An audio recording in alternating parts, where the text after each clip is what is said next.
This is your last audible warning.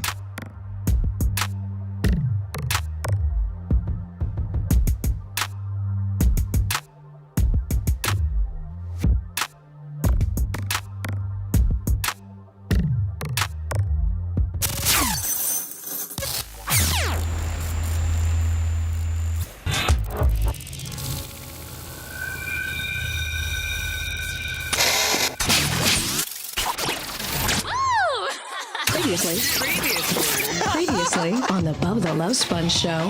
Like 2 duck eggs coming out. Falling on your boots? Yeah, they fell right on my... And he was just like, oh, that's what happened. Did they cut off the scrotum? Balls are falling on my boots. Or did the testicles fall out of the scrotum? The testicles fell out. He caused like a little hole in it, and then he just popped them out. He asked if I wanted to keep the damn things. Yeah, I was going to say, did you keep them? Let me wanted to make them he ate them. A jar somewhere, like a pair of dice on your rear view mirror.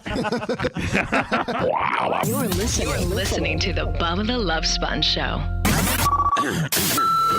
Broadcast rights for the Bubba the Love Sponge show have been granted to this station by the Bubba Radio Network and is intended solely for the enjoyment of our listening audience. Any rebroadcast, retransmission, or other use of this production without the express written consent of the Bubba Radio Network is prohibited.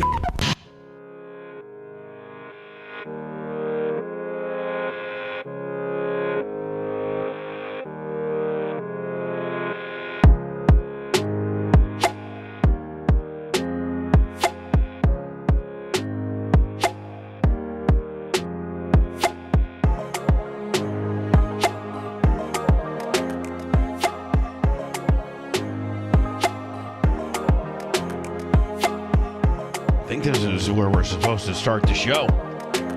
Lummy, is this where we're supposed to start the show? I believe so. There's no more zingers or positioning statements or nothing like that left? Just the royalty-free music. Just time for us to, royalty-free music that we don't necessarily know is royalty-free because, like...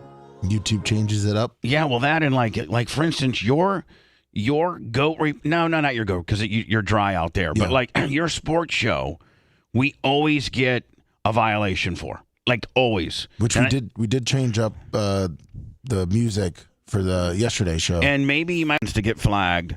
And I know, she's just, again, all this stuff is automated. So we might just want to check. Lummy, because boom, Lummy Sports Show, demonetized, ineligible, copyright strike. So, How are you going to make up those $3 that you lose every month?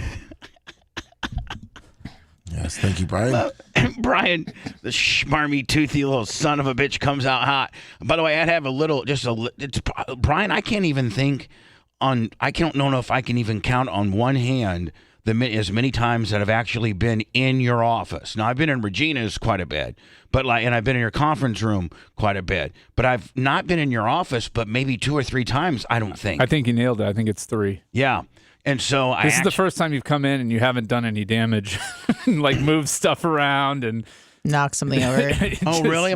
Take something for yourself. Am I usually that way? Yeah, maybe that would show you maybe that kind of just shows you how I've calmed down. Yeah. I sat there politely. I did fiddle messing around with one little. But if you got, here's what I'm thinking. Here's official man law on that. If you got something on your desk, like first, if you noticed, you had your Brian Petroni nameplate, like it's a really fancy wood, like it's just not like it's rich mahogany. Yes, it's really like either you ordered it or somebody ordered it as a gift, and it's really pretty expensive looking. So, but I touched that.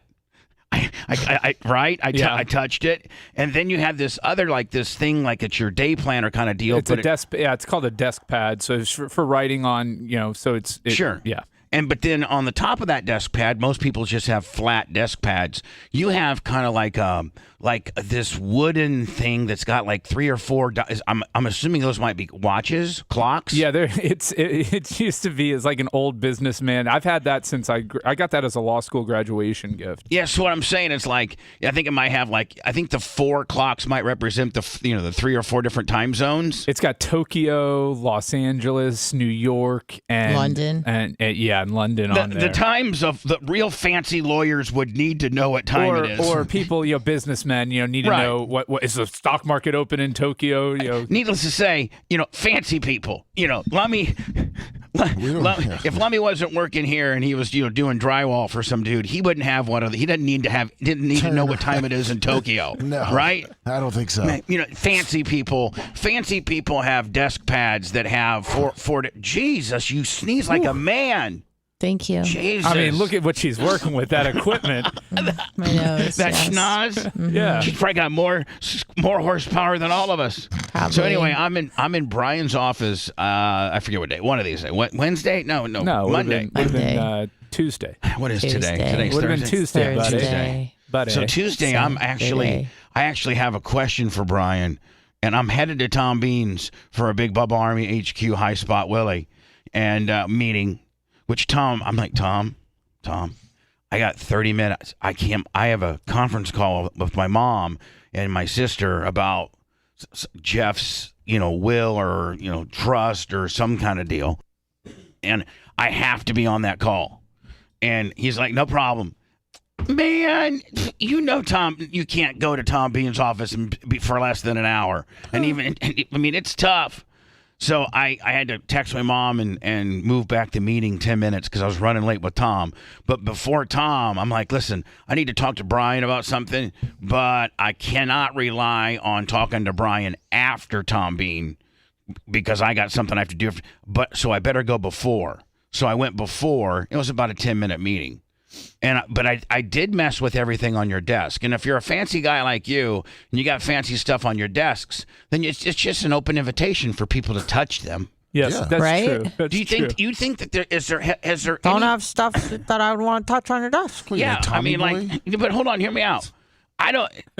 Brian, are there clients that come in and sit down to the same chair I do? I'm assuming if you're having a meeting with a potential client and it's just one person, that's the chair the single person chooses. Yeah, it would be in that seat. Right. Like if you just have meeting with one person, I would say that 90% of the time they go to the left seat and not the right. It's just human nature to go to the closest one. Yeah, it's the closest one to the door. Right. Yeah. And so I'm sitting there and Brian's doing some stuff and I'm just messing with stuff on this desk, just looking at it. Like I'm looking at these 4 little clock things and then I'm Is Brian visibly annoyed? I'm sending an email. I'm finishing up an email at that point. But Bubba's already annoyed because I didn't unlock the back door for him to let him in. I'm already mad because Brian's got this fire. Trust me, I was in that building for 6 years. So Brian has this back set of stairs that's made for fire intense purposes and things like that because you have to have 2 and when you're upstairs you got to have at least 2 different entrances and exits for fire deal. And so if there's a big fire up by Gina's office and the secretary, you couldn't get out unless you jumped through a window. But they have this back entrance, Fire escape. Yeah, and it's super. It's not even sketch. It's like really, it's concrete with concrete steps with metal railing. Like it's super industrial. All up to code and everything. And then you open that door up, and then as soon as you open that door up, you walk maybe 5-6 steps, and there's Brian's, at least the first part of his office where the front part, front, where the secretary or the paralegal sits. Yeah, and then you go to Brian's. I'm like, Brian, can we have a meeting today about 2:15? He's like, yeah. And I go, can I go up the back steps? It's so much easier. Yeah. Just go right up the back steps. It's really not. It depends on when you're parking. It didn't make a lot of sense to me. Whatever. He's like, no, that stays locked. I should call the fire department and complain on you because I got to think that legally that might not need to stay unlocked. Go for it, buddy. We can start calling in code violations. Oh yeah. Okay. Okay. Is that where the homeless guys live? Yeah, I got some. Bet. Game on. You will make me your bitch on that. I will surrender after a half a day. So anyway, I go into Brian, and we have a really good meeting. And Brian, I think I was on my best behavior because I don't get up and I used to get up and I'd go look at trinkets and walk around. You'd go into drawers and see. I mean, you just help yourself. Yeah, that's interesting. It's almost like you're a little bit on the nosy side of things. No, I was just on the I'm bored and I want to boss hog myself around. I'm not. You're not nosy. No. Oh, okay, my bad. Because here's the difference. I walked in. Brian was finishing an email, finishing it up. I sat there, played along with his trinkets. You would have been. Brian, who you sending an email to? What's it about? What type of case is it about? Yeah. Is it a good case or is it a bad case? What I want to happened? know what you're doing. Is it a car wreck? Who are you sending it to? Are you sending it to the plaintiff? I was a lawyer. Yeah. But know you're inquisitive. Thank I you. think. That's what I've said. That's what I said a few days Brian, ago. That's exactly the word I used. Brian, would you quit? I didn't watch the rewarding. show. Would you quit rewarding bad behavior? What bad behavior? She's Snoopy. She's always sticking her nose into people's business. To be fair, I also would have gone through the drawers as well. But I mean, it's kind of in her blood. My shirt of the day. Here you go, Rhett. Thank you. Get a picture of that. The infamous Knoxville Speedway Lummy. Nice. just to be clear, do you? Are you interrupting my shirt segment too? This is the most important segment of the day. Just to be clear, I'm not done with my shirt segment. Shirt of the day. I put it up on Facebook. You should auction it off each day too. No, no, because I have my certain, like once I get a shirt that I like, I don't like giving it up. It's kind of like my artwork. So Anna, what were you going to say that was more important than my Knoxville Speedway 20 what years? Literally anything. So Anna, I what? didn't say that. Anna, what? What? Well, okay. Ready? Yeah. Okay. I was wondering if Ready? Okay. 2 bits, 4 bits, 6 bits, $1. All for the Tigers. Stand up and holler. Woo! Isn't that like as a cheerleader, the first cheer you learn in the whole like? I was never a cheerleader. Exactly. I was a dancer. Validating my point. Continue on, non-cheerleader. Did you want me to post like an outfit of the day every day? Yeah. Okay.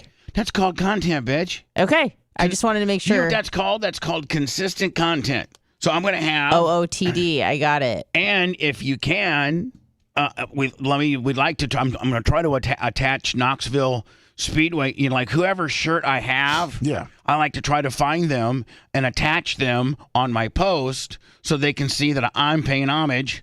Homage. How do you say it? Homage. Homage. Homage? I don't know. Let's ask Brian. Homage. What? Homage. Ooh, I like Homage. that. Do it French. No, is that really though? Like, if you know, is that how I'm supposed to say it for real? Or are you just? I think it's homage. Oh, okay. I think. Homage. I'm paying homage. See, so that would be like only white trash would know to pronounce the H, right? You know, like when I go, I'm paying homage to you. Isn't homage paid? Isn't it spelled with an H? Yes. Okay, so you can just tell what type of education you may have if you say, "Let me guess what? Yes, I'm paying homage to Knoxville Speedway." Really, a more refined and educated individual would say, It's homage. Oh, is it? Oh, So we just said. So it's again, what is So I it? was right. Homage. Homage. Uh-huh. Again, the H is silent. Uh-huh. You know, Homage. just like I know, like see a couple of them that I do know. Like when I say Illinois, I know that it's Illinois. I know that's French and that the S is not. You're not supposed to pronounce. I know that, and I also know, but my mom didn't. That Asian people, it looks like Nigerian, but it's really spelled win. Oh. Thank God that's where you're going with that. Well, where else? My mind went somewhere I'm going, very dark.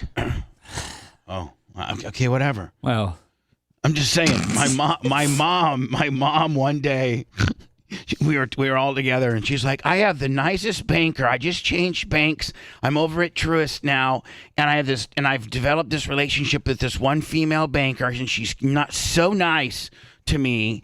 And she sees me walk in, because old timers still go into the bank. that's all Yes. that goes into the bank. That's what I'm saying, though. It's so funny Boomers. to me. Yeah, because the Bank of America here just like updated and modernized themselves, the one by West Shore Mall. Yeah. Would For know. who? For who? An old person goes in there and some guy's sitting there with a tablet like, I can take care of everything right here. The old people don't want that. No. They want to get in line. Talk to the They want to teller. go to the teller. They put wanna have- everything on the counter. Right. You know, they want and- to say, hey, listen, you know what? Look at my statement right here from last Yeah. month. I had a $11.99 fee. What is and this then, fee? See, now this month here, it was $11.99, and now see this month it's $13.99 for the same. Look at, you can see they're the same thing. And then they Have put you- the no, paper down and they pull the pants up and they look to the side and they look around for support. and like, they go. I'm telling. I know I'm the telling you. archetype. I'm telling you right now. This is wrong. I need those $2. And they hit the desk. You know, Yeah. the little tap on the desk. Right. On the White counter. Reebok. So my mom is an old timer, right? I mean, my mom's 70, going to be 78 years old in March. March 11? She's still pretty spry. Can you imagine she's the same age as Dolly Parton? Well, Could you have seen Janie Cakes up there in Yeah, that I guarantee Dallas you. Cowboys I guarantee you, cheerleader Janie- I feel outfit? like that was brought up on Thanksgiving. I Oh, guarantee you, Janie Cakes is not obviously as physically gifted as Dolly Parton, but I promise you that Janie Cakes is mentally sharper and funnier. Janie Cakes has such a deadpan humor about, oh my God, she's funnier than hell, most of which I can't even talk about on the air because she comes from a generation that, you know, A lot of racial comments. I mean, We know where this is going, Bubba. We need to move on. My mom was born in '46, and so like her generation there was just different rules back then. Yeah, it's like that Bill Burr bit where it's like, what do you think they thought? Like, you know. I didn't have to go to school with no Negroes. Whoa, dude. Brian, I don't think Flooded. for real. Like that's like I'm freaked out right now. I don't think that's inappropriate. I don't care what you think. He's like, I was impersonating your mom. It's not me who said that. I mean, Let's never say that term ever again on the radio. But I think your mom and my dad would actually get along very well. Oh, my mom has this. I can't even tell you. I can't even begin to explain the game that my mom has. That Oh, she yeah? plays. Well, my dad grew up in South Africa, so... No, I'm just kidding. No. I mean, he did, but... my mom has this game that she plays with as she's watching sports or TV. Lummy, Yeah. she's got this game she plays, and I can't even really start. I mean, I can't even get into it. It's fun. It's funnier than hell. It's funnier than hell. How many white guys are on the field? Is that what she plays? No. Listen, we're not. We're not alluding to anything. Okay. But it's just about It's just- okay, Bubba. I got yeah. people like that in my family. When Sure. my aunt came from South Africa, from apartheid South Africa to the States, she was very confused about a few things, and that made me very uncomfortable as a young Janie- child. So Your family's not fully tied, so but they're Janie- apart tied. Janie Cakes goes to the bank because she's one of the she's the generation. My mom is the generation that actually physically drives to the bank. That's what I'm saying. My dad does it. My dad doesn't like going anywhere, But he he'll loves go to the the bank because I was talking to him about financial stuff, and he goes, "Don't you have a good relationship with your bank manager?" So I don't even go to the bank. I do My everything dad, I online. don't do anything. Yeah. So my mom You goes. mean Erica? He's like I have an America? online bank. It's like I don't even go to a physical bank. So my mom is explaining to the family of just this new banker that she's got, and she is just so nice to my mom. My mom's probably been there 4 or 5 times. First of all, my mom had this lovely woman, and I'll tell you her name in a minute and how my mom said it. But this lovely woman helped my mom. My mom was banking at some bank that she didn't like, and there wasn't very many branches around where she lives, and it was it might have been a PNC or something like that. And I don't know, but it was one that she had in Indiana, and it just doesn't seem like they have as many locations, here. And there's this, and I bank with Truist, and I have nothing but You're the truest. I have nothing but good things to say about Truist. And I think Brian, Tom does some banking at Truist, and I think you guys as a law group do some stuff with Truist. Our firm accounts are there, yeah. Yeah, so I have. They've always been great for me, and they have a very good a very good internet dashboard. It's just simple. It's an easy way to pay your bills. It's just really good. So I tell my mom, hey. And my mom can literally drive her golf cart outside of a retirement community, and they have it's pretty cool. So you drive your anywhere in her community. You can drive your golf cart, like anywhere. But then you get outside the community, you go through these little gates, and you don't even have to go into the main road. You just make a right, and there's this whole plaza. And there's a Publix, and there's a Culver's, there's a Wendy's, it's all right there. All the essentials. And there's a Truist Bank. And so I told my mom, you need to, since you like to go to the bank and you're always bitching about your bank being so far away, why don't you bank at Truist? They're right there in the plaza. You can literally drive your golf cart there. It's the closest bank to you, and I'm telling you, they're a pretty damn good bank. So my mom calls the bank then, because she wants to make an appointment to switch her money from Now my mom got a little bit of money for as a life insurance policy for my stepfather. So, she got a little bit, and isn't really doing anything with it right now. And why don't you subscribe to the new? Why don't you help your son out there, man? I'm gonna end up getting a little bit of it when you die. So why don't you start siphoning off to me now a little bit? Got these nice new backpacks, Mom. Oh, don't steal the backpack thunder, bitch. What? So she calls and she goes to this bank and she establishes this relationship with this woman. Her first name's Michelle. And she's just the best. And my mom's like, oh my God, this Michelle woman, she's the best. She's so patient. She sat me down and showed me, like Brian, they'll actually sign you onto your phone and get you on the app. Like if you need that assistance, they'll help you. They'll help you. You know how I don't normally trust the Orientals. Jeez, Brian. I didn't say that, by the way. So I go, Mom, what is Michelle's last name? And she goes, Nigel. And I go, it's German. I go, what? Hold on, Mom. Spell it for me. And she spells it. And I go, Mom, do you not know that's you like? Does Michelle look like this? No, but like, do you know that's? First of all, is Michelle an Asian woman? Yes, she is. She's very pretty. Okay, well, do you know, Mom, within that world, her last name is pronounced Wynn? And she's like WH, YNN, or like she spells WH. Throwing that silent H in there. In Vegas? I mean, I'm sorry, Pay homage to your mother there with I'm the just silent saying, H. And she spells it like Wynn a couple different ways. You can spell Wynn. WIN, WYNN. WHINN, couldn't you? WHINN. Sure, why not, Bubba? Quinn. Or like in a baseball or a football game, WIN, right? I mean, so there's a couple different. She goes, it wasn't W. There was no W in it. It was an N and then a G. And I go, Mom. Why? I know. And I go, Mom, that's pronounced Win. And like it's Vietnamese. It's always Vietnamese. Like, it's like the Smith of Vietnam. Yes. So she actually, and so I go, have you ever called Michelle by her last name? Or she goes, yes. Yes, I'll actually call. When I call to the bank, I asked for Michelle Nigel. And so my mom actually thought up until like, I don't know, 2 or 3 weeks ago that her banker was Michelle Nigel. She gets that all the time, I'm sure. Yeah.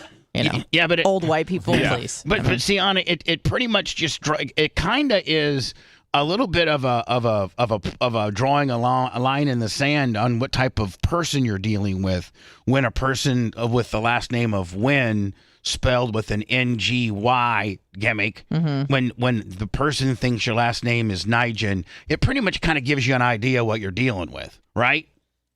Yeah, but I think she knows what she's getting, I mean, she's at a bank with old white people. She knows. And she'll probably respond to that. She's like, oh, I'm Michelle Nigel. Like, she probably owns it. She probably does. Yeah. She probably does. Yeah. I should actually go. I wish I would have had a videotape of my mom telling us this story. Lummy, I'm working on a video. Speaking of videos, we got a bunch of new unbelievable videos exclusive to probably, at least YouTube. We put all of it up on YouTube, but then sometimes I'll regurgitate it over to Facebook. But Lummy, we were talking about when Karen Angle and Kurt Angle used to call when they were like in bed. Oh, yeah. And he would fart. Yep. Give her Dutch ovens and things like that. Yeah. We got a bunch of those. We got some of those videos coming up. And then we got Rhett yesterday or a couple days ago tried out the new Chick-fil-A drone deal at his uncle's print shop, which now it was a little misconceiving because they're like the headlines read, Chick-fil-A to do drone drop off. Well, then you looked at it and they told the story, and it's literally just this one store in Brandon, Florida, one store, and they're just doing a test market deal, and so it's a pilot program. It's a drone pilots it. It was so stupid that I wasn't looking for an explanation. It was just cornball, so I wasn't even going to go with it. It was so bad that the explanation was needed to try and make it was so funnier. bad that the explanation made it worse. Oh. It was so bad that the exclamation made it more cheese dick, if that could ever happen. So anyway, it's only this one store in Brandon in this very specific area. It's very mindful of like highways and like you feel like it's just really, they really hone it in. And I'm going to be talking to Rhett a little bit later today about how like he had to like do something on his app, and then they call you. The pilot of the drone calls you and says, hey, I'm looking at you on Google Earth here, and it looks like there's a big super highway behind you. Can we drop you? They actually talk about where they want to drop you at. So you know that they can never probably really roll this out nationwide if it requires the pilot to have to call you. How efficient is that going to be? Mm-hmm. Technology will get better and be more efficient. Probably. Soon. Yeah. But anyway, we have a video going up of Rhett did order the drone Chick-fil-A service, and Rhett, it got parachuted nicely right to your uncle's back print shop, did it not? Yeah, I thought it was a parachute at first, but it's actually like a long hook almost. It like just drops it. Yeah, like a cable. And does the cable suck back up into the... Yep, as soon as it hits the floor, that's pretty awesome. Let's go with a box, and then you see it go all the way back up. You know why they had to do it that way? Because parachuting also is sensitive to wind and weather. Bad wind, end up in the highway. Yeah, you're like, hey, there's my sandwich. It's not. Hold on, and you start running for your sandwich because you're hungry as hell because you ordered it. And you maybe you have to go, and you next thing you know, you run onto the highway and get smashed by a semi because you're trying to get your parachuted Chick-fil-A chick sandwich. Yeah, how long until somebody pulls that thing down, though? Yeah, or worse, it lands on the roof. Or what happens if a bird attacks it? Right? Yeah. Mm-hmm. Or what happens if a bird gets caught up? Here's the worst, Brian. A bird, just a little sparrow, little guy, he gets caught up in the parachute. And then he dies, and then you got PETA on you. Yeah. Right? Yeah. Your parachutes are killing you are ordering birds. Chick-fil-A, so still, PETA doesn't care. There's dead animals in that too. So they have like a big little like a little hook. Now is the consistency is it like a little rope, or is it like little fishing wire, or like what the it looked like a black thing. It wasn't quite as thin as like a fishing wire. It's definitely got some more. As it's coming down, can you go and meet the bag, like so you're right there, or and then what if you grabbed a hold of the hook and wouldn't let the... That's what I'm saying. Is some crazy redneck's going to drag that thing down. Valrico Suave is going to be out there. Here's what some guy's going to do, Brian, is he's going to be Valrico Suave from Sefner. From Sefner. Is going to go be waiting for that hook. He's going to grab the hook and then he's going to hook it onto like his grill or like his bumper hitch or something like that. You ain't going anyway. And that's just going to be, that thing's just going to be eating floor and trying to get away. Yeah, he'll get up to his belt loop. It's just going to be, and then it's going to run out of battery power, right? Yeah. And then it's going to smash into the ground. And then he got himself a free drone. Well, no, he's just going to pull that thing in like a fishing line. You probably got, you probably got Chick-fil-A that's already called. Does Brandon have their own police department, or is it Hillsborough County? It's Hillsborough County. All right, so they called Hillsborough County. Now, Brian, they know the exact GPS where this machine is. So it's not like, Well, plus you ordered from your phone, so they've got your information. So you don't think that they would probably make that destruction of property it's grand theft. Right, those drones are over $750. Yeah. That's the threshold. I mean, they're probably super expensive. Just a regular old drone that you're just put your GoPro on, is what? I mean, $200-$400. Yeah, about that. Let alone ones that are industrial enough to have a cord drop with a sandwich carry willy, right? Those are probably pretty heavy duty drones. I mean, drones can be I think personal drones like the ones that Ty J uses and stuff like that, I think they can be very expensive. Oh, I mean, you can get tens of thousands of dollars on those things, especially like high quality cameras. Yeah, especially like Fox and all these networks that'll use it for a wide shot, Yeah. Remember back in the day, if you wanted to do if you're like the CBS from this past weekend and you were doing, they had. Well, their sexiest game was the Arlington, was the Texas game, right? That's where they brought Dolly and all that kind of deal. So that's where they had their A crew. The Packers-Lions game wasn't their sexiest game of the day. You put your sexiest game on the day, you put that game on at 4 o'clock, right? And so all those outside, showing the facility and the surrounding areas and stuff like that. All used to have to be, you'd have to rent. And correct me if I'm wrong, Brian, but they have to rent like a big scissor lift from Sunbelt and get a couple camera guys go up there and shoot B-roll, of all of that area, right? Yeah, they either do that or a rigging or a big helicopter. Sometimes a helicopter. Mm-hmm. Well, man, now you just need like a $3,000 drone and some dude just to go, and he's just up there, droning away. Well, I mean, it was the Gateway Nationals. It's this race they have. It's in St. Louis. In St. Louis, I might have been on Flow Racing, and they get so many cars there that they can't pack them all in the back Sallyport area. They have to actually put them on the streets of St. Louis. So I think it might have been Flow Racing or somebody did this drone where it was on the road of St. Louis, and then it went through St. Louis, and then opened. They had this open garage door into the dome. Brian, I'm talking about the place where the old Rams used to play in St. Louis. Okay. And so every December, they have an indoor race for race cars in there. They build a big dirt track. It's a small track, but it's become legendary. I said it to you. And they had this one drone footage. Yeah, it's pretty cool. It is pretty damn cool. The America Center. Yeah, hold on. Is that what it's called now? That's what it's called now. Yeah. What was it called when the Rams played there? I forget. What was it? Let me ask. Alexa, what was the arena called in St. Louis where the Rams played? She won't get it right. The home stadium of the Los Angeles Rams is SoFi Stadium in Awful. Inglewood, California. Awful. AI, and this is what we got?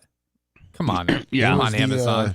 So Edward Jones Dome. Yes, they're like some hedge fund deal. Yeah. Just like our stadium, Raymond James, right? Yeah. A lot of hedge fund. Amazing company, Raymond James. Well, no, but a lot of hedge fund, big, huge. Yes, very amazing company. But a lot of big hedge funds sometimes they like getting into a stadium naming. They feel that's a huge return. And I don't know. There's probably a handful of them, right? Well, Ray J is one. How many? It's be interesting to think about how many are left. It was kind of a boom. It was a little bit like about 15 years ago. It was kind of a boom for the hedge funds to get into the naming rights of stadiums. Well, they get with that, you get luxury suite access and the access that they want for their high spending clients. Right. So, if you're going to spend the money on the suites anyways, you might as well slap your name on it and get full bang for your buck. Then they go ahead and even par that down as far as value as to how many times ESPN mentions your name while describing the Bucks game.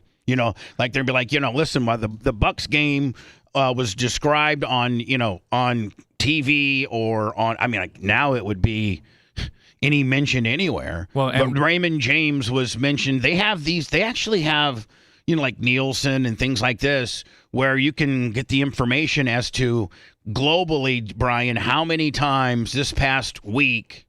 Well, it had to be during a home game. The last home game that the Bucks had, how many times the name Raymond James was uttered by all kinds of different formats, and then they put a value on that, to the exposure of how many people they were exposed to justify, because some of these are what $40-50 million a year deals, some of them. I don't know that the naming rights get that high. Are they? I think they're 20. I think 20 to 30 maybe. Yeah, I mean that's a lot of money. Know. What are they going for these days? I haven't even seen. Let's say the Atlanta Hawks, $185 million, 20 years. No, hold on, but who's the company? Phillips Arena. Okay, but who's Phillips? Is it Phillips the makes my refrigerator, or is it Phillips that 66 that does my oil, or is it Phillips? I was just going off how much. Is it Phillips that makes the light bulbs? I'm not sure. Yeah, I'm just saying your Google search should probably be financial institutions that name stadiums. Well, $3.25 million a year. I was just going up at the cost, like the American Airlines Center for the Dallas Mavericks, $195 million. All right, so you're just going with straight cost. Correct. Right. Okay. So now how much for the Mavericks? $195 million for 30 years. That's not a lot. No. I think the Lucas, because I know the Lucas guy. I think the Lucas one in Indianapolis, Brian, was $120 million for 6 years. That's a lot. I don't. That's No. I'm sorry. 120 million for 20 years. 122 for 20 years. Yeah. Yeah, 122 for 20 years. That's on the high. That's a lot too. No, 122 million for 20 years compared to what the Bucks get. The Bucks are. I mean, Raymond James is paying 3.2 million a year. That would be half of what Lucas Oil is paying. The number one stadium is the AT&T Stadium, 400 million for 20 years. Yeah, that's the top. 20 million is the tops. Yep. Yeah. Because Mets. So it's anywhere between literally, Brian. Between 1 million and about three. No, we just named one that was $1 million a year. Who? Lummy did. Yeah. There was the Phillips Arena. Okay, yeah. So from literally the stadium naming rights. This is good information for you guys out there. As you're having lunch with your buddy, and you listen to our program, and he doesn't. He's listening to some stupid country show. Dear.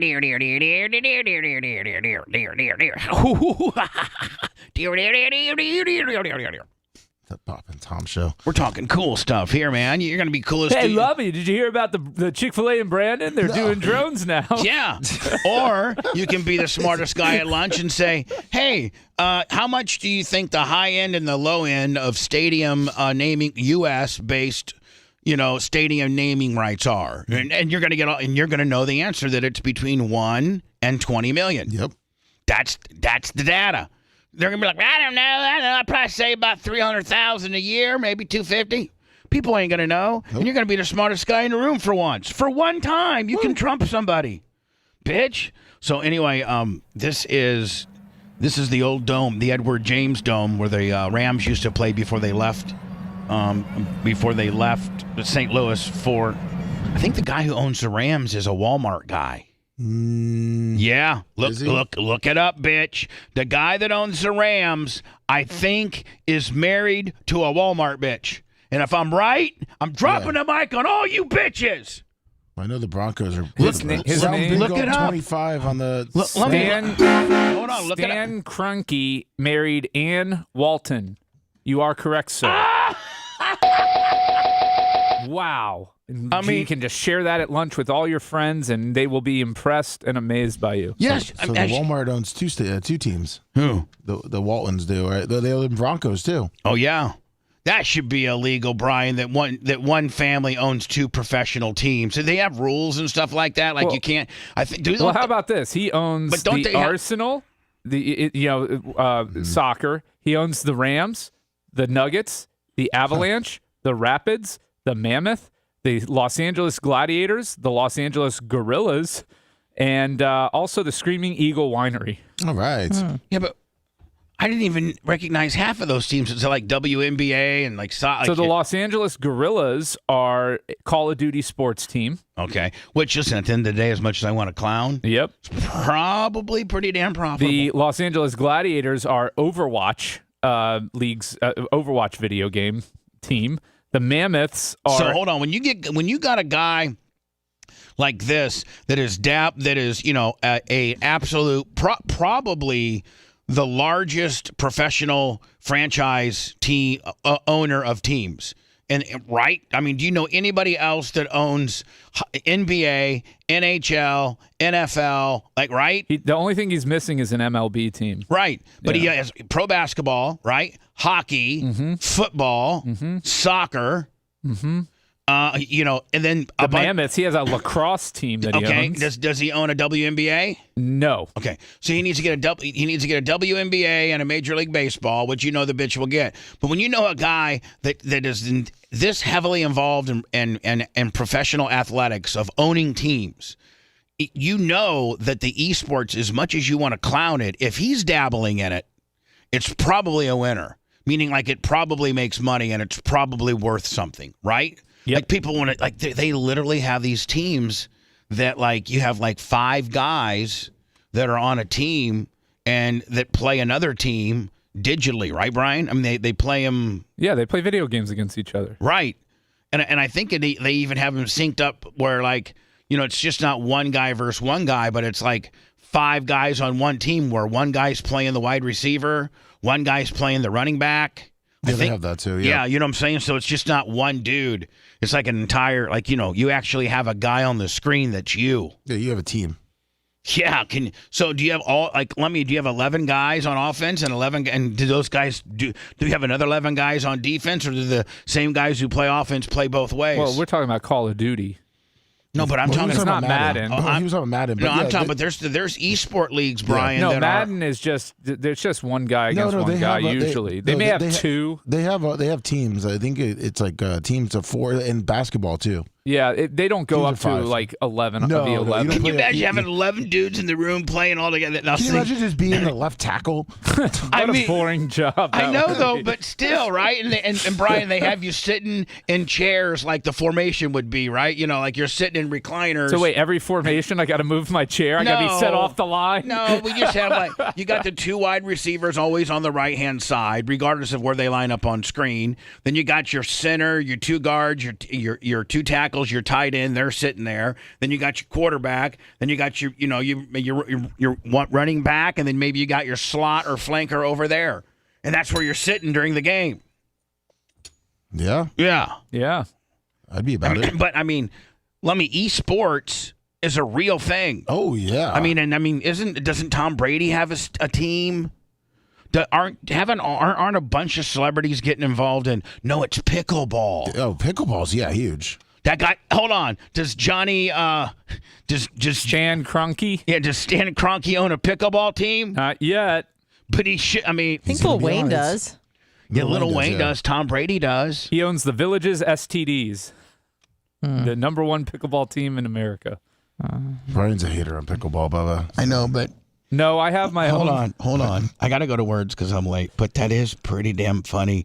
If the Villages did have a team, you could call them. Their mascot could be the STDs, and you just got this guy over here in a suit that just has a bunch of bumps all over him. You know, He's a giant herpy. he's just a big giant Got my herpy. pickle costume.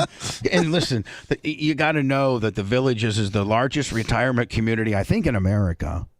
And it's about maybe 60, 70 miles from where we are right now. And it's like it's its own city. I think collectively the Villages are like maybe the 4th or 5th most populated city or area in Florida. And so and it's where, all the old people go, and it's supposedly per capita the herpes capital of America. There's more people that have herpes in the Villages per capita than specific cities or anything like that. Well, I mean, it kind of makes sense. You also have that much more time to catch herpes. Exactly.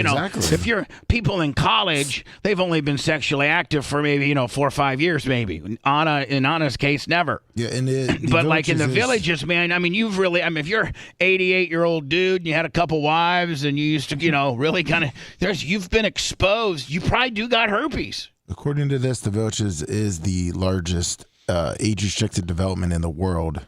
In the world, with the largest percentage of people having herpes. And so Brian says if the Villages were going to have a pickleball team, their mascot would be the herpes. Brian, that was actually brilliant, my friend. Thank you. That particular situation was getting pretty hairy. All right. Want to make sure you're on top of it. Time for some words before we get back to the mayhem with the Bubba the Love Sponge show.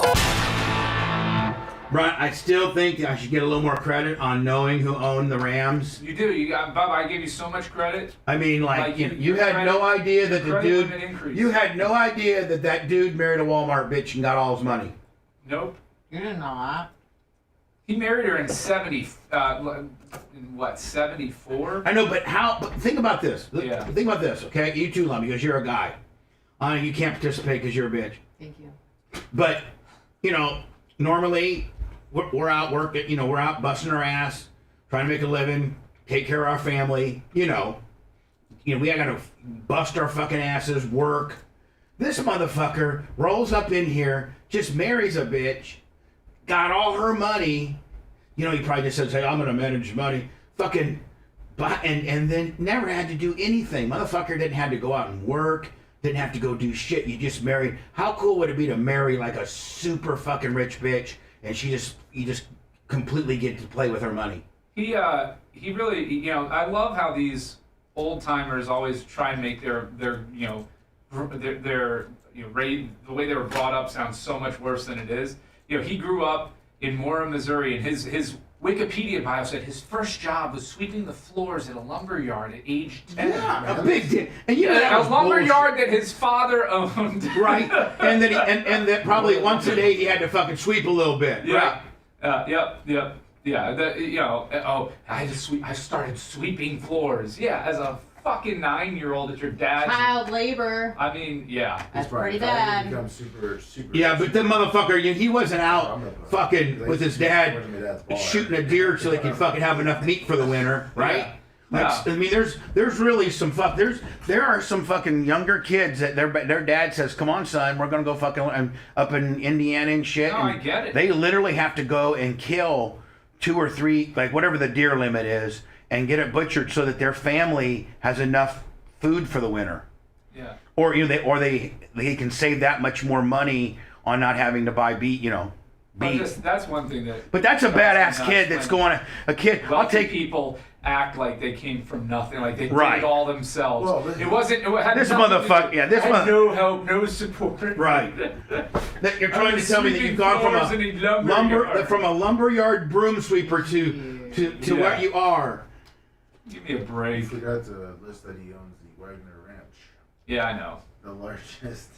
Well, he's also a massive property developer, and But it's the largest ranch in the United States. yeah. Pretty. It was notable for being the largest ranch within one fence in the United States. Yeah. So it's contiguous. It's half the size of Rhode Island. Yeah.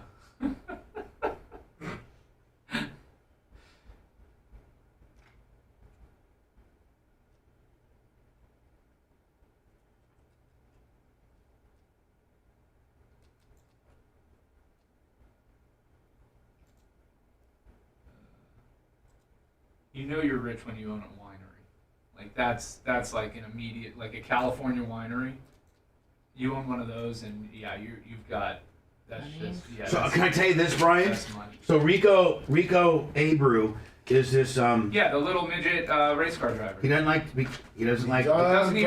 Doesn't he race midgets? Yes, he does race the chassis of midgets, but he likes to call himself a small person. Oh, so he's a small car driver? Just Brian. Brian. What the hell? Brian. Okay. Quit trying to fuck with me when I'm trying to tell you a story. Yes, sir. You're not. You can take the shtick down while we're fucking trying to be. Trying to provide good hot mic content. You're really on my fucking nerves right now. You're really getting on my nerves. He did like you 4 minutes ago. But you're getting on my nerves, okay? Got it. That needs to start being kind of like I can let's just establish the fact that when you are getting on my nerves, I can tell you that, and you're not getting mad at me, but you maybe just back it down, subconsciously back it down a notch. Can we have a safe How word? about consciously? No, just you're getting on my nerves, okay? Unless you can think of a safe word that I think is cool, it's going to be that until further notice. That being said, I forget I was going to fucking at. Abreu winery. Oh, his dad owns Abreu, winery, like the winery, and he has it so now. Not only does his vineyard grow grapes for 4 other wine companies, because they need grape. Not only that, so he's selling those grapes to those people, whoever the fuck, Boone's Farm, whatever the fuck. But then he takes 25% of his vineyard and makes his exclusive wine, and it's only available by being a member. Yeah. So you get it's $600 a year to be a member, okay? And you get 2 bottles of wine. That's it? Yes, and you can only fucking order this shit if you're like. So hold on, it brings up the rarity value. So I guess in the wine market, it's all about like not necessarily making your money on the. It's like it's not necessarily quantity as it over long-term branding and quality, And so he has like 250,000 subscribers. What? Yes. So think of he's like 200. Have we thought about Bubba Army Wine? Well, I mean, I'm just saying. The Bubba Wine Club? Hold on, we may have just hatched that. Hold on. But I don't know that It's fertilized with goat shit. Yeah. So you know it's good. Brian, shut up. I don't know if.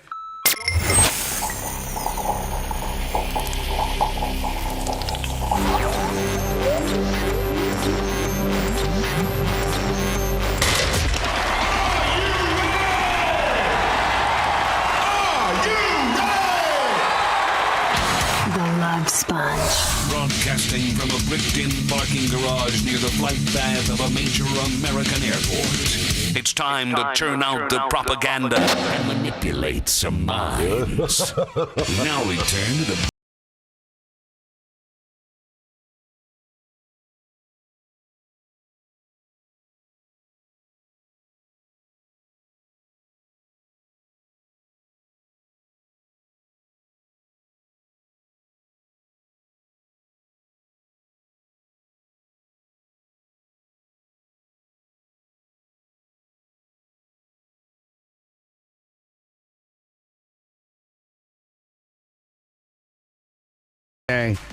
Brian will be here. He has a few that he can't make, but Brian's pretty much our Thursday guy.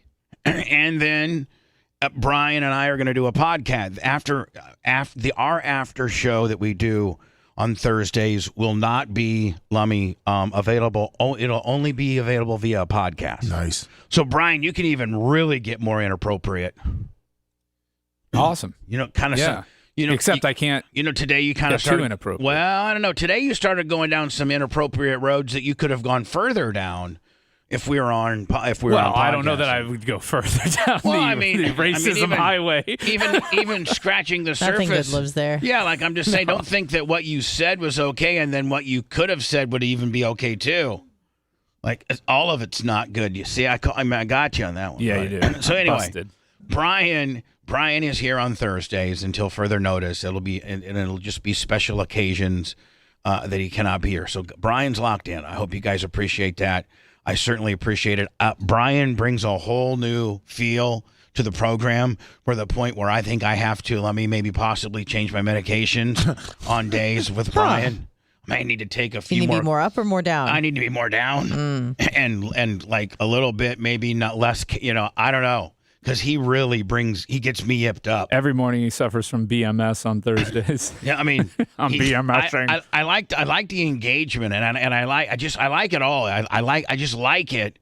But then it gets to a point where you just need to shut up, Brian, for a little bit and let me collect my thoughts. You want me to talk about like an overdone steak that I had at a restaurant or something like that? I can do that if you want good content. Oh my God! Wow, a big cut on Danny. I believe so. And I believe a that's good what that and a was. good one, and a pretty damn good one at that. I mean, I got to give credit if credit is due. It's what the people want. They want to hear how rich people had a bad time at an expensive restaurant. But talking about your co-host ability. You know, a lot of times you'll try your schmarmy and get one of your little schmarms in, and it falls flat on its face, and it's just cheese dick. But then a couple of times, every once in a while you'll get a schmarm in, like in reference to the overdone steak, which is a cut on the legendary and great Dan Diaco. Very underhanded slight, but yet brilliant. Then that needs to be recognized too. I mean, you do get a few good ones in, but during the hot mic, when I tell you to shut the like I was trying to tell you a story, and then all you do is thwart me with just continue to interrupt. I can't even tell you my story. It was just a short story about Ruben Abreu. Yeah, no, but then so here we are. Again. I'm telling you this story, and had you given me more time to tell the story, we could have maybe broke it down into. I mean, we probably should consider something like that. As we were literally putting our headphones on, you're like, hey, we should do Bubba Wine. And then boom, we're live on the air, so we can't further talk about it unless we do it here. But if you wouldn't have been interrupting me so many times, we could have got to the payoff. And the payoff, quite frankly, could be big for us. Don't you think? Absolutely. It could be huge. But do you think the Bubba Army would like wine, more than it would like maybe a beer, whiskey? Oh yeah, Bubba whiskey. Like I come out, Brian, I get with Jesse James, and maybe I already know a guy in the whiskey business, right? Jesse James, and and Brian, they're not just slapping they manufacture their own whiskey. They have their own distillery. Jesse James has his own distillery, so I could maybe do, like label it something like this, Brian. Jesse James Distillery presents, then, Bubba Army, whatever the hell you call it, white trash whiskey. Right? White trash whiskey. But no, hold on. Does Bubba Army whiskey do anything for you, Lummy? Yes, it does. No. Sorry, I was just going with you, Bubba. Will you just listen? Will you listen to both questions before you just automatically agree with whatever he says we're going to do anyway? So slow down the agreement. I want wait for the payoff. Yeah, well, learn how to work, kid. Sorry, Jesus, learn how to work. Let me get to the payoff, You kid. should totally say no next. So, Lummy. Yes, Bubba. Yes. Yes, Bubba Army whiskey sounds great, doesn't it? Yes, it does. But it just doesn't have that extra little attitudinal kind of conversation piece. If I would have, instead of Bubba Army whiskey, Bubba Army's white trash whiskey, that gets people talking. Oh, yeah. I mean, like, you may not even know who I am, and you might be down there like, in Columbus, Indiana, or Hey, Jimmy, what you drinking over there, Jimmy? I got me some Jack Daniels. Really? Had you hear about that new whiskey from that feller, Bubba? I don't know, Bubba dude, the dude that let his wife, because that's what most of the world knows me as. Yeah. That big fat-ass DJ, lost it all. He was real famous and everything. Talk about the old 98 Rock dude. Yeah, the old 98 Rock dude. Yeah, man. His wife, the one that it was Hogan's best friend. Then I love Hulk he Hogan. let his wife blast Hogan. Then he tried to sell a tape and get rich and everything like that. He's got his own whiskey. Oh, I want to try that whiskey. Well, it's called Bubba Army's White Trash Whiskey. Well, that's what kind we of are. a representation of what he is, what he was, what he was, and what he didn't.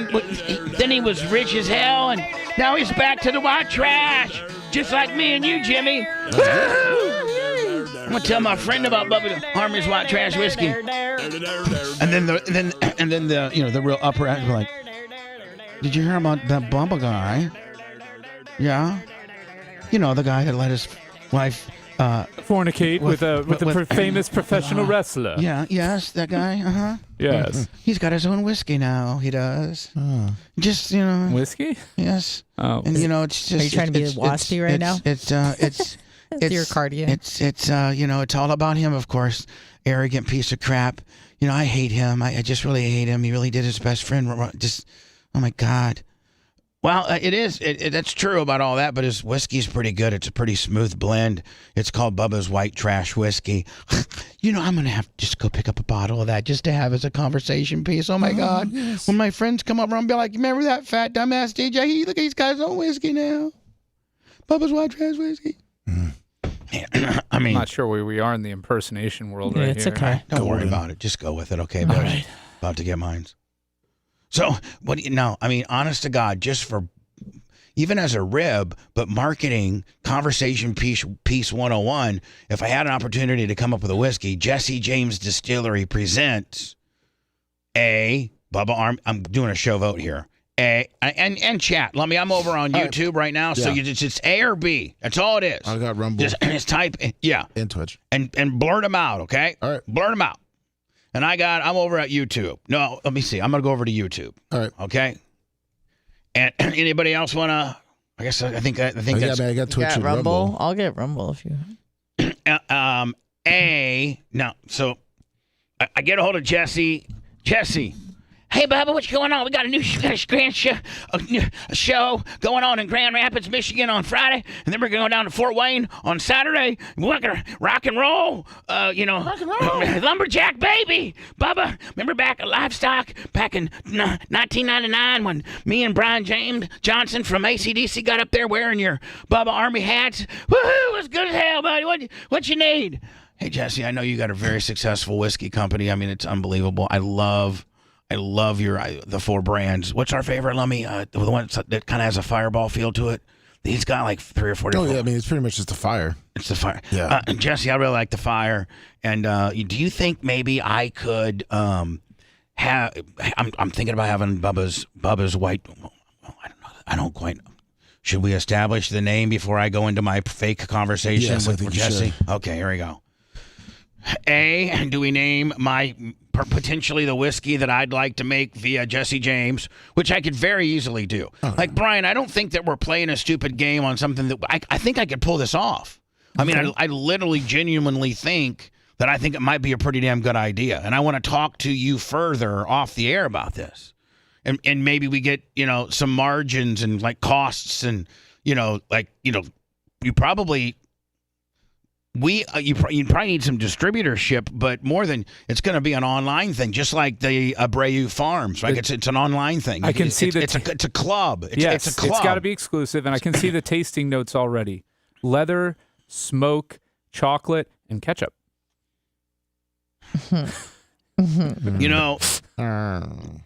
Just wow. I mean, I'm on a roll, and then he just throws in just straight stupidness.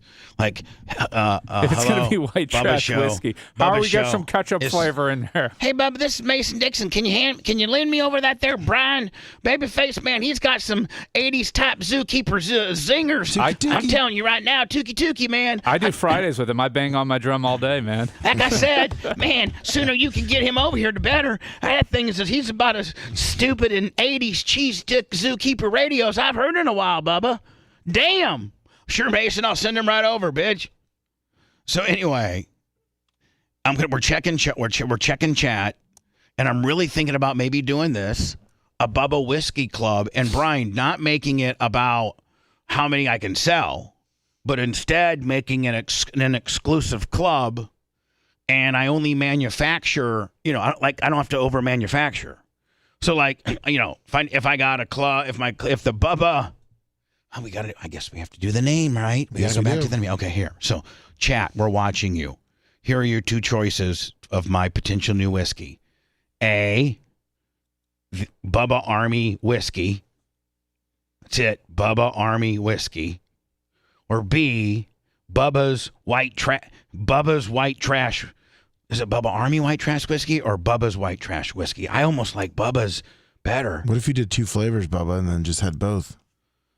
Like he does. What do you mean, like? Well, because he has just a regular whiskey that could be the Bubba Army whiskey, and then you could do the White Trash whiskey as like his Devil's Den, his cinnamon, his fire, his fireball. So at this point, a little take 2 bites at the apple, not one. Yeah. Because people like both. So Brian, we're option C would be the use both names and get people in a double trouble combo deal. Be like, Brian, if I'm going to buy Bubba Army whiskey, on a number, like a label, a numbered, number, you get a number of a certain lot, like whatever your lot number is. Maybe you only make 500 bottles, something like that. Well, I mean, you're going to want both. You're not going to want to just get the Bubba Army whiskey and not get Bubba's White Trash whiskey, which is a different blend. Right, Lummy? Yeah. Yeah. That fireball kind of tasting. And then you come up with, it's a subscription kind of deal. And you're promoting it. First of all, you make it. Mm-hmm. So you make it. Step one. Make it and label it. And then, and then, Brian, at that point, after you've made it and labeled it and had everybody come in here and give you their palate report, and how good it is. Of course, everybody, if you're going to come in the studio, you're going to say it's the best damn whiskey you've ever had your entire life. C's running away with it. Yeah, C's running away with it.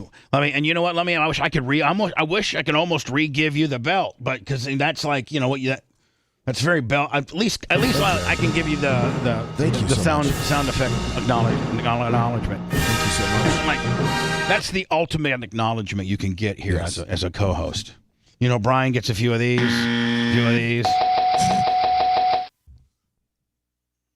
Thank you, Bubba. No problem. So yes, this is what we're going to go with. Bubba's. I'm going to have 2 blends, Lummy, and one blend's going to be called the Bubba Army Whiskey, and the other blend's going to be called Bubba's White Trash Whiskey. Yeah. Yeah. So I could call Jesse up and just say, Jesse, I'm interested in making, a very limited run, very exclusive. I'd take like 2 of his and maybe make some slight changes on them. You know what I'm saying? Just a little bit. Yeah. Add a little of this, take a little bit of that out. So it's really kind of formulated to my liking. And then you Brian, love whiskey. Brian, because What are we gonna come up with, a Bubba Food Club, bitch? I don't know, maybe a Bubba pill organizer. That would be a Bubba Army pill organizer. That'd be pretty funny. That was a good one, Thank bitch. you. About to get mine. That was good.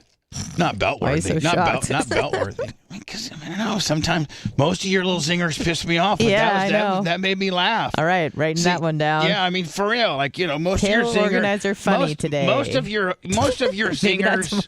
Most of your zingers test my tolerance. Yes. But some zingers, you they'll be like, that bitch got a good one on me.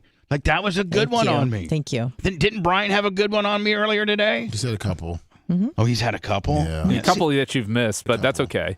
Oh, he's had a couple? Yeah. I think you already said that. Yeah, but Lummy, I mean, but Brian, you got to give it to Lummy. He's got your back. Like I thought you only had one, and he comes in. Lummy's a good dude. I was nice to him this morning. I'm not pissing off Lummy anymore. All right. I know who runs this ship now. So we were talking. Listen, I got to get back. I got to get back to the drone deal. I know. Rhett got Droning on about it. That's one of those Mason Dixons. I got a free agent. Do you need him? You know what, Brian? You know, I can best describe your position with the show and my mind, like my patience and my, because that's what the show is. The show is me. Like the show isn't as good a mood as I am. Oh yeah. Right? Every day. If I'm having a crappy day or I got some really, really, really bad things on my mind, like yesterday, I cannot be any more thankful. And I know that a lot of people probably clown us, but they can clown. You know what? They can make fun of us. We're the fat girl in 7th grade. I'm sorry, we're the fat girl in 5th grade that ends up being just like the hottest bitch ever your sophomore year. Did you guys ever go through that? There was these chicks like in 5th and 6th grade, and they had like these horn rim glasses, and they just looked like girls. They're even kind of homely. Yep. And then by like their sophomore year or freshman year, when they start getting a little bit of boobs and their hips start filling out, and they start getting some, man, that bitch that was kind of ugly in the nerdy 5th one. and 6th grade is kind of hot. Exactly. Yeah. Mm-hmm. I don't know what I was talking about, but You're talking about me and how I became a hot chick? Yeah, it's like you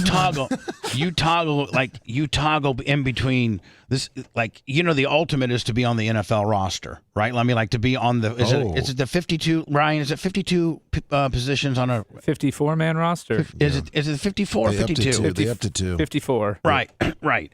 And they have a practice squad, and I don't know that there's a rule on how many practice squad guys you I think you can have 12. Yeah, I think it's 10 12. or 12. All right, like so that. you can have 12, right? Yeah. And those are 12 dudes that go out every day and bust their ass and do every drill. Right? You would think the practice squad guys would kind of get maybe chill out a little bit because you're not. But no, you're trying to get discovered. You're trying to get on as soon as there's an injury on that 54-man roster, they're calling you up. Right? Brian goes from within my world, being on the air in a good manner and dancing with me and being funny. That's like being on the 54-man roster. But then occasionally, Brian, I feel like sending him down to the practice team because he just made a huge mistake. Is that the Lummy Sports Show, the practice squad? It's actually 53 players. 53 now? Yeah. Oh my God, that would be. We should rebrand your. The practice squad. We should rebrand your sports show instead of Lummy's sports show. We should call it Lummy's practice squad. Yeah, Bubba's practice for a long time. It was called the Scout Show. Yeah, the Scout Show because the Scouts. That's pretty much the same thing as practice squad. If you're in football, I don't think the Scouts have near the punching jobber power of practice. Punching jobber. Well, you call it power. the Scout because you're Scout Squad. The Scout team. You're not. No, I like practice squad better. Can we rename it? Sure. Lummy's practice squad sports I'll show. let Mike Rowe know. Is that what? Do we got to do all that? Yeah. Let's not do that, please, No. God, No. It's gonna stay the same. Brian, you just threw us a curveball. We can't rename the show. Okay. Because it's just all the infrastructure it would take. Right? Yeah. Thanks, Brian. I know this is a huge counter program, and I do apologize ahead of time. We talked about Henry Kissinger yesterday, right? Yes. He passed away. He died last night. Yeah. Yeah, Anna called it. She wished his death, and he died. Sure did. Whoa. By the way, then it's been nice knowing all of you. I gotta If tell you Anna this. has that power, No. there ain't going to be a show tomorrow. Hold on. I'm telling you right You're now. dead. You're dead. You're I'm dead. telling you right now. I'm telling you right now. This bitch yesterday made a real big deal about it. Like, this isn't even coincidental kind of deal. Like, this might be witchcraft kind of deal because this bitch was Dude, like three I've or done this before. four different time. Brian was like very adamant. Like, we'd be talking about Rosalind Carter and Jimmy Carter and all the presidents that were there and how Bill Clinton was probably still looking for some like, we were being fun about it. And Anna goes, is that one person Henry Kissinger? And we're like, no, that's not Henry Kissinger. She's like, and she Googles him and everything. She I'm goes, like, he's alive, I said that. I go, he's alive. And we're like, yeah, whatever. I'm like, he's 100. And then we're like, okay, we got it. Secretary of State. Okay, we got it. Under Thank Jimmy you. Carter Nixon. So Brian, she kept going on and on about this Henry Kissinger dude. Like, I mean, to the point ad nauseum. Mother effer died probably within a few hours of her uttering those words. Yes. You know what? What up, man? You guys be careful. This is Anna's a derivative of the Salem witch bitches. Yep. I'm a witch, bitch. I did the same thing with Ronald Reagan in 2006. The exact same thing happened. I was talking to my dad about it. I'm like, how is this MFer still alive? Dies that night. Can I offer you a bit of... It was June of 2006. I killed him, too. A bit of how advice? is Bubba still alive? I don't know. Yeah, how am I alive? It's not wishing, she's wishing. Well, see, she has to verbalize it. She cannot. And she probably does verbalize it at home. What? Yeah. I mean, whoever will listen, I'm sure she tells bad things about me. No. Oh. No. I bet you out of all my employees, you talk the most crap about me behind my back out of all my employees. I don't think so. I'm just saying. Like Lemmy, of course, you would never say me. Like, not at all. I don't know if I speak them, but you I actually sometimes think have to them. go into your Bubba worship room. Yes, I have, a whole spare bedroom. That's the whole house. What are you talking about? I mean, right. If you were to die, Bubba, would you want your crew to carry on your show in your honor? I think we've talked about keep this. the Bubba Army going? Yeah. Multiple times. Yeah. If they would, yeah. In fact, Brian, I've been working with Tom recently on a contingency plan in the event of your death. Well, no. About if I die, him. It's an accident. Before he does, he kind of manages the show. The show goes on, and he just kind of manages it. You know what I'm saying? Like, is just kind of oversees it a little bit more than he is now. But everybody still has their same role. And Except they get paid. You need a host. Tom's like, we need more pizza talk. No, it would be, those staff meetings would just be so They'd be long. 4-hour staff meetings Guys, every I day. need a quick 15-minute staff You meeting. know what I'm Just saying? broadcast those, and that'll be the show. You know what I'm saying? You got me? You follow me? You good? You with me, Anna? You good? No, you got me? not okay. good. Have you been through a Tom Bean meeting? No, I haven't. Oof. I have not. No, but I hear the stories. All right. I eventually have to hang up on him. I'm like, Tom, In I gotta go, person? man.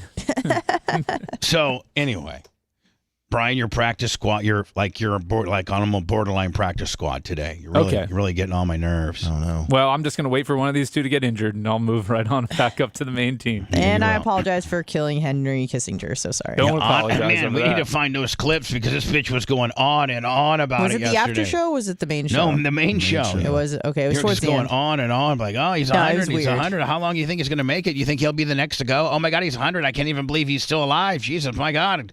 Like, Jesus, shut up. Christmas Day Massacre. Homeboy died. I know that freaked me out, honestly, last night. We're talking about drones, Brian, and with Chick-fil-A having the new drone deal. Watch how good some of these drone drivers are. This is all drone. This is the great equalizer. This racetrack, this venue, it's unreal how you. So I mean, he had to start that halfway down, around the stadium because he's kind of wrapping it around now, isn't he? Electricity in the air here in St. Louis at the Dome.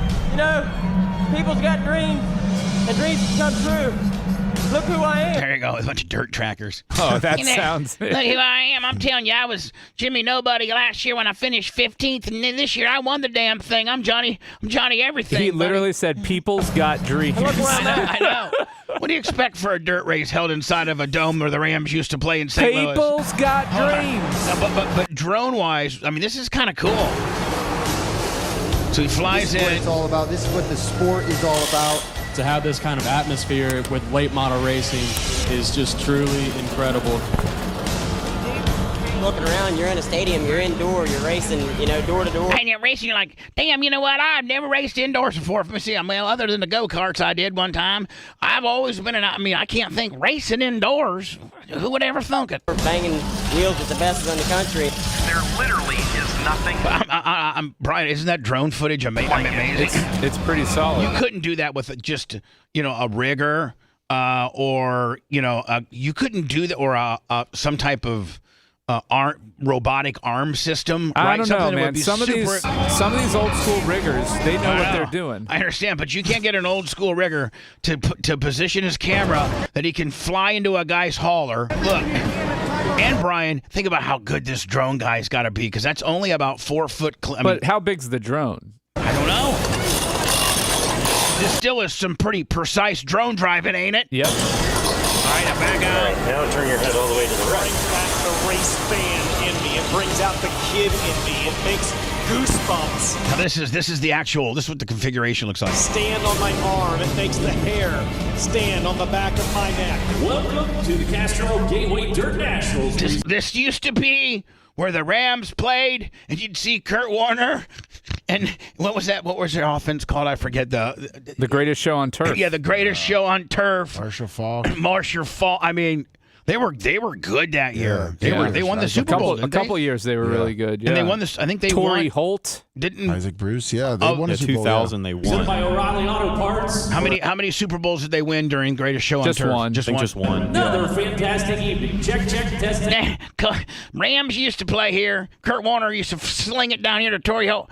Now we got a bunch of dirt racers in here. It's much better now. That's where they cheated Bert Emanuel out of that catch. Yeah, the Bucs should have been in the Super Bowl. You know what? Yeah, listen, you guys, I'm not a big Bucs fan, but I'm a what's right and what's wrong fan, and that was absolutely one of the biggest screw jobs. The St. Louis screw job, they call it. And then the other one was the Fail Mary Seattle Green Bay. Remember that, Lemmy? Yes. And they actually took the ball away from Green Bay guy. It was clearly a touchdown that was taken away out of his hands after he was down on the ground. And, I saw the replay the other day of that, actually. Yeah. Pete Carroll got the refs to essentially both one called it an interception, one called it a touchdown. So the call on the field wasn't even clear. And then they reviewed it, which was so obvious on review, and they ruled it an interception. And that and the Burt Emanuel are about the two biggest screw jobs I can just playoffly think of. And they changed the rules. Other than I guess the other two would be, I hate to get off track here. The other two would be the great fumble, the Tom Brady Oakland Raider the tuck rule, the tuck rule, right? Wasn't that an absolute screw job? Sure was. And then the other one being, this wasn't really a screw job, but the infamous Kenny Stabler to Dave Casper Fumblerooski. Remember that? Yeah. Where you'd fumble they were fumbling the ball, they were forwarding and fumbling it, like a fumble, you jump on it, right? Well, they were taking the ball and just keeping it moving along like it was still getting fumbled, and then jumped on it on the end zone, so it would be a touchdown instead of getting the ball at the 7. They called it the holy roller. They changed the rule now that only the player who fumbled can recover it and advance it. Otherwise, it goes back to the spot of the fumble. Right. But that rule was caused by the big Fumblerooski, Dave Casper and Kenny Stabler. Yeah, they called it the holy roller. That's what the. You know what? I'm going to go into words, so I'm not. So anyway, let me just show you some fantastic drone driving. By the way, I'm going to have Michael Rigsby on probably as a podcast, Lummy. Oh, sweet. He's from Flow Racing. I've had him on once before to talk about this race and promote it, but it'll probably be a podcast on Flow Racing. If you really are into racing, man, you need to go join flowracing.com. Go to flowracing.com. You can stream it on your phone. You can stream it on your TV. You can watch it on your whatever. And they have a dirt race, like even in like during the summer, Lummy, they'll have World Outlaw sprint cars in Williams Grove, super late models like in Alabama, Lucas and World Outlaw. They'll have the All-Star 410s, which are now the high roller, the ones that Kyle Larson bought Tony Stewart's sprint car body. Remember? Oh, yeah. Tony owned All-Star Sprints, owned them for about 15 years, turned them around. They were on the verge of folding until Tony bought them. All-Star Sprint Series, the longest running sprint car series ever. Tony takes them, fixes them, and then Kyle Larson bought it from Tony. So now you can. So if you sign up for Flow Racing, you get all of that every Friday, Saturday. There's always like about, I don't know, 10 or 15 dirt races on from all around the country. Nice. And my February, the Bubba Raceway Park winter games, our February, the Winter Nationals, they'll be on Flow Racing. The USAC, the non-wing, the non-wing 410 USAC, and the Lucas late models will both be on Flow Racing. So, if you're the ultimate Bubba fan, you can see me out there, my Bubba Army rape van. Have you seen how obnoxious that looks on TV? Yes. It's so obnoxious. Always a lot of stuff, but goddamn is it fun. I'm not the cocky type to act like I'm going to go there and win it again this year, but you best believe it. All right, whatever. We've heard enough. That's some phenomenal, as I close out the topic, that's some phenomenal drone deals. Yes, it is. Very much so. Today's after show will be Brian and Brent and I and the Killer Bees. Oh, really? We're doing that? Yeah, Brent's coming in. Thanks for the heads up. I thought, what? Come on, Brian. We let you listen to the show. I'm sorry. I try to listen to the show, but my drive's in. When I know, but I just, even if I didn't tell you, I was thinking there would never be a problem because I thought you really. No, it's not a problem at all. It's just news to me. That's awesome. Do you have to change your gimmick up at all? I thought you and Brent usually pretty jive. You guys pretty much jive together a little bit, don't you? Yeah, no, on most stuff. Brent's great. Like, what do you think? Is Brent a true libertarian? Is he where does he align politically? Yeah, he's pretty libertarian. He's about as libertarian of a person as I know. Well, we got, and that's going to be available only podcast. Yes, it is. Only podcast and locals. That's it. It's not going to be available on Facebook. Not going to be available on YouTube. We're really going to make it a very exclusive Killer Bees, so that you have to go to our podcast. Can't wait. And get that. So anywhere you get your podcasting, Spotify, iTunes, iHeart. Or better yet, go to our Bubba Army HQ site and be a monthly subscriber, and I think that gives you access to our podcast. Yes, it does also. Well, listen, you wouldn't want to go join that just if you're only going to listen to our podcast. You got a lot of stuff in the archives. The other things is what you really want. Oh my God! And what else we're going to be doing? Oh my God! This website, Bubba Army HQ, is really going to be probably the only thing where we may just that might just be the saving grace of everything. It's just so well done. There's so many different dynamics to it, and the archive section is unbelievable with an AI search that's quite frankly very impressive. The HQ stands for high quality. It's not headquarters. Now, since nobody else has got the guts, the people's hammer has spoken. How does that sound to you, mister? I think it sucks. The Bubba the Love Sponge Show returns after this. Oh, sorry. Feeding time. Feeding time. Bubba, I sent you a picture that Macho sent me of a desk for the podcast. He wants to know if you like it because he's not going to search anymore. All right, well, did you send it to me? Yeah. Hey, Lummy, where'd you send it to me? Your messenger? Oh, up here? Yes. Okay. Come on. Kids out.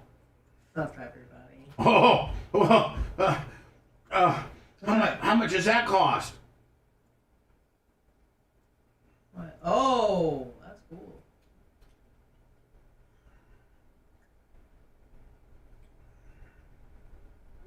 That smells good as absolute F. Absolute F. Trying to see where I talked about Henry Kissinger. Alex.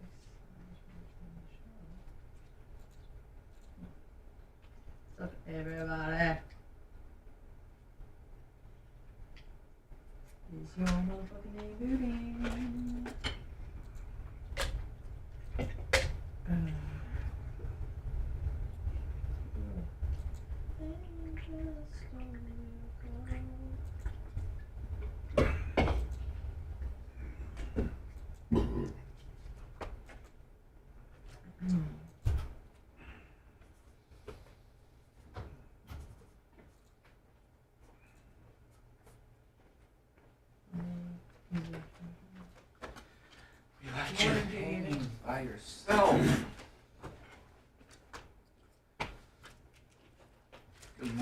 Dutch Duke.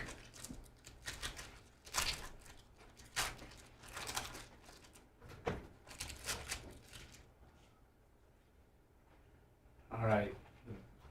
The bitch is gone. We can all talk freely about her. Let's go, chat. Tell us how you really feel. You like turtles. Good morning, Clit Rubs.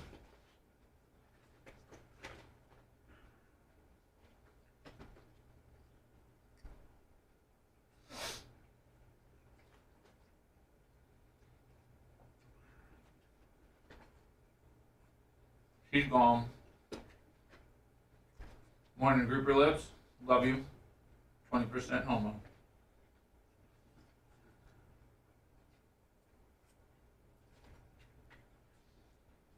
I did hear that Anna called the army fake the other day. And then she laughed about how she was going to apologize and she had to convince herself that it wasn't fake in order to do so. Yeah. That's that bitch. Thanks for having me, Holyoke Joe.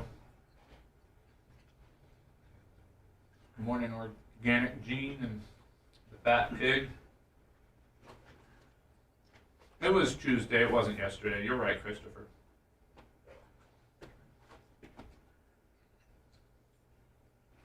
Top 4 in college football, if I had to pick my 4 best teams that I've seen play, would be Georgia, Michigan. Washington? No, Georgia, Michigan, Oregon, and right now at the moment, that 4th spot's tough. It ain't Florida State now that they lost Jordan Travis. They'll make the CFP as a 4 seed, but they're gonna get trounced by whoever the 1 seed is.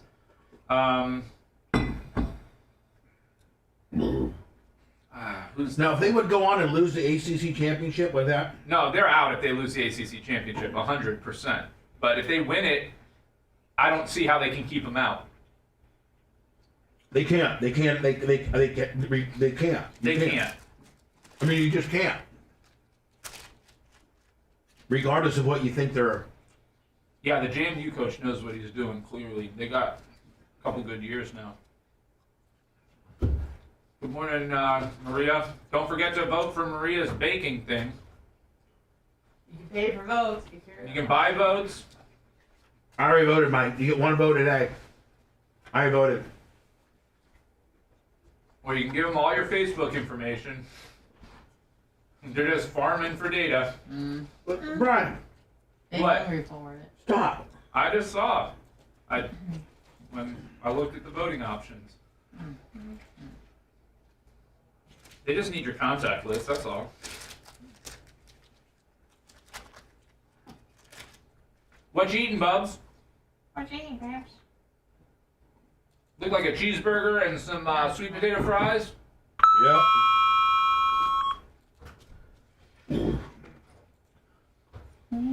A bunless cheeseburger. Yeah. Yes. Which makes all the fucking difference in the whole meal. And why is that? Because you're fucking not absorbing The grease? 52, whatever a fucking hamburger bun would be. Yeah. Well, that's what you're trying to fucking stay away from. Carbs. That's how I do it. Good morning, retarded. I don't know if it sounds like ASMR, but I'm tearing this shit up. Sure Yeah, I like it. I mean, you learn very bad food eating habits when you work here. Oh, yeah. I couldn't quite finish.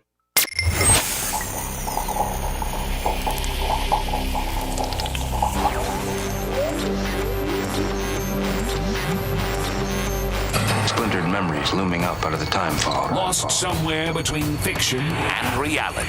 Madness that made no sense at all. You're listening to the Bubba the Love Sponge Show.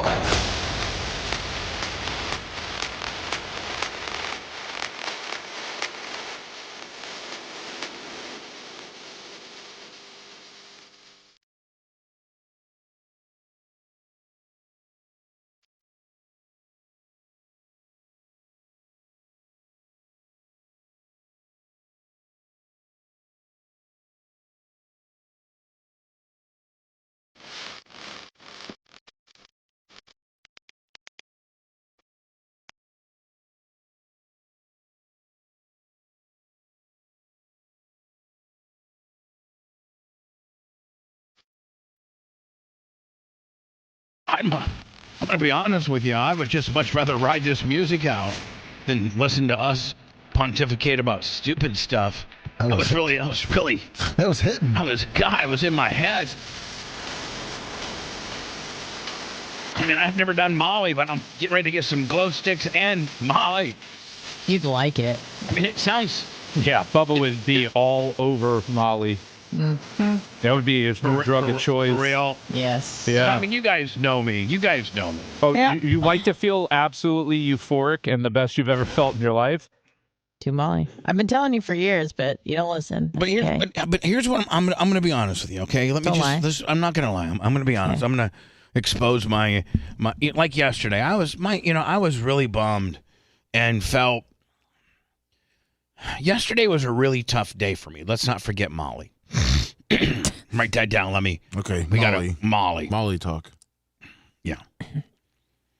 But and so why was yesterday a tough day for you? Because we changed payroll companies, and the old payroll company took my payroll amount out at like midnight, Wednesday night, Thursday morning. So if I could get, listen, I'm a small business, Brian. I'm a, I pay. We have a payroll. We have a mortgage. We have, electric bills. We got, it takes a lot to keep this building running. And, just like Hunter Law has a payroll. Yes. Well, I have a payroll. Mm-hmm. And, we know how the show is the show, and it's completely funded by the listeners. And sometimes, either one, the show sucks and they're not wanting to, help us out at all and be a Bubba Army contributor. And some months are better than others. And even our YouTube numbers will fluctuate a few $1,000s because I guess we're constantly having to put up and be funny and put new content up and be just market and sell merch, and it's a grind. And so many a times, and again, if we had this big fat like we used to, Cox and Sirius XM, Brian, at those times we had contracts, and you didn't have to really worry about how you're going to make ends meet. Like, I knew when I made $1 million from Sirius XM when my base was $1 million, I knew. Now this blows my mind right now, knowing on what my monthly bills are now and what the kind of money I bring in now compared to the kind of money I bring in then. I got a check for $83,333 every direct deposited into my account. So that's a lot of money. Like, I couldn't even fathom that in today's world. Just because we've, I mean, it's tough. We're just busting our ass.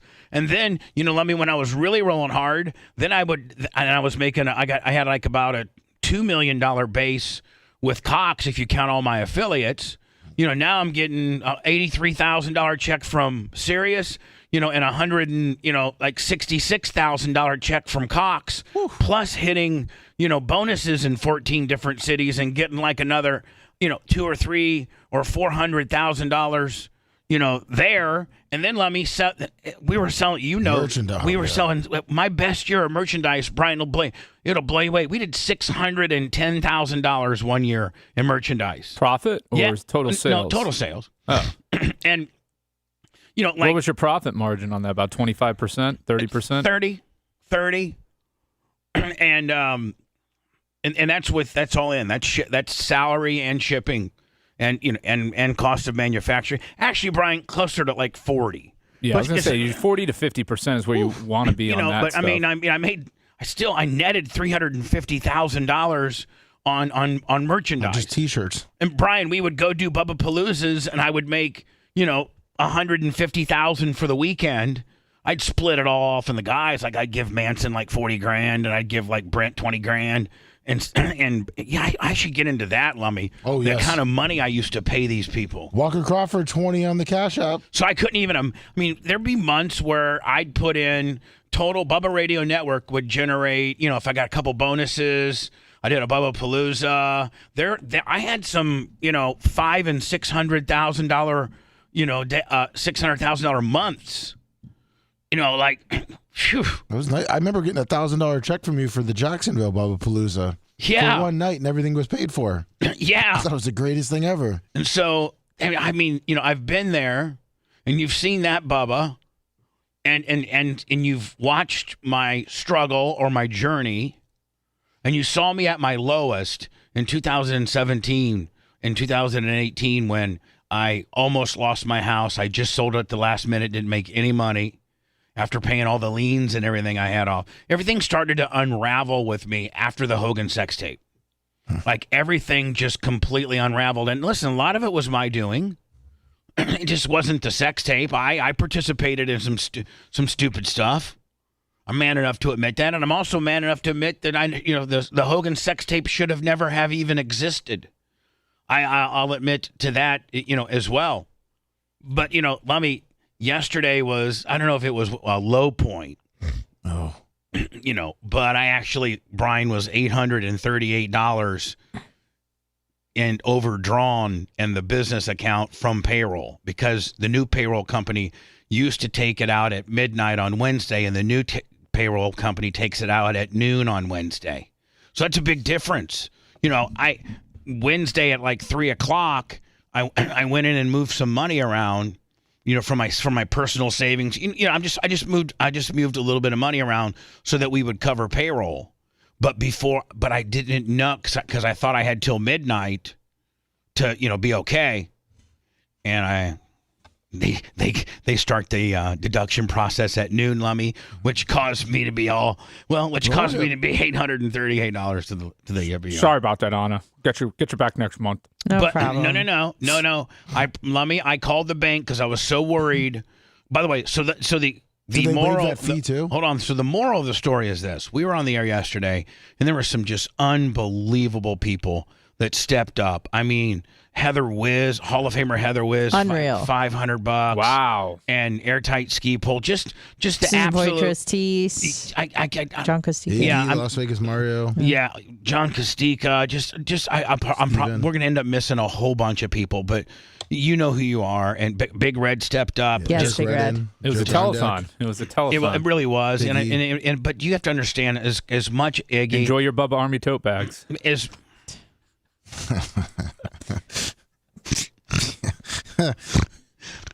Glad you found that funny. It could have been. Yeah, we always wait for Bubba. Do you realize we always wait for Bubba to laugh? All right. Does he think this is funny? Because if he laughs, I'll laugh. Because it's always the same format. He says it, and then I stop for about 3 or 4 seconds as I'm deciding whether I like this or not. Yeah, so it's a huge trip up. It's a big Tim Wakefield 46-mile-an-hour knuckleball that he's throwing out, and I don't know if I'm gonna whiff it or because Lummy, those knuckleball guys. Yeah, Brian, you know enough about baseball. Like if they threw it the right way, it was unhittable. You couldn't hit it. It floated there and just wobbled. You could not hit the best of hitters. The best of hitters, when a knuckleballer really threw a knuckle, you couldn't hit it. But when a knuckleballer throws a marginal one or one that got away from him, it's literally like batting practice, isn't it? Yeah. It's right down the middle. It's going 49 miles an hour, and you just, you Jose Canseco threw at the roof, right? R.I.P. Tim Wakefield. Oof. That's what Brian's stab-in is. It's one of those just really big knuckleballs. Now, am I going to knock it out of the park and get mad, or is he going to actually catch me, making me look stupid as I swing and myself into the ground? Yeah. Remember when we used to watch cartoons and when they would show baseball scenes and somebody striking out, they would screw him into the ground? Yeah. Remember when the dirt would kind of go until they were all the way in? Yeah, they post-hole themselves right into the wall.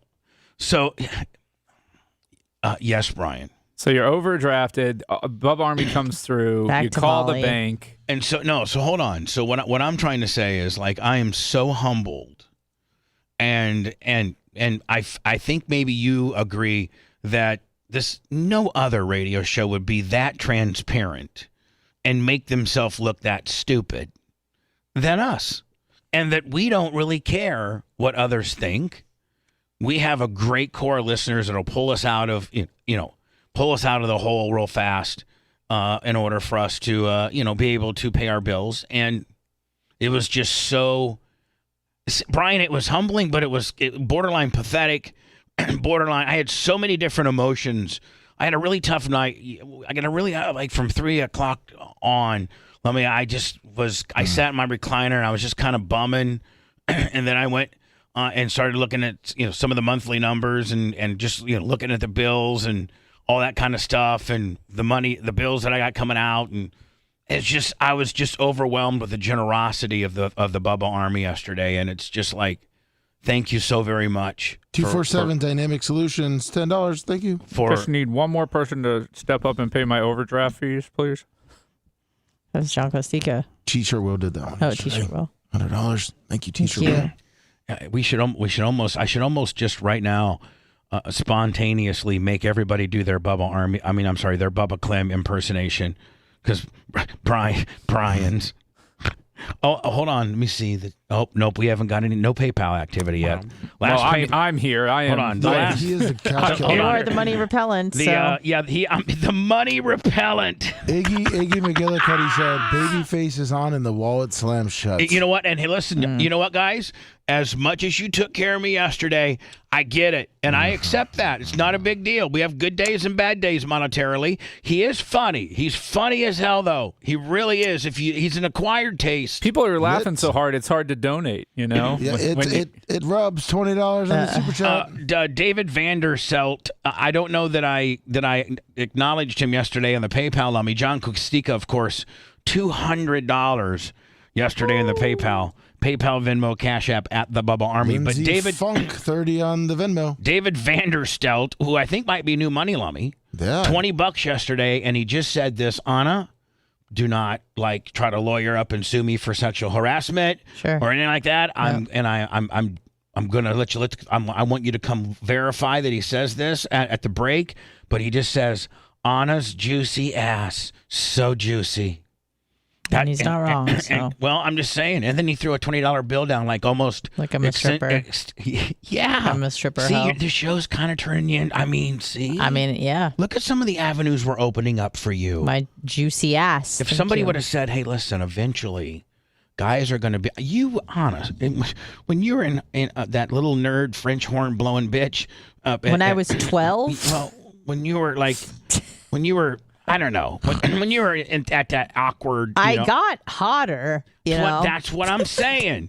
When you were at that awkward, kind of ugly phase of your life... Oh, that's like her whole life. Okay, no, it's not. Sorry, that was chat. Sorry. Now, don't... I'm sorry. Everyone is Bubba. Even when I impersonate my mom, you're going to have a different voice for chat than me. Okay. But I think I'm everybody. Pretty much. I think anytime you're doing an impersonation of maybe even your mom, it's to the tone of me. Yes. It's my cadence. Mm-hmm. So, anyway, did you ever think when you were maybe that little ugly duckling before you blossom into the beautiful woman that you are today, and that includes going to college and never getting laid and kind of being a little bit of a tease, giving you like to make out. Listen. I know. I was such a make out whore. because you wanted guys to think that you're super sexual, but you really weren't. I didn't want super sexual. I just wanted to blend. I didn't want to be weird like I do now. Mission failure. Well, yes. Well, back then, I mean. Cognac, $100. Oh, thank you. Still slinging. Yeah. So. Anna, yes. When you were at that ugly duckling stage, yes, of your life, and then you went into college, and that's where most of us get, our first colloitus. Most of us, I wouldn't say us, but most people, whether you're in college or not, between the ages of 18 and 24, is probably where the majority of Americans lose their virginity. Oh, I would lost my say virginity I at would 23. say 16 to it's way 15 earlier to than that. 22 is the majority. 15 to 20. Trying to be a little less creepy about it. I mean, it's not creepy. It's a fact. All right. So okay, if we're talking about here's the subject matter, Brian. You come up with the ages. When you lose your virginity. I think you're saying it's 15 to 20 would probably older now. Yeah, it's getting older now, but they don't interact. The kids don't interact with each other. We could just take a poll between all of us and get the age. Right? Well, there you go. Yeah. There you go. Okay, ready? Yeah. Who do I have to go first? I was 16. I was 16 too. I was 16. 23 and a half. Bringing up the average. Brett? I was 15. And Macho Man? He says no comment. Fifth. There's so many to choose from. I'll take the fifth. All right. 11, brother. Did anybody write? Did anybody write all those down? Yeah, 16, 15, no comment, and all right, hold on. So do we know 23? She'll tell you how many months she was. All right, hold on. I'm gonna have to give me the numbers again. 16. Hold on. 16. All right. 16. 16. 15. 23 and a half. 23 equals 86. And how many is that? It's me. How many is that? No, me, you, Brian. Yeah, 5. It averages out to 18 thanks to No, Anna. it doesn't. 17 and a half. 17.2. Yeah. So sorry. So the average person, it can be we can extrapolate the data here. It's fine. Right. It's probably about right. 17 is probably about the average age of the I would say American. that's probably right on it. Yeah. So that's what the average of a person who loses their virginity, but you wanted to fake that funk all through college, which makes you completely way not normal. So you're kind of homely, and you're way above the average person getting laid deal. I was not homely in college, for the record. No, you were not. I was super. I was at my hottest in college. Listen, bitch, you had two eras. You had the little bit of an ugly era, and then you had the kind of hot, cute, but not very sexually active era. Mm-hmm. Okay, hot, cute, not sexually active, and the other area is ugly. Mm-hmm. Call it her Gildan phase. So during your kind of hot, making out, giving blue ball phase, you still didn't get laid. Not because I couldn't, because I chose not to. I know. So There's a difference. When that woman, she was saving herself for absolutely nothing. So when that woman, yes, who is the furthest thing from a stripper? Because if you would think about a stripper, I would think that most strippers, Brian, if we were to analyze why Anna turned out to be how she was, and she didn't get laid till she was 23, and why, and the life that she led, what would you say? I would say the average stripper probably is in the 15 to 17, maybe 14 to 17. Maybe even earlier. Maybe It's sexually early. abused. I mean, some mommy's boyfriend action, uncle action. Exactly. Maybe dad wasn't around action. But actually, maybe some engaging in voluntary sexual acts, probably 14 to 16. Right. Yeah. Maybe even screwing around with her girlfriend on some slumber night willies, lappy Smurf Sure. gimmick. Yeah. Some of that. Mm-hmm. Oh, yeah. Pillow fighting without the pillows. So Anna goes from ugly duckling to kind of cute making out deal. Now she is almost like a stripper. And the fact that I got guys that are giving me $20 in the name of her juicy, hot ass. Well, that would actually make her more like a prostitute and you her pimp, because a stripper actually receives the money directly. Although you do have to pay the house. Man, but yeah. even you had to lawyer up a good joke. Jesus. Baby. Okay, I'll be. You know what? I guess I am her pimp. You know what? At the end of the day, I mean, if we're being real about it, I think it's a better analogy. I think if we're going to be real about it, I'm everybody's pimp, because the money that I sit here and bring and make for us pays us all. You all are beholden to me. You do good. You keep working your corner, Anna. Iggy McGillicuddy. Thank you. Keep pulling your end of the weight, buddy. Anna, I've never met a pimp that banks with Truist before, so that's interesting. James Meyer 50 and we're Las above Vegas board Mario here, 25. so it's nice. God, Anna's on fire today. Am I? Yeah, you are. We missed a couple. Let me give Back to the Molly. How are you going to work that How in? about we just hit the cash real quick? Sorry, Las Vegas Mario 25, James Meyer 15, and Iggy McGillicuddy 22. Of all numbers, huh? Yes. 20. That's probably how many sets of push-ups he's done this morning. Or maybe that's when he lost his virginity. Actually, no. Sorry, no. Sorry, That's right. hold That's on, right. With all That's the fees, right. It was $20.62 for Babyface's humor lube. Oh, okay. Humor lube. Wow. I don't know how you take that. Like if somebody was bent over. If somebody was to Ask call, Lummy. if somebody was to title you as humor lube, are you lubing up our humor? Are you like what are you? Like, Yeah, I think I'm making the humor easier to take. I don't know. I don't know. That or maybe I don't know. Chris Spearman, Maybe 25. we're taking it in a place that we don't want it, and it's because of your lubrication as to why we're having it. Chris Spearman, 25 on the Cash Thank App because you. Brian is a douche. There we go. All right. If that makes us money, great. Can I hold your feet to the fire? How does this? You're sad, and how do we work in the Molly thing? All right. Well, so yesterday I was just so sad because I was like, I've never had to really bona finally get on the air and say, hey, we're this much short. We're in like the business. We had a bad month. I need some help. In the arms of an angel. Just a crying little kitty. Far away from here. Those commercials are sad. They are sad. For just 10 cents a day. But that's what I Sponsor this fat man from Warsaw. You can keep this washed up DJ Keep going on. from going to the skyway. Hey, the roast is on the 22nd, so just relax there, friend. Bubba, do you want Rhett to film a video like that? We posted on YouTube. That would be really funny. Just you being like sad. Like Bubba under the covers, Oh my God. shivering. No, hold on. But we should actually write that where, it shows me like out by the trash containers, Digging through. digging, digging Wrapped through. up in a Bubba Army blanket. Like we have Macho Man go out and get some old wires and an old microphone, right? Yeah. And like we You're in a cage. and we pre-stage it, and I'm and it in the arms of an angel. I go, hi. I'm Bubba the Love Sponge. I used to be a multi-millionaire, a private jet owning, internationally syndicated radio personality, television co-host. Television, because Brian, my TNA background would give me a TV thing, or I could say I was a television. I have my SAG card for Jesus Christ's sakes. I do, but you could say you could almost say TV personality too, could you not? Yeah.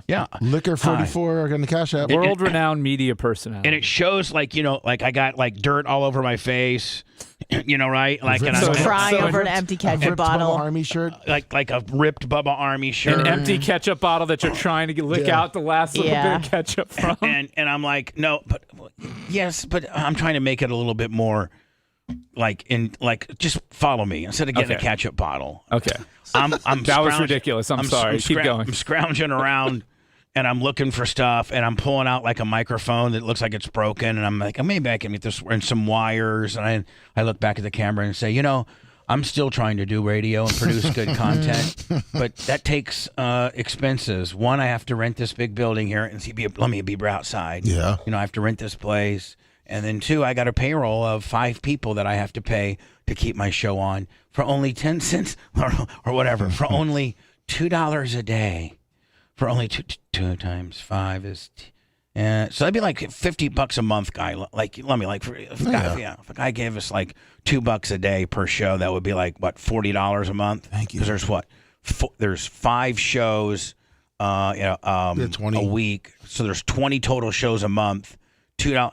Oh, that'd be $100, wouldn't it? No. Yeah. No. How much? 2 times 20. If it was 40. $5 a day, then it's $100. No, $2 a day. Okay, that's $40 a month. Yeah. So for just $40 a month, which is $2 a show, you could probably keep me on the air and being able to pay my bills and continue to give you great content. As I'm even looking at the wrong camera. As the former big time, have my own plane, hot wife, running wild, whatever. Thank you for your contribution. Go to BubbaArmyHQ.com. Maybe become a lieutenant and or sergeant. And then have access to all my archives from when I used to be that flame-throwing millionaire. Thank you. James Anthony 20 on the Cash App. And then So you go yesterday back was and a get big the cash. big telethon because for the first time I transparently told you that I don't have enough money to pay our payroll checks might bounce. That sounds like a country western song, doesn't it, Brian? My payroll check might bounce. All right. My check was made from rubber. Scratching with the homies. Thanks is a on hold. lot to blubber. What? That's. I think. Okay, so the Molly for the fifth time. I think that was a little. That was a little low. Yeah. Sorry. I'll slap myself for that. Slap yourself? Yeah. Oh, that's what I deserve. Now you're calling me blubber. Yeah. What the heck, I mean, at the end of the day, Brian. Like, I'm not saying this would ever. Like, your insults would go to this level where I would get so mad where I'd want to like beat you up. Right. But if I'm just telling you, if I did get mad, I could beat the hell out of you. I'm well aware. I'm just saying. Well, I don't care how tough you think you really like. I'm a pretty strong old man, and I'm big.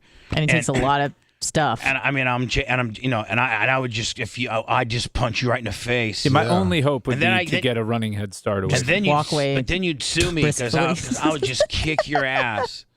And then you would sue me. Sue and then you for what, though? Well, for me, Crown Vic for and the battery. smart car? I got I'm saying, what am I getting out of this? The cream machine. Nothing. Yeah, that's right. You know what? Bubba, That's how Army, good- I need that's about $150,000 to pay a settlement. Hey, hold on. That's how good of a lawyer you are. You know not to sue me, Yeah. bitch, because you're not going to get nothing. You're wasting your time. Call those paper judgments. All right. So anyway, listen, we have to go into words, but I have to make a final decision on our podcast deal. And I got you. Can you send me the picture from, or do I have the picture from the one that I'm thinking about going with? Yeah, hold on. But now that Macho Man has sent me, let me see here. Do we got? That's cool. Let me see. Let me send me the one before. Yeah, All right, so I can show a comparison. So now this here, this is pretty cool. Macho Man, are you available to give me the specifics on this? Like, it's available in red too. Okay, and now can you change the light color, or are they just a fixed color? I'm finding that out. Wouldn't it be cool? Now, what would be cool would be if one, you could change them, or two, you could have them maybe like doing like a dance thing, like a little pattern. You need to be able to do something for Pride Month. Molly, yeah. So you're saying you're right, like so when or Breast Awareness Month, all pink. all pink. Yeah. Now, Mach, what's the price on this deal? It says 1,200, so I'm confirming with shipping. but you got to that could. That seems low. It's that and that seems low. And it seems it's like coming from China. Well, hold on, and so it seems like maybe the only reason it might be low is because it might be littler than it looks. Well, no, they gave the dimensions. Okay, what are the dimensions? Oh, I texted you. Hold on a second here. Don't ever text me anything on the air. Just verbally tell me if we can, unless it's involving how Well, I much. don't want to interrupt Brian. So. Well, unless it's. It's 106 inches by 36 inches. That was a good little singer. Right? That was pretty good. That's a good little. Macho Man comes in with a little low hit. I love it. Now, what's the dimensions, buddy? 106 inches by 35 inches. Oh Jesus! How many feet? Alexis, how many feet? 9 feet roughly. 9 feet? Yeah, by 3 feet. Oh. Or so 9 feet long. Yeah, that doesn't seem very long to me. No, but where's it going, on the stage? Yeah, that's probably bigger than what you currently have up there. No, of course I know. Yeah, but like what I'm saying is that configured Mach for a 4-mic configuration? Is that what this is? I mean, is it? Am I assuming? Because I can't really get a good bearing on it. But like, you can only fit 3 people there comfortably. So like 1, 2, 3. Yes. Like that? Yeah, you couldn't fit 4 there comfortably. I thought maybe you could go 1, 2, 3, 4. Do you have people kind of sitting askew to the outside, like angled out? Yeah, I mean, angled. If you angle out, you could do 4. Yeah, but if you had everybody behind that one strip there, I mean, just your seats alone are 25 inches wide. It's a 2-guy strip. Or a 4-guy if you're doing around the bunk. Yeah, I think you could do 4 around the bunk. Yeah. Well, just measure it out with like a piece of wood and try it out. You know, beta test it in here. I really like that Mach a lot. Yeah, it looks good. Now, what is I think we can request a longer length if we need to. All right, longer length, and can you do? I'm assuming this is just blank. My wife's been requesting a longer length. He's like the Rodney Dangerfield of the show. he'll just take a said topic matter and make it so cornball, deadpan, dumb that quite frankly most of the times it's funny. Yeah, so you can get them longer, Macho Man? I think so. And I pasted the logo on there, but the actual desk, it would be it's a white LED. It would be in white. Like so is this a screen, or is this just because if that's a screen, that's great where you can run all kinds of things. Or if not, I'd rather just put our own screen in there. Right. I mean, is this a screen right here, or is that they have another logo there that's kind of like molded, so the white lights up on the logo. What I'm saying is like, so no, it's not a screen. So no, it's not a screen. Oh, okay. Thank you, Rhett. All right, well, let's. It's a pretty simple answer. It took a minute and a half to get out of him. Right. Is it a screen? Well, it's trying white. to get the original desk. It doesn't matter if it's a screen. We can make it a screen, right? I mean, all you Just do put is a find. TV over it. Well, yeah, we will. Yeah. I mean, honest to God, we will. I know appreciate you being will. a dick. Of course, we're going to put a screen on it. Look around you. Yeah. We have plenty of Screen. TVs Couldn't here. make payroll because I bought 87 TVs last month. I just sent Lemmy the link with the examples on it. All right. You know he wanted to put TVs on the ceiling. We're still doing that. Yeah, it was a good idea. Light bars on the Crown Vic. You know those aren't cheap, Anna. Lights are cool though. Say it, Lummy. Lights are Lummy, cool. are lights cool? I'm not answering that, Brian. You're just being a dick. Lights. Bubba, I sent you the link. I know. I'm trying to find it. I said it's to your messenger. I'm just I know, killing but time. sorry. Just killing time. It keeps going somewhere, Lummy. Like I don't know where it's going. Hold on here. I say another one. No, you hold got it. on. Okay, I see it. Yeah. Yeah, but when I hit it, okay. Oh, it's opening more. It just keeps opening it. Oh, okay. So these are all like They're the same. I thought. All right, so this is a different one. That's the one with the original logo. You He can just see put the different ear colors. logo on it. I can't maximize it. Let me it's not letting me. I don't like the lights on that one. Let me see. It's Oh, like it's the same. Okay. It's not letting me. I'm trying to. Oh, maybe I need to plus it right here. Oh, there right. you go. Oh, yeah. Look Okay, at that. there we go. Oh. Hold on. Then what- Oh. Oh, look at that Chinese factory in the background. I can't. Let me. Oh, no. Oh. Yeah, this is look at the place it's made. Yeah. It has a soccer net in the back. Damn it! This is so like you got to be a computer technician to do my job. That's made in China. If you scroll He's to the gotta right and scroll. scroll down. No, go over to the right bar though. No, Just have to scroll that down. There you go, buddy. Now you got this. Will you maximize the You're a window? computer technician. Just scroll. He's such a down. He's such a boomer. I It's like know. telling my parents how to find something on their phone. All right. So yes, this is what I want, Macho Man. Yes, we're just gonna have to figure out the length and like what special features do these do? Do they just stay one color? Can you adjust the colors? Can we have like we're on Molly and like we're at an EDM deal where they're like, Packers colors. Can we have Pride Month every other Willie's? Like you could make the top one blue, then the next one. I will say this: the fact that they are not showing it with multicolor leads me to believe that it's not capable of multicolor. Well, I reached out to our sales manager, Miss Sunny, so we'll see what she says. Right, Miss Sunny. And that shows the wraparound there, so it wraps all the way around. But if you're going to default to one color, red is it, right? Yeah, I would say probably. Yeah, for sure. And then let me have it doesn't really show you what the middle is. Like is it looks very screenish. Yes, does it it does. not? Yeah. All right, so you're on it, right, Mach? Yep. But we're gonna put everything on hold because that's the one I want to go with. All right. Lummy, yesterday I was out back. I hadn't been here for a while as far as Bella being able. See, Bella, when Merch Crick brings Bella here when she's doing her merch, she puts Bella out back, and then that's when the little wiener dog goes out back, and they turn into the lesbian dog couple that they are. Of course. I do have some footage I'm working on of like Scout just likes to really face hump Bella, like just really face. I mean, this dog's picked up some really bad humping habits. Like you just don't. If you're a dog, you just don't have that type of humping desire if you've just been raised normally. I mean, she clearly gets it from her father. She's humping a giant black dog. James Anthony, $20 cash. I swear to God. Screams of pain. Or screams of pleasure. Nobody really knows. The Bubba the Love Sponge Show returns after this. Hey, Lummy. Yes. Is there a reason the whole show isn't on from yesterday on YouTube? It's like only 2 hours. Did the stream get fucked up? Yeah, we talked about it. We had the 2 hours. Oh, yeah. Oh, second question. For the Bubba Army HQ, can I have access to... We need you to answer emails there.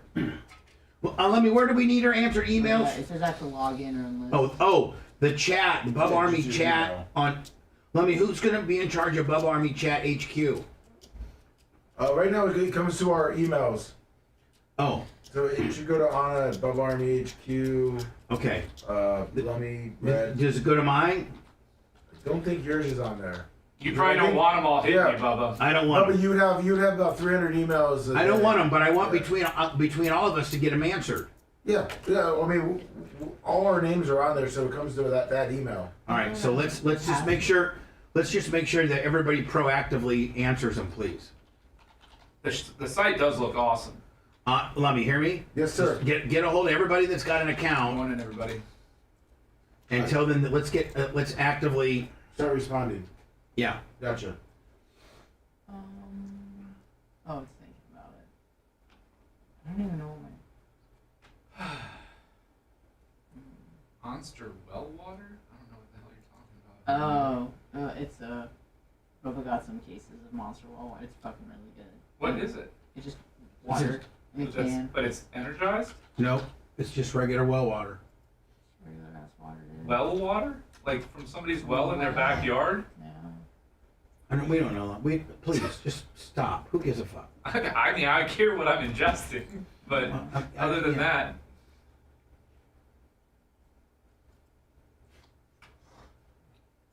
No, it's out from the fucking pond, bro. Bubba's pond water. We'll do exclusive limited edition. Did you see the pump we have? I was thinking you could have they would have, like, if you had more than two people, like you had you and a main guest plus some other people, you could put two black chairs on the sides, so you and the main guest would be across from each other, and then you could have your secondary guest behind them. Let me see here. I don't know if. Hold on here. Can I try this Monster well water? We only have sparkling left. I like sparkling. It's in the fridge or the front fridge. The front fridge? Yeah. All right, so here we go. So say like you could do a black couch here. Grab. Well, I'm just saying, like on this side here, like over here would be a black couch with you, or the main guest, and over here would be another black couch. Local sources. Lounge chair, lazy boy. Real local. The other guest, The pond out secondary back. guest behind it. If you had more than two people. I don't think what you mean a recliner on here, right here. Yeah. I just rather just put a regular. I want to have the same matching chairs. Right. You know, so you know. I was just trying to. I think about. Do they offer it? I'm reaching. I just need to know the longest that they offer it. Okay. And then what's the light capability? Because I'm sure there's a shipping thing, so it's probably right. It may be bolted together too. Yeah. But yeah, just find out, and then what the light configuration. And maybe we might be able to find somebody local that could do something like that. Oh, this I don't is know. smart. I doubt it. It looks really good. They just did this so they can sell this at concerts for $6 a fucking can. But maybe And start searching something like water that. sponsor and energy drink sponsor at concerts. Oh no, I got think about it. I gotta finish. Liquid Thank you. Death. Liquid Death. Yeah. But this is what I want. No, when I saw that, because it had the white. This is so perfect. So perfect. Can. That is good sparkling well water. Hogan's wiener. I mean, it's the can is reminiscent of Hogan's wiener. Yes. But Hogan's wiener. honestly, Don't lie. you're gonna be a dick. Huh? I'm not being a dick. I'm saying it's good water. What I'm saying is, the plastic bottle versus the can, I can tell a taste difference. Where on the can, it doesn't have anything that's offensive, but it has kind of a tin, like a metal feel to it. Yeah. Where it's just a little bit maybe a heavier metal feel, whereas out of a plastic bottle, it feels a little bit more light. Yeah, I could see that.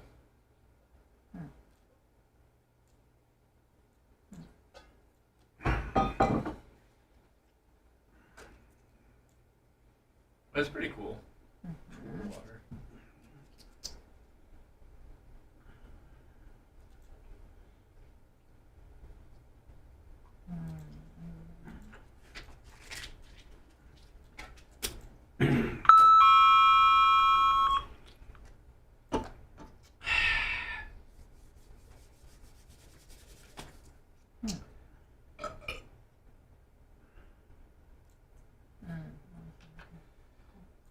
Thank you.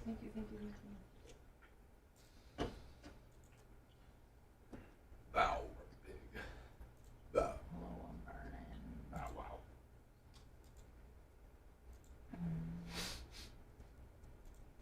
Anthony, 20.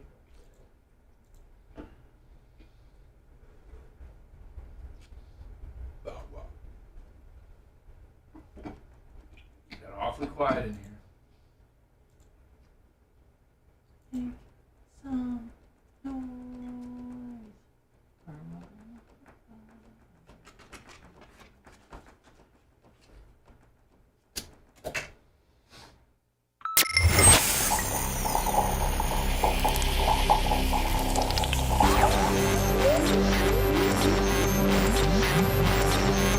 I like you. Do you like me? All gimmicks, willies, Joneses, McGillicuddies, shenanigans, hickeys, and bamboozles are property of Bubba the Love Sponge Enterprises. Great success! All violations will be dealt with swiftly and painfully. You're listening to the Bubba the Love Sponge Show. High five.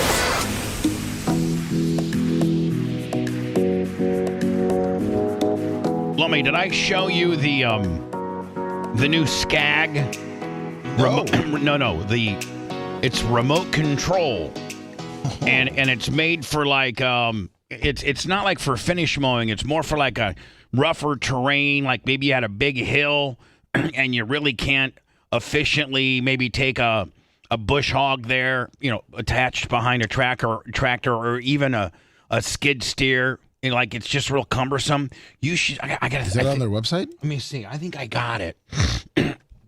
And I was talking to Randy yesterday because I already have. Oh damn it! I had it all. I had it all out. Yeah, I saw you had it up earlier. Damn it!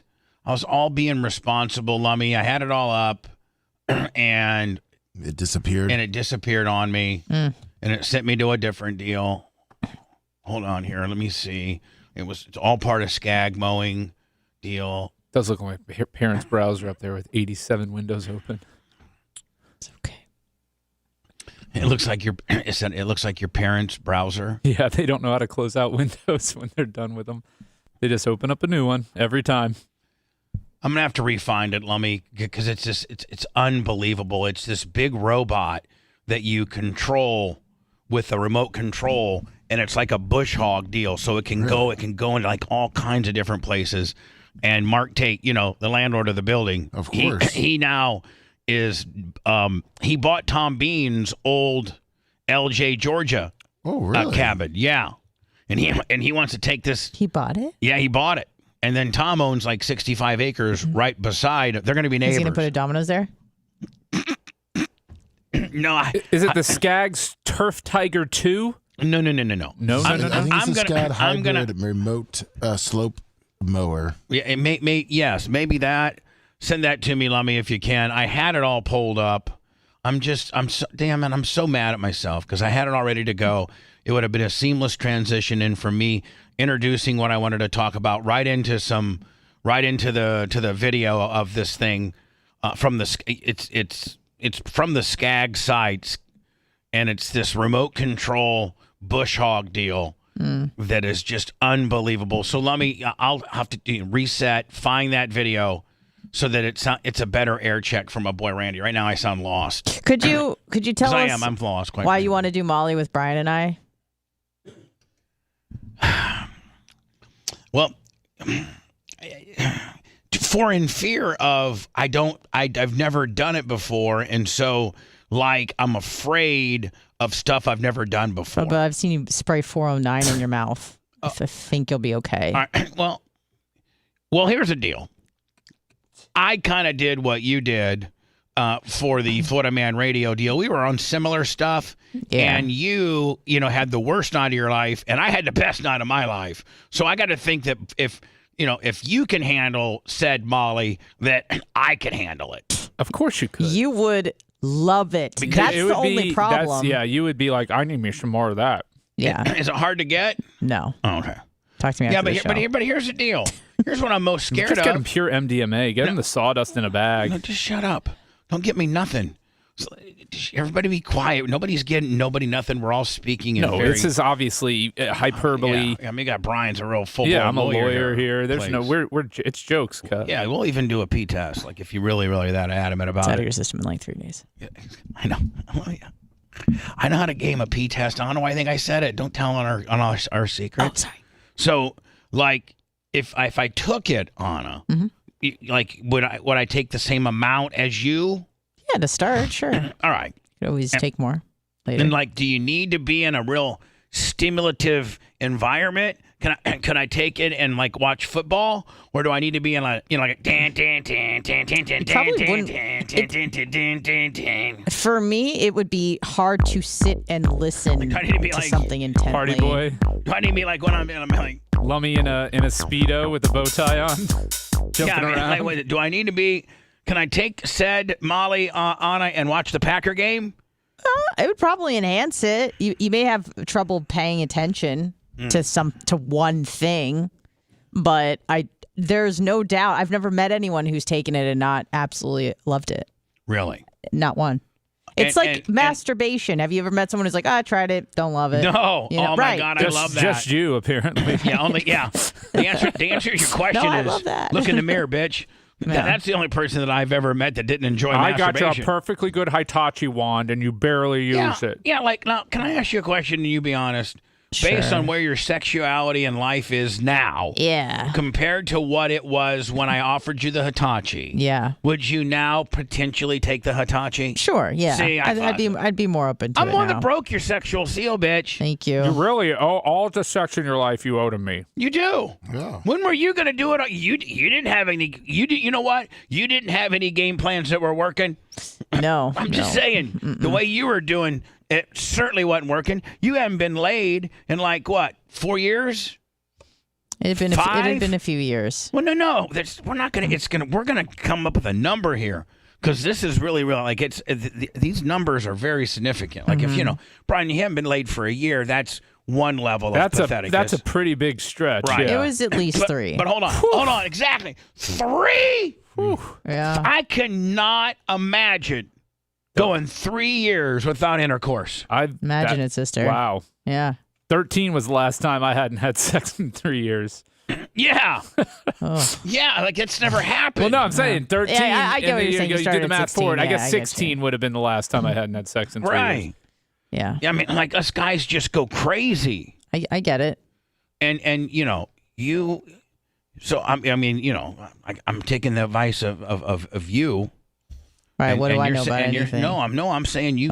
I'm trusting you. Oh. But like that's not been known to get cut with fentanyl or anything, has it? No. It's typically not in that. But Right, I mean, because I've tested you it. wouldn't have a Molly with that's why you do MDMA, because you won't have a white powder in there. I get rocks. I know you guys are doing some inside Molly talk. But you would be open to trying it? Yeah. I think you think I should try it at BARP? I think you should do a Bubba 199. Don't do it at BARP. So I wouldn't do it at BARP. Maybe we need somebody's leg. Do it on a Bubba 199. No, I don't know if I do it on that either, on it, because I'm back here running controls and stuff, and if all these things are melting together and I can't mix it's mine. It's not what you're thinking about. It's not that. It's euphoric. You can't really describe it unless you do it, because you don't know that sort of like cognitive experience even exists. It's in a separate category. It's not drunk. It's not high. So it's like different. me pretending to be skinny. It's never happened. I'm not going to answer that. Oh. But similar. Yeah. Yeah. So you can't even describe how it could be because I don't have There's no a reference starting point. Explain red to a person who's never seen color. It's like one of those things. Whoa, that's deep. Let me think about it. Explain red to somebody that's never seen color. Imagine visualizing heat and the way heat feels. But you have to see red to identify it as red.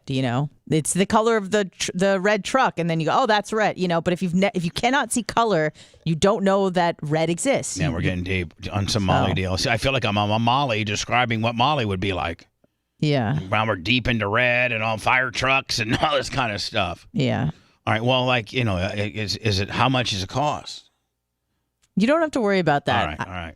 Anna's going to hook you up. We're just going to have to find, would it be better if I just did it like on a Saturday night at my house? Yeah, I think so, just to start. Just so you can kind of understand where you're going. And now listen, do I need to get the merch crick some?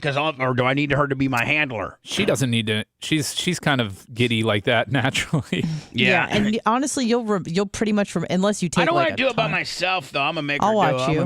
No, I don't want you watching me either. I mean, we don't ever hang out on Saturdays. No, please. we don't. But this would be more of an experimental type deal. Yeah. And we have to film it for the air. I know. Content, No, Bubba. I'm sorry. No, I'm gonna have to pull rank here. No. Now you're giving your enemies something to use against you, Brian. I'm going to pull my rank on you, bitch. You don't actually. It's again theater of the mind. Mm-hmm. Well, you'll definitely want to have merch trick there because you probably want a blaster. Oh, for sure. Well, I'm like more than probably, usual. I'm probably the most sexual person in this entire building. Like I'm just saying. Like I liked, Right, and then add this on top of that, so you're gonna want her there. Well, Macho Man just laughed. Macho Man says that if you don't do music and lasers, you guys don't sound like you did true Molly. I mean, that's ecstasy. I'm getting my Molly through Macho Man. Macho and I would say that if you're going to do it for your first time, you need to be in an environment that's friendly, like a festival with lasers and fireworks and a lot of stuff. Yeah, and I hate those. Hold on, and I hate those kind of places anyway. Yeah, that's why I said a Bubba 199 would be the perfect go to EDC spot. with you, Macho? No, please. I can't. I'd be like, first of all, you know how much walking there is just from the. Like, oh my God, how much? Do you have a golf cart for me? Yeah, we'll get it all set up.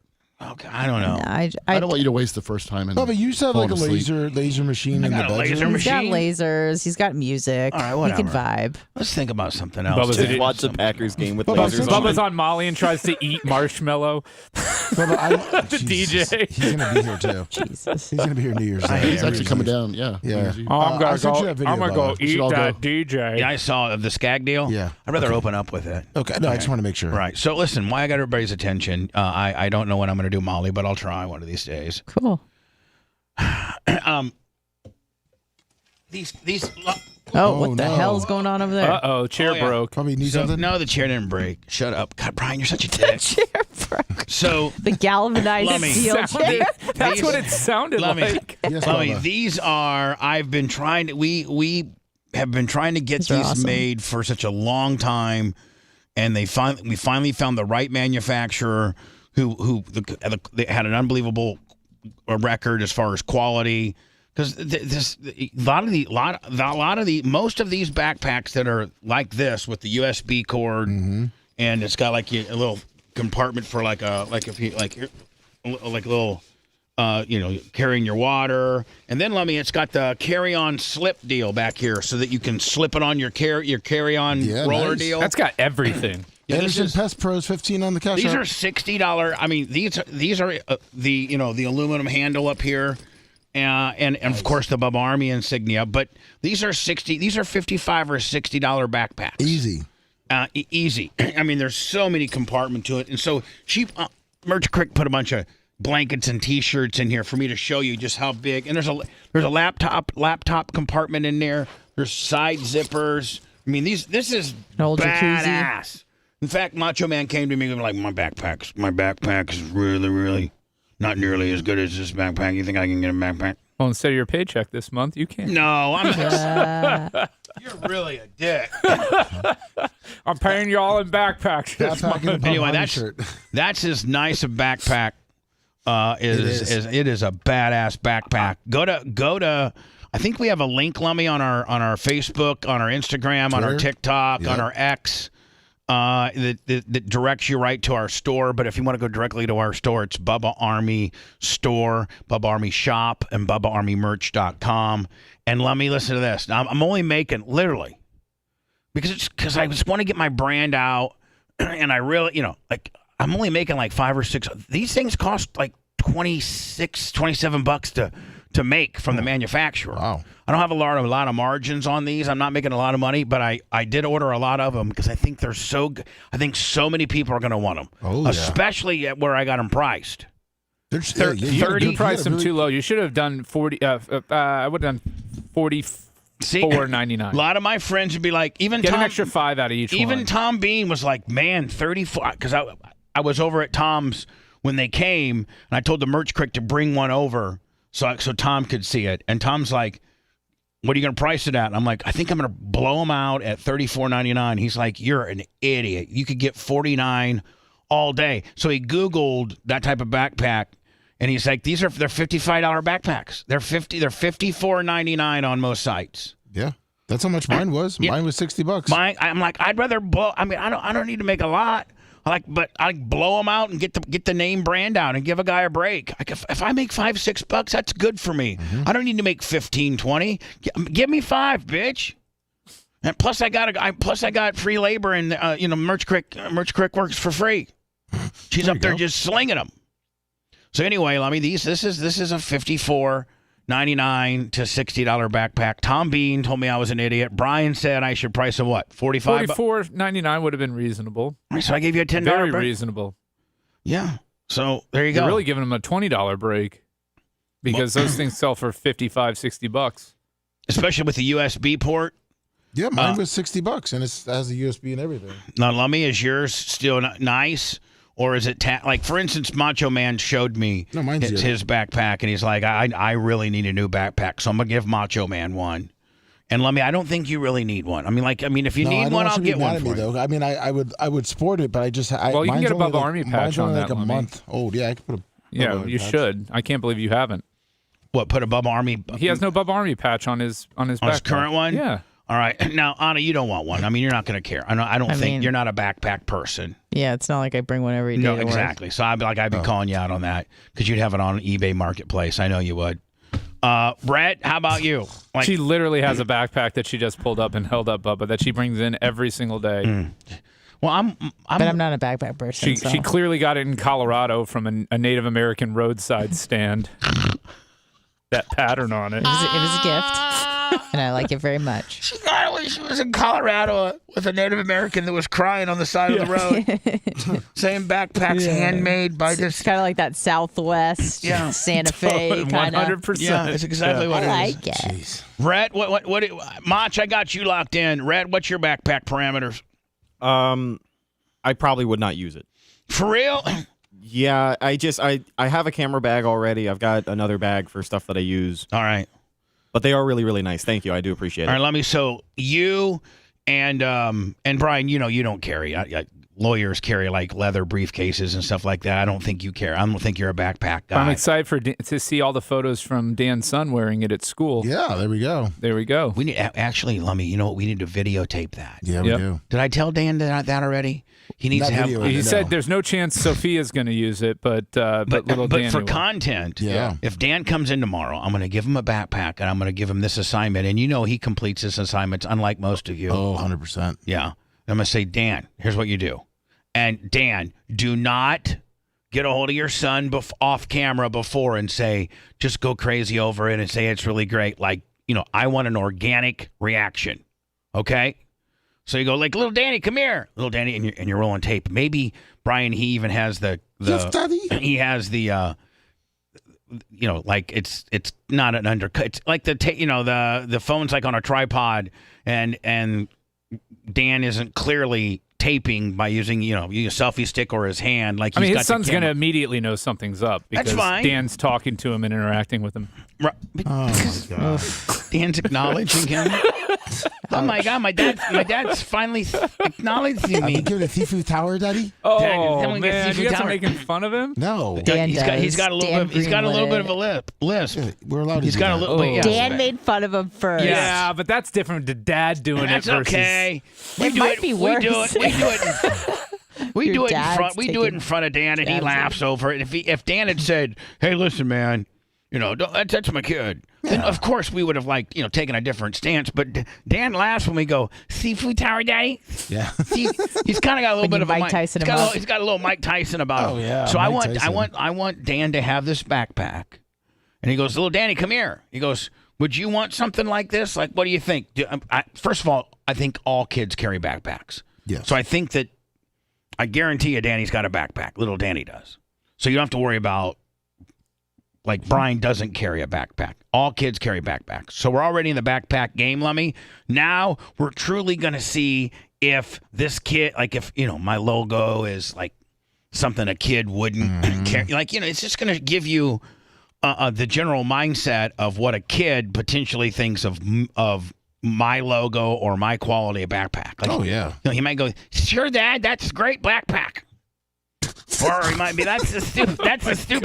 This is so mean. That's the stupidest backpack I've ever seen, Dad. That's stupid, Dad. Oh, it's so Only you mean. like that logo, Dad. Everybody, all my friends think that's stupid. Oh, he could hear this. Listen, it doesn't. Don't try to make me as No, the I'm bad just- guy. Yeah, you've already insulted can't his imitate. dad 100 I can't. times. Whoa, insulting his dad is totally different than making fun of a kid with a speech impediment. He does it. My Lord, do I not have? Can I get a co-host here to validate Yeah, that Dan Brian. participates in it? He does. Ask Anna. She never lies, bitch. I never lie. Anna, does he not participate in Danny's speech impediment? Oh, he started it. Right. Yeah. And Bubba's his football coach. He's allowed to do it. Brian. It's basically the same thing. Yeah, Seafood Tower, Daddy. I'm not. So I want involving myself in this. Dan to go to Danny on camera and say, "Danny, I got this backpack. Would this be something that you would carry at school? Or is it, is it not?" And then get the guy's true reaction. You might go, "That's stupid, Dad. Stupidest backpack I ever seen." Stop. Or he might say, "Yeah, Dad, that's a great backpack. All the seniors are going to like it." It sure is swell. It's really simple. We just got to make an agreement. Here's the deal. There is solidarity in sickness. Well, that's exactly what we can do for each other. Separately, we are flawed and vulnerable, but together, we are the masters of our sexual destiny. Honest to God. The Bubba the Love Sponge Show returns after this. That's on the Howard Franklin? Yeah. Twice, southbound. What? There was an accident Monday and an accident yesterday. They closed down the whole lane. Yeah, my wife's been pissed because she had to go in the office this week.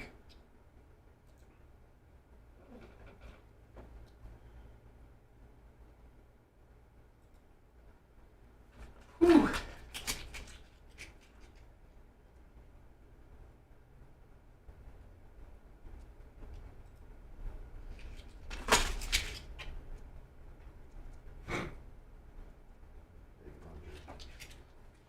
What did he say? Where did he say it at?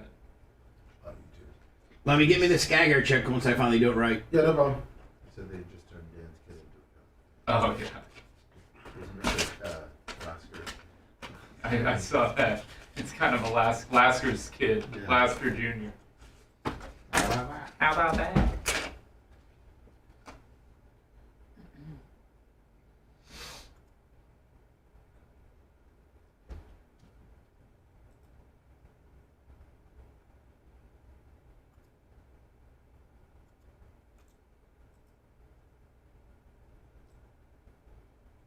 Fuck did that video go? Oh, here you go. No? No? Do you need me to send it again? Yes. No. I'll get it. I have it right here. I got it right here.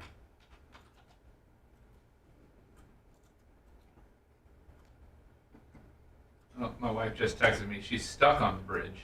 Yeah. 57 minutes for her to get to work from where she's currently at. Is she on the Howard Franklin headed to south? St. Pete, yeah. South? Yep. She's fucked. Oh, the construction at the end, they She had to be in at 9 this morning, and she left super fucking early, and she's not even gonna get there on time. Oh. Are we gonna get in trouble for it? Us? Yeah. You can call her up, ask her. No way. She's sitting in the car, nothing else to do. You're welcome, Holyoke Joe. Holyoke Joe.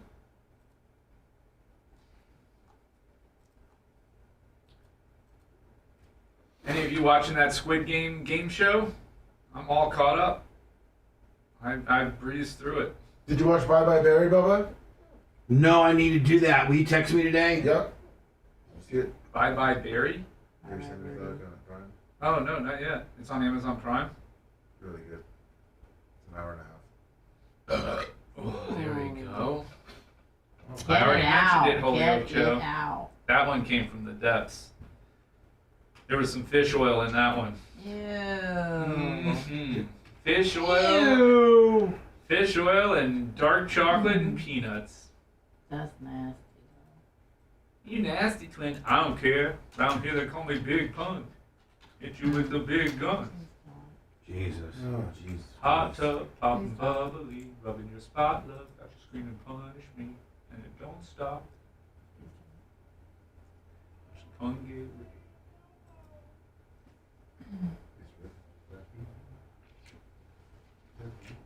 Morning, Bubba Nash. Nash brothers are the best. Oh, Seth's definitely gonna want a new backpack. Among other things. Now, do you don't have any problems with Seth, do you? Huh? Me? Yeah. No, I don't really have any problems with him. Him and I have not had he had a problem with me. What? Yeah. Well, he used to tell Bubba that I wasn't good on the show, and That seems to be interesting. yeah, there's a theme. well, and then that I stepped on it. One thing that he was saying one time about the lightning hats or whatever it was. What? He got really mad, and then I said that the Bears weren't going to be good, which I was way off on that. Way off. All right, let's just fucking. No, I like Seth though. What you asked me is, do I like Seth? And the answer to that was yes. When turning the question around, does Seth like me? I'm not as sure. All right, let's just fuck. Seth's coming. I Everybody fucking. have no problem. I think he's a great addition to the show. Everybody deal with it. Dude, I'm not. I can never win with you. I always feel like I'm in a losing battle. Welcome to my world. Yep. Thank you, rugged white male from somewhere. South Florida? South Florida. That's where it is. I don't know. It's dot, dot, dot. Oh, you can't see it? No. Okay. It's Rugged White Man. Shane South Florida. McGowan is dead. Rugged Everyone. White Male from Miami. Who? Oh, everyone's favorite Celtic punk rock singer. Who? Shane McGowan. What band was The Pogues. he in? The Pogues. Pogues. Oh, I like the Pogs better. I used to collect Pogs. Were you? Pogs were awesome. I have my own Pogs. Did you know that? I had Pogs. Yeah, Bubba Pogs. I had Bubba. He absolutely did. I have my own Pogs. But I No, want a Bubba Pog at school. Brian, Bomber. they. What is that? My Pogs were some of the most. My Pogs Pogs were some of the most rarest, sought after Pogs in school. Yeah, I won it. I lost it 2 days later. Fucking, because you used to. Yeah, you gamble your Pogs, Yeah, man. I won one from a kid. I thought it was the coolest fucking thing. And then, because then it was like, everyone was trying to get it from me. Yeah. So they would challenge me. So for you're it. winning a lot of Pogs, and then eventually you lost the Bubba Pog. I lost the Bubba Pog. And then when the guy got it, he never wanted to play me again. I had Bubba Pogs. Me too. Spike I won stole one. one from me. My mom wouldn't let me.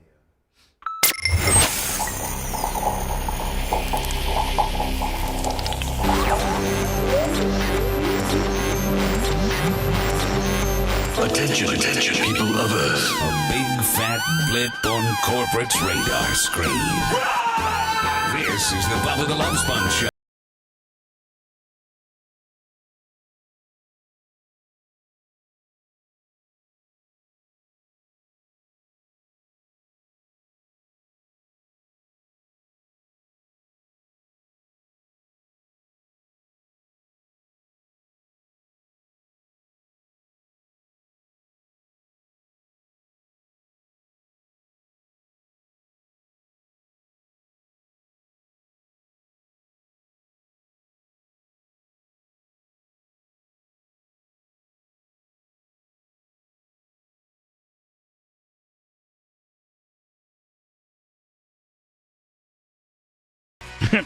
Yeah. And I mean, seriously, if we were to break down, like, both parties are just not on top of their game right now.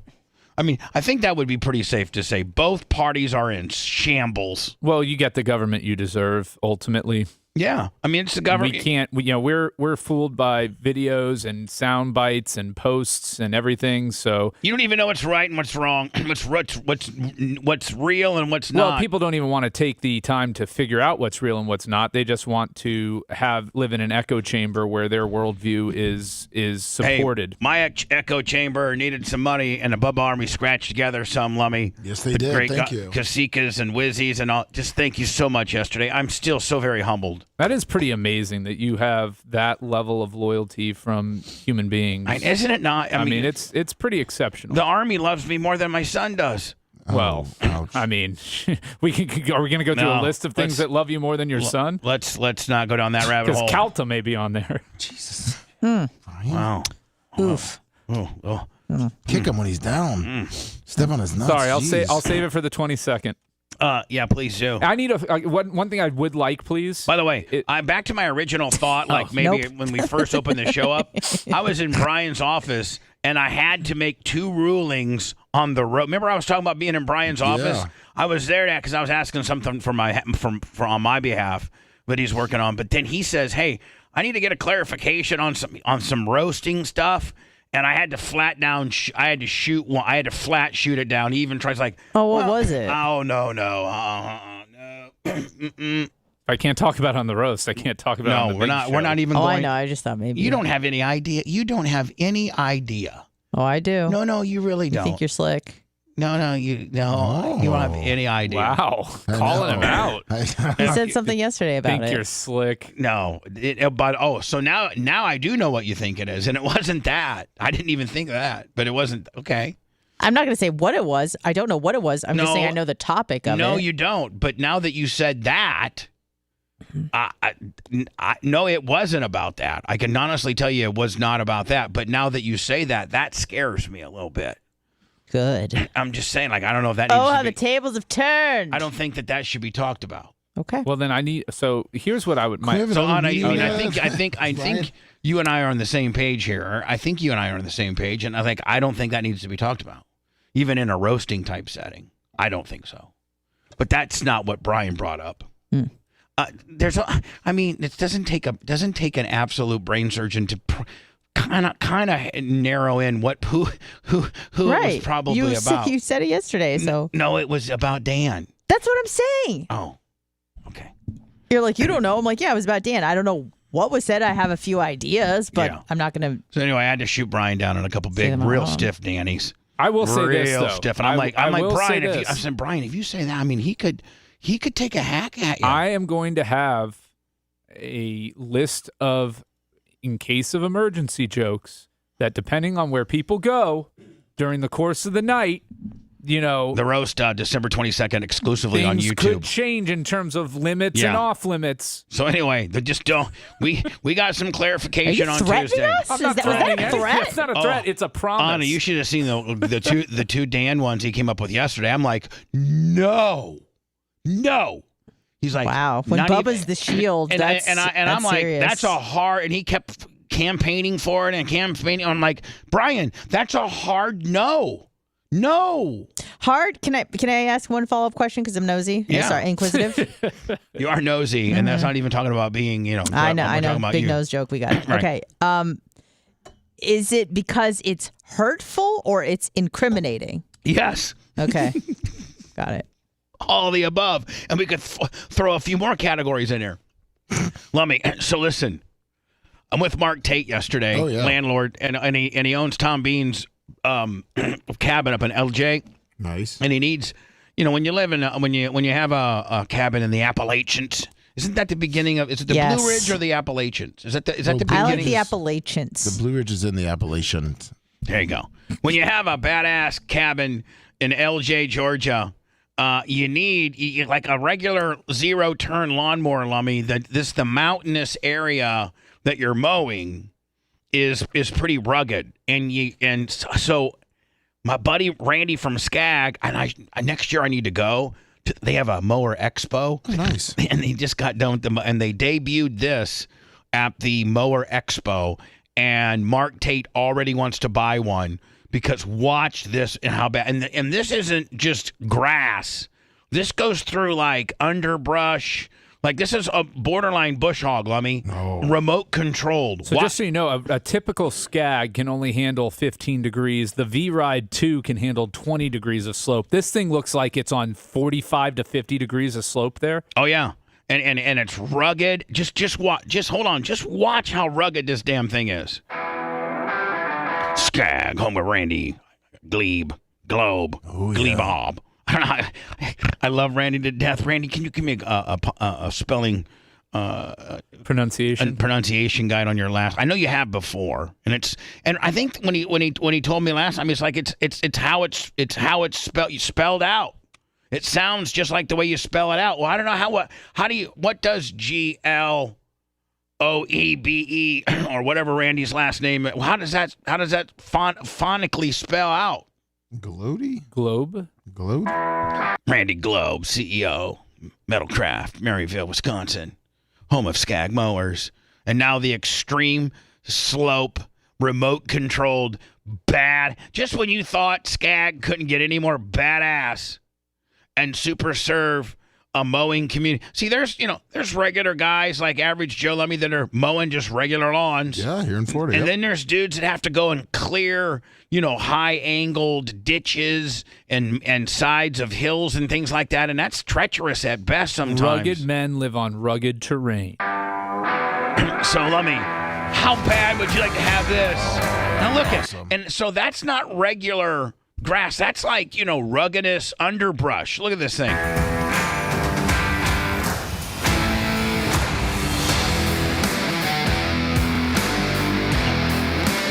Is that badass? Too bad you couldn't put like a little baby seat on there and strap Walker on there, let him take the ride. That'd be Dad of the Year stuff, would it not? Would be. Man, I'm telling you, man, this Child Services came down to the house this weekend and looked at my Skag unit that I had my baby chair hooked up on. Baby loves the hell out of going up and down the hills and everything. Yeah. They said it was child endangerment. Look at that. I mean, that's going through woods right there. Oh, wow. That's a pretty damn big-sized tree. Dear Randy, I need one of these immediately. What would you even do with it? It's a truck. I just need one. Man, you run that thing up the track, Bubba? No, really, Randy, I don't need one. I don't, but I can see how people are going to go crazy over this thing. There's a lot of people that have property that have this type of slope and underbrush that you can't really maintain efficiently with just a regular lawnmower. What do you think the cost is on this? $7 grand? 45. 4,500? 1,000. 45,000? Uh-huh. What? Oh my goodness I think. gracious. Listen. Now, see, Brian, this isn't made for. Oh, I know. It's not made for your suburban. This is made for a guy that's going to go out and either he has all this property and he's going to be able to cut it better, or there's going to be landscaping companies that buy these and now offer, like, average Joe might buy one of these, Lummy, and offer, now he has another clink in his deal. Like Brian, you go to a client that can't get that mowed and it looks like crap. And he's like, hey, for $1,000, I can clear that, right? Yeah. 45. It's going to retail for 45, I think. You could hire a lawn dude and pay him an annual salary. You could probably buy some guy's lawn company for. No, look. I'm just telling you, man. Awesome, and the technology is amazing. They don't currently have anything for this application. Right. Correct. And so this isn't going to be for a guy that has just a little bit here. It's not for Brian's lawn. It's right? not. It's made for a guy that's probably going to go out and use this as part of his landscaping business, and now offer extreme hillside. Right now, average Joe Lummy with just the mowers, the walk behinds, and the zero turns that he has. If a guy had a big 20-degree sloped hill like that, he's got nothing with underbrush and overtaken.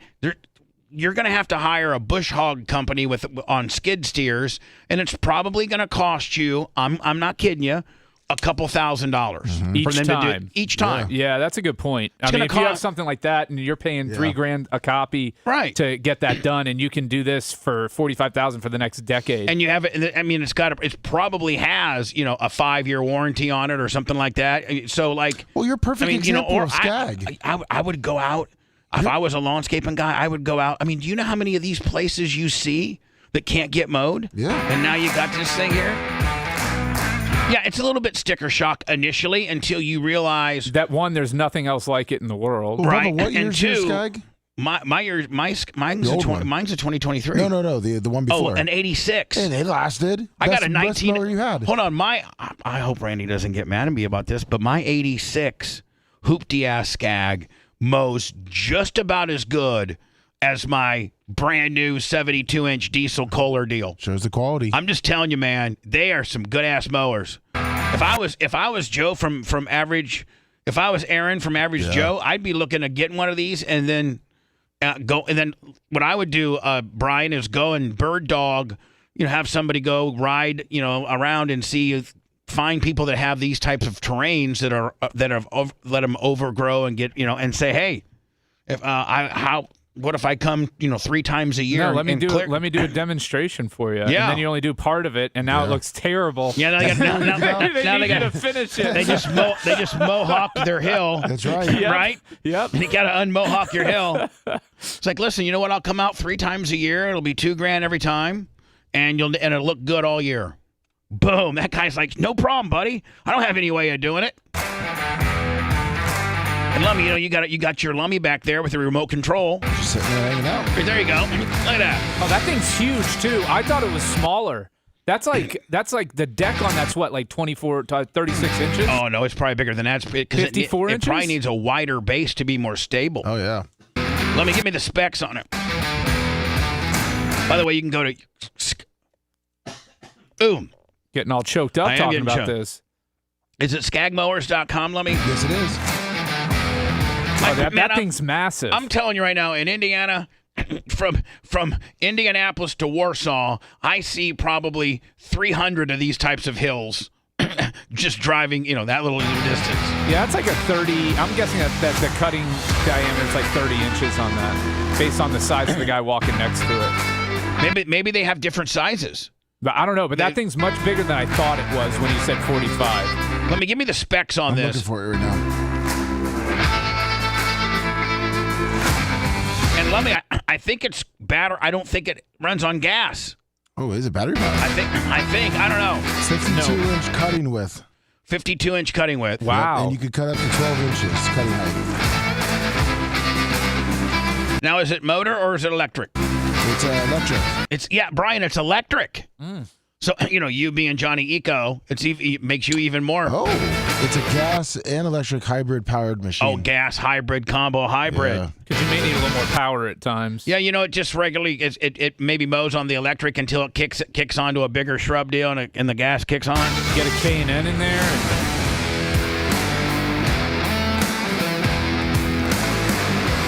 Anyway, Mark Tate already wants one for LJ. I already got one on order. Look at that. Look at how cool that remote control is.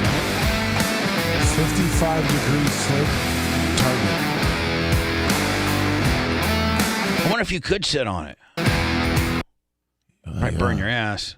Yeah, put a nice chair on it. Anyway. Is it rated to carry 300 pounds? I don't weigh 300 pounds, bitch. Brian. No, but you can't. You don't want to take it to a limit. You want to take it, a little bit below the weight rated limit. I'm thinking if they say do not sit on that, please. I mean, right? I mean, who There's wants? no way they want you on that. But there's some white trash you're going to get on it. There are. I don't know. It doesn't go fast enough. I don't think the thrill would be there to be on top of that. I don't see the appeal. What the thrill? You need a bigger thrill deal? Yeah, the thrill billies aren't gonna, unless they can soup that thing up and get it going 30 miles an hour. They ain't gonna want to ride it. Take the deck off. Let's put a motor straight transfer Put some case. train horns on that bad Put boy. some train horn on that bitch and let's drive her into town. Hell yeah. Don't need to worry about mowing nothing. Take the deck right on off so it goes a lot faster. We got us some tank tracks. We can go through the mud and everything. Hell yeah. Everybody pulls up to Billy Joe Bob's honky tonk in their motorcycles and their hopped up cars and everything. F-150, 250, 350, 450. Denali's. Nobody's pulling up in a Skag, half electric, half gas powered with tractor with tank tracks. I'll take a number 6, no mustard, extra ketchup, please. Sir, you're awfully low to the ground. Yeah, I'm on my new Skag RC. RC Willie. What's he doing? You want me to clean your brush for you too? The drive-through review on the Skag mower. The drive-through review on the Skag mower. I will tell you, when I get on my 72-inch Skag, sometimes I just like, oh God. Everything tastes better on a Skag. No, it's just like, man, can you feel the power underneath there, man? I'm getting ready to go through a real thick area of grass, and usually your normal mower would be bogging down. Mine you could just hear the diesel king. Just so powerful. I love it. Only real men's. Hey Brian, what's your take on what Cuban's doing right now? Did you hear where he's selling the Mavericks for $3.6 billion, and there's speculation that he's potentially gearing up to run for some type of political office? I don't think that. He left Shark Tank on the same day. He left Shark Tank and sold the Mavericks, and is still the head of the Mavericks, the governor or the president. He's a minority owner and the president. He's probably he's wanting to do something else with his life and his money at this point, because all you do is make money by holding on to a franchise. That those things just go up every year. Hold on a minute. Hey Alexa, what did Mark Cuban pay originally for the Mavericks? $235 million. Mark Cuban paid $285 million for the Dallas Mavericks in 2000. If I wanted a red chime in, I would have asked for one, buddy. When I'm asking for Alexa, it's for effect, please. Hey, dumb ginger. Yeah, exactly. Well, Bubba, it looks like more news is coming out that with the casino thing too. What do you mean? Remember we talked about with Alex yesterday was he sold it to the Sands people so that they could build that the casino in Texas, and then the Dallas Mavericks would play in the casino. Yeah, but one would think, like, why would you sell them the team? Why wouldn't you just sign? Why wouldn't you sign? Why wouldn't you just sign the lease to play in their arena rather than giving them equity stake in the team? Unless they're giving him equity stake in the casino. That's what they're saying, that he may be getting an equity stake in Sands. So Brian, it makes a trade-off. I got to give you controlling interest of the Mavs in order for you to build this place, but I still am the president of all operations in the Mavs, so it's still kind of my team. I still have a minority stake, but now I'm also getting a minority stake in this casino, which, listen, 3.6 is a $1 billion in the overall casino scheme of things is pretty paltry, is it not? Yeah. I mean, well, especially if they're getting a gaming license with it. Right. Right. That's probably what happened. Lummy, I got to go to words, but when we come back, since we have Brian here and we want to irritate Anna. Sports. Well, we're going to do a little my bookie stuff. Oh, yeah. Yeah, No, I like gambling now. It's fun. You do? Yes. I like gambling now. It's fun. Does that make you want to do it less? You want to gamble on Molly? How about that, huh? Yeah, hell yeah. Lummy, and they did, Lummy, put in my, look, let me show you my account here real fast. Chick-fil-A delivering over there on that screen. I don't have Chick-fil-A. Chick-fil-A, I don't think delivers. Nobody could ever deliver us, Brian. We are in the most no-fly zone area. We are on the glide slope of. That's true. Like you couldn't. Yeah. Like they can't even in this particular industrial park, like the feds or Hillsborough County or Tampa, they can't even run their choppers through here looking for a bad guy unless they get a hold of the airport, and the airport has to clear this airspace. So that's why you never hardly ever hear a helicopter over this area, because this is the glide slope of TIA. You will have an occasional plane crash, though. And did you know you have a sexual predator living in a tent like down the block? Brian, you have a homeless guy living at your office. He's not at our office anymore. He moved to the vacant lot across the street. Don't try to all of a sudden make me look like a bad guy when you're my neighbor. So it's I'm not a bad guy. It's our problem. It's not just my problem. It's our problem. Right down. You're my neighbor. It's right on the if you go Yeah, the east guy's tent on the sidewalk. Yeah, we've seen him. He's a registered Great, sexual and you predator. know what? He hangs out next door where always trash. There's and no dumps There's is. no kids around here. Yeah. Okay. What is he, I mean, what do you want? kids? What do you want us to do? You want me to go beat him up? Yeah, Didn't you used to put signs up in people's yards? You're the lawyer. I mean, He doesn't have a yard. He's homeless. Yeah, He's got a space in front of his tent. Put up a bunch of signs in front of his tent that say this sexual predator lives here. Everything about the show I love. Bubba the Love Sponge. Hello. Just the shit they get into every day, they talk about every day. Well, I have an hour and 15-minute commute, and if it wasn't for them, I don't know if I could handle it. I just fall out of my chair laughing my ass off. Hey, we'll be right back. Pitched a tent and they took it down, and now he's got another You're setup. talking about the tall. No, I'm talking about the white guy. I'm talking about the tall black Oh, we guy. have a homeless white guy too. Oh. Yeah, he's got an e-bike. The white guy? Yeah, the homeless white guy. So he's the guy that goes always in the dumpsters. I see him. Yeah, he's always looking for stuff. He's the one that dumps next door. You got my text? He takes a dump there? No, he dumps all his stuff there. Oh, really? I got so many to catch up. Hold Anything on. he finds. All right, well, let That me. he doesn't want? No, not for tomorrow. It's like his little storage. I don't want to do it on the air. No. Oh, I got Like he had umbrellas. He had like his tarps over it, and then he puts all the stuff underneath. Yeah, he's got his umbrella out there now, and. Oh, there's one still back there. Oh, okay. Yeah, Yeah. he found another one. He's doing good. Yeah, I can tell. Yeah. I mean, I felt bad for him when it was really cold out, but I don't bother with him. I leave him be.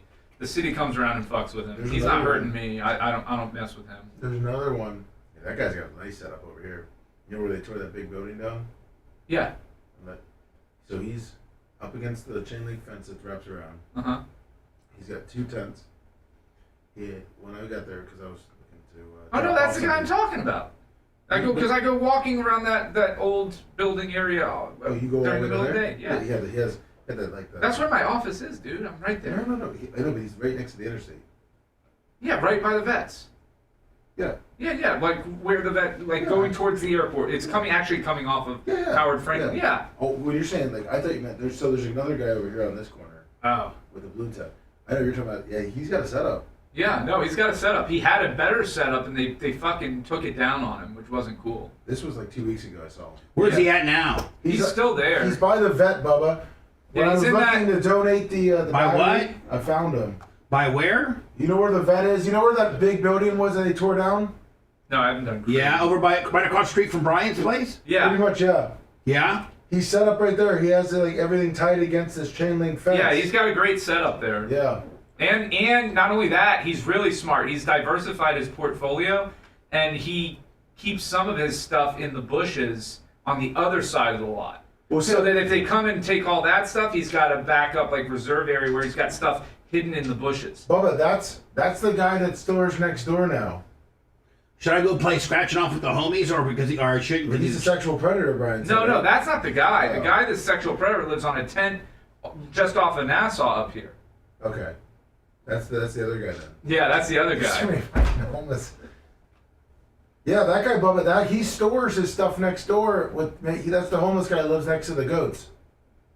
Oh, back here? Yeah. Is he still back there? He puts his stuff there during the This day is or his night. storage facility, and he lives over in the empty lot. He was living in that parking garage for a while. He had a good life there because that parking garage was cleared out and closed off for a long time before they demolished it.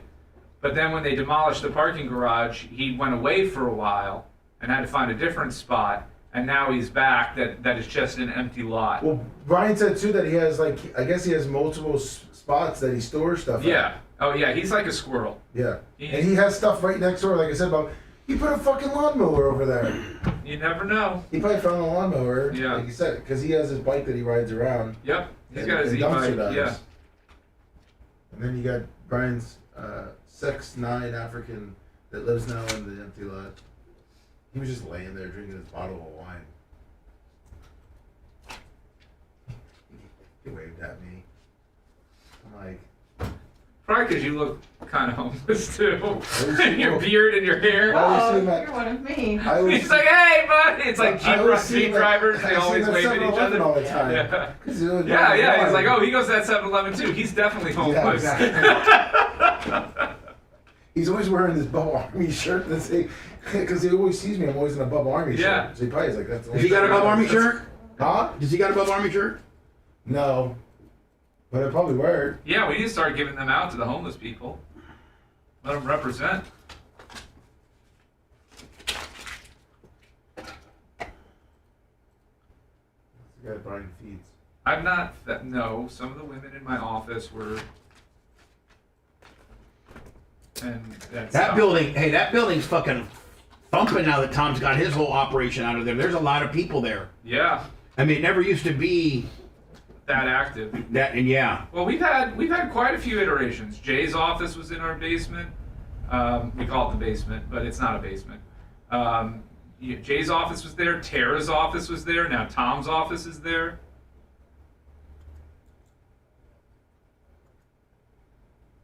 A lot of success stories coming out of that. No, hold on. And don't forget the original OG motherfucker, my studio. Yep.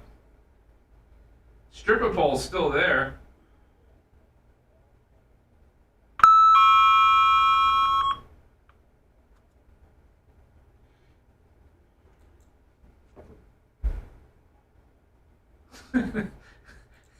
HS Bubba Fan 69 said, "What a life! Laying there drinking a bottle of wine sounds like Romina." Wow, that would be a good roast gimmick. I wonder if Romina will come or be allowed to attend or watch. Probably not. Dan probably had the internet disconnected from his house. Dan walks in with the router. No fun at my house tonight. Yeah, there's none of this shit that's gonna get back on me.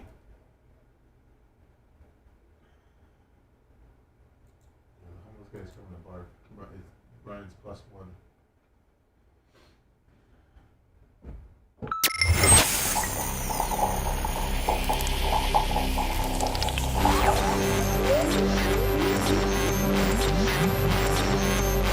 Nowhere near the rare air at the top of the heap. I mean, we know what's important. More like the bottom feeders existing on the scraps of society. You just be babbling about Bubba the Love Sponge. Don't forget the infamous roast. Friday, December 22nd. Brian is, I think, going to be the stiffest of all. I'm going to do what I can. Dan's the roast master. Scheduled to roast me. Oh, I'm sorry. I'm the roasted. Can I get a list? Blake Yeager, Yeah, guest of honor. Well, no, I want I'll reach out to Lummy and have him email me. I can tell you. Well, I'll because I'm not going to remember them. I'm not. Lummy's going to write them down for you on a post-it and give it to you. Yeah. Okay. Or maybe I'll send him an email. I mean, why don't we email everybody who's going so that they know who to make jokes about? Let me come up with a master email. This really is the job for the roast master, but whatever. Yeah, well, please. I'm his assistant, I guess. Yeah. I mean, he's Dan's assistant. Let's just off the top of our head, let me go over them. It's going to be Dan as the roast master, yes, right? And then it's going to be you, yes, and then it's going to be Anna, yep, right? Yes, and it's going to be Jay, Tara. It's going to be Tara, your mom, Janie Cakes, Dark Match Steve, Brian Matroni, and then we might have Larry Plummer on via video, and Sumo on video maybe, and I might get Tony Stewart on video, and might get you asked about Brent too. Brent Halley. Yeah, that's what you. I'll invite. No, Jesus, God, no. You agreed to it. No, you already said Dark Match. You said Steve. 3 minutes. No, I said Dark Match Steve. I already said it. Oh, I'm sorry. Yeah. But that's the only listener that I'm allowing. Yeah, that's what and you I don't said. know that I should allow any listeners. Meaning, like, if I say no, if I say yes to Dark Match Steve, does that mean I got to say hi? Yes to Carlos Mandico? I've already been asked, and I've already said no to other people. Yeah, well, then that makes Carlos Mandico and John from Naples probably maybe they should do better parodies, and they'll get to come. I explained to the other people that have reached out that look, it's a one person was allowed, and that's it, and they said they totally understood. They understand rules don't really make sense around here. It's fine. Thanks. Okay. All right. It's like whose line is it anyways? The points don't matter and the rules are made up. What, you mean the show? Yeah. And you're Wayne Brady. I'm Wayne Brady. I'm just kidding. No, Drew Carey. Yeah, he's Drew Carey. Oh, right. Who's Wayne Brady? He was on the guy. Can somebody help me out? Colin Mockery. So they're talking about the Greg show Brian was talking about. Wayne Brady was on it. I want Lummy to explain it to you. Explain to me Go instead ahead. of you two guys interrupting. Lummy's brilliant. So Lummy, hey Lummy, yes, Lummy, my friend, yes, Bubba, my buddy, yes, Bubba. Who's Wayne Brady? And are they making fun of me? No. Wayne Brady is an African American man that is. He was on the show with Drew Carey. Whose line is it anyway? And what's that? Whose line is it? Who line anyway? Who line anyway? Lummy, I think you have a mini stroke. Lummy, I think who's has an S on it. Who line it? Who line it anyway? Who line it is? All right, Who line it turned into Wayne Brady? So Wayne Brady was a very talented African American man on the Who's Line Anyway show, starring Drew Carey. Yes, it was. Who line it be though? Who line it be? And so how am I like Wayne Brady? I don't. Well, that was an honor reference. You're not. And then Brian said it'd be better if you were Drew Carey. Well, because he's the host of the show. Because but, Drew Carey is hosted the host. The show. Who's Wayne line Brady is was just a African American man He's that was a participant. character on the. Phenomenal voice, very Whose talented. line is it anyway? The Merch Crick has told me that we have sold out half of the backpacks. Awesome. So we're already down. We're already down to only half left. I'm losing, and I know that I'm leaving $10 on the table, but I'd rather leave $10 on the table, Lummy, and sell them out than have 40 of them laying around. So they'll probably end up selling out today. Oh, nice. They're a super cool backpack. Who wants one? Lummy, you and Macho Man? No, I don't need one because I got mine. I'm sorry. I was going to get a patch. I don't need one. I don't make money off of them. My backpack's pretty good right now. Yeah, okay. So thank you though. But I do want one, but I understand it's right. Perfect. Thank you.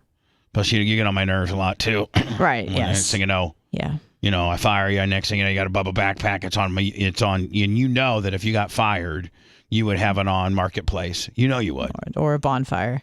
Right, exactly. She's burning that stuff. Bonfire. Right, all of her T-shirts, that beautiful gray And T-shirt. what I did she to has Henry on. Kissinger, I will do to you. Just kidding. Jokes. Lummy, I got to give credit where credit was due. I went out to the pond yesterday, did a little pontificating. Oh, nice. I went up to the very top row of the goat deal. Nice. That was only because Bella was trying to attack him, and she was going crazy. Hootie gave her the good news a few times. Oh, good. But baby is the biggest pussy ever. Sure is. He's a dick. He is. And he'll horn you. You talking about me or the goat? The goat. Yes. Oh, I mean both. I mean you have very much baby the goat tendencies. Yeah, He had horns and no balls. Pussy too. Horns and no balls, and he's a pussy. He really he's real yappy, and he'll act like he's tough, but he's the first person to retreat. Yep. All right. Yeah. So he's smart.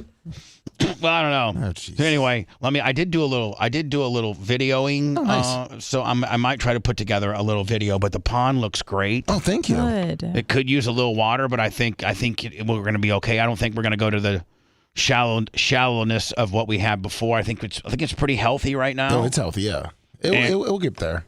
And I mean, I think if we were to go out and try to catch fish again, I think that we're doing well on that. Oh, we are. So.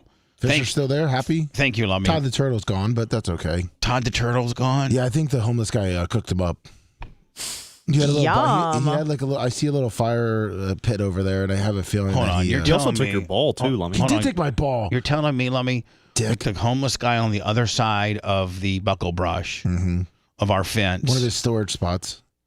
he may have captured Todd the Turtle. And In my ate- opinion, yes. My ball is gone, and the turtle is gone, and there was a little fire What pit. ball did you have? I had a ball for the goats, and I kicked it over the fence one day.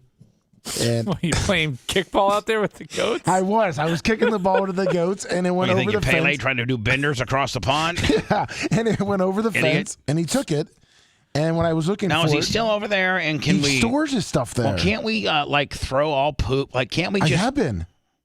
I've been even picking up when you bring Bella here and she poops. I've been picking up some of the poop and throwing it over. Well, there. you know, you can go on the goat shanty in itself. If you took a flat shovel, Yeah. you could get a nice little thing of turds.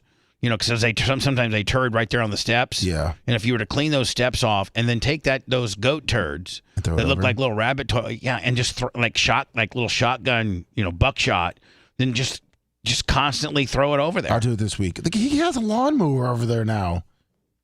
And It's a skag. Do you and him communicate at all? No, he's never there. But I've seen him going back on his bike, and every time he goes, listen? We have containers of, I think we do, of liquid ass. I think we have some liquid. Oh, let's not. See, Brian likes this guy. It's not that. It's just I don't screw with homeless people. I don't want a homeless man this close to my property. Well, he's the guy that has the, I guess, the resort up the street, Brian said, and this is just one of his storage areas. What if isn't this the same sexual predator that Brian was telling us about a while ago? That's a different one. Lummy, do we have bottles of that liquid ass? I believe yes, in one of the... Try to locate the liquid ass, and let's go liquid ass's camp. Sounds good. Because he hasn't suffered enough. Yeah, I mean, you guys are awful human beings. What do you mean? Well, first of all, you go made get a fun job. of a boy with a lisp, go get a job. and now you're picking on homeless people. You don't know. He may have mental illness. You don't know what his deal is. May have. He certainly does have mental illness. We all do. Okay. Most of us can deal with it. Brian, do you hear yourself? What? Do I hear myself? You're kind of being a real martyr for these homeless people. Yeah, while you're attacking Bubba at everyone, you're just being a real martyr for the homeless guy. These homeless people are filthy. They bring your property values All down. they do is beg for money, unlike us. Oh, wait. I mean, Bubba, are you going to make that guy stinky stuff more stinky? Blake Yeager, 25, and John Kostika, $100 Venmo. Let's play some blackjack. You know what? Let's go from homelessness to being a gambling degenerate. I like it. That's a good segue. Of course, mybookie.com. If you'd ever have a gambling addiction, you could always, you need to call, what is it? I forget which number. 888-ADMIT-IT. 888-ADMIT-IT. Yeah, How convenient that you forgot the self-help line. 888-ADMIT-IT. You know what's funny to do as an time- April Fool's prank? What? I called and I got Lummy excluded from the Hard Rock. He can't gamble there anymore. I will beat you outside. And so you don't have to go to the Hard Rock when you go to mybookie.com. That's right. Set up an account. Use Bubba as your promo code.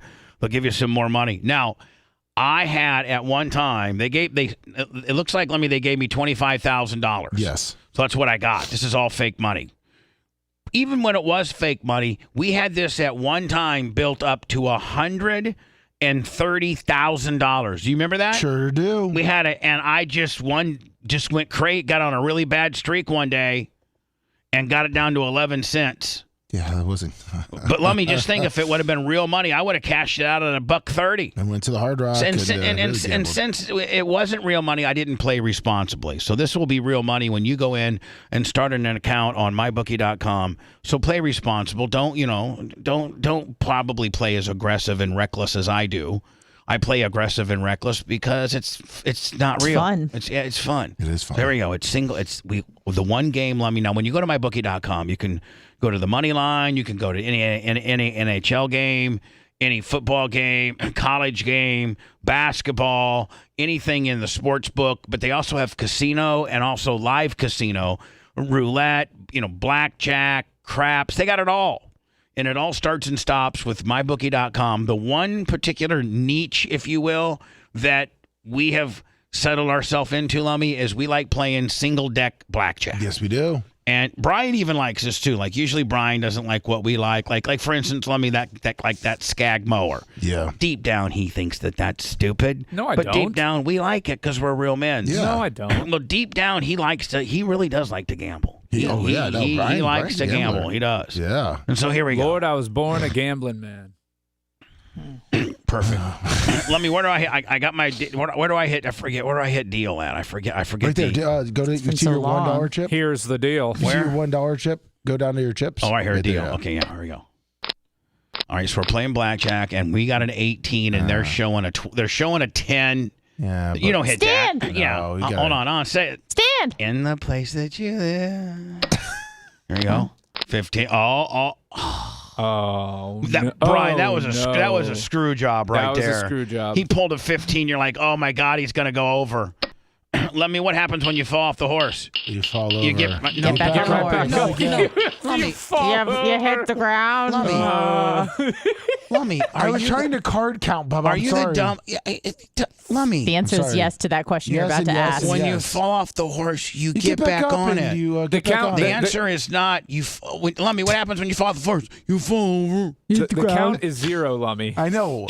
You were trying to count that. It was very easy. It's the first deal. It's not really tough to count the cards. You had 2 10s. You had a 4 and a 5 and an 8. That's a 0. Yeah, Lummy, like we're not 5 decks in where your card counting abilities might start kicking in. Like we're the first deck. It didn't matter if you could count cards or not. It's a first deck. Well, you got to establish the count, though. Well, I know that. For but the 8 hands that we're going to play before you go broke, because I'm here and you never win when I'm here. That is true too, Bubba. We lost the a lot money of repellent. money, and yes, If we don't win this one, we're gonna be responsible. Oh, I think you got to stand. No, you got to double down. I would say no. You got to stand. Stand. Yeah, 'cause that's You 14. let him bust. Yep, 14-24. Oh no! I told you. You never listen to me. All right, let Anna play this one. But no, hold on. I would have had the 4. I would have had the 4, which puts me at 16. It's hard to. This next card, Lummy, would have seen what we would have done. Exactly. This next card would have seen what it would have been, right? Yes. So we had 16. This next card is the card we would have pulled. Okay, ready, Lummy? Ready? Yes. Ready. 20. We would have won if we would have done it my way. No. You wouldn't have hit on 16 against a 4. You would have stayed, and he would have gotten 18. You would have lost No, either I would have way. won. Absolutely. 12 out of 15. Do you stand on this again? I cannot. Come. What do you do on this You're one? supposed to stand. The book says to stand. There we go. If you play the game right consistently, you will do better. It's called variance, right? But, so if you're only going to play 3 hands, your variance is high. If you play 300 hands, then the numbers should work out for you. And Bubba, I don't like to agree with Brian and go against you, but he was right. If we would have stood on 16 on the next one, then You're not hitting 16 against a 4. Thank you for the validation. So you're saying how the card shuffled out, we would have lost nonetheless. You may have lost that hand that you just First played. one. Yes. Yeah. All right, last my bookie deal. Where are we at money wise? We're down $5,000. Yeah, we started with 25,011 cents. We're at 20,011 cents. But Let's we get got it back. but we got 10,000. Oh, no, We had 10,000 sitting out there. Here we go. Ready? Oh, I like 18 on a that. 6 Yeah. and 18. We got an 18. They're showing a 6. So you got to assume that it's a 16, which they have to hit. Yep. Because we're you're running hot. You're standing no matter what Yeah, here. exactly. No There we matter go. what the dealer's showing, you're not hitting. You win. Yeah, there we go. Good now, job. now, do we responsibly go into commercials because we No. now are even? Why would Or we do anything do you press responsibly? lot? Do you play to not lose money, or do you play to win? All right, we got a 9. yeah. They got an 18. We got a double. We got a double. Oof, Double that's it up. aggressive. Double on It an is. 18. It is aggressive, but boy, if we had a payoff on this one, buddy, Yep, Be aggressive. be aggressive. Be aggressive. it was aggressive. You would have had an 11. This is what hell sounds like. You're listening to the Bubba the Love Sponge Show. Probably would have had 21 there. What's that? You probably had 21 if you don't double there. If you're not aggressive. If you're not aggressive. Be aggressive. BEAGGRESSIVE. Well, but that was a good move, brother. Thank you, buddy. We gotta talk about Elon. We gotta talk about Elon Musk next. Thank you, John. So I got to learn the cheers. Without the palm. Austin Yeager, thank you. Yeah. Cash App. Got to watch the cheerleaders during the game from the bench.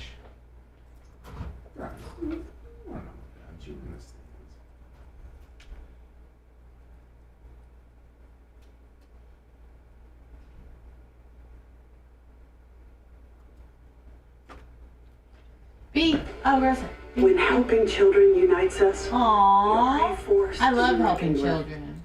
Where there is help, there is hope. It's why UNICEF won't stop.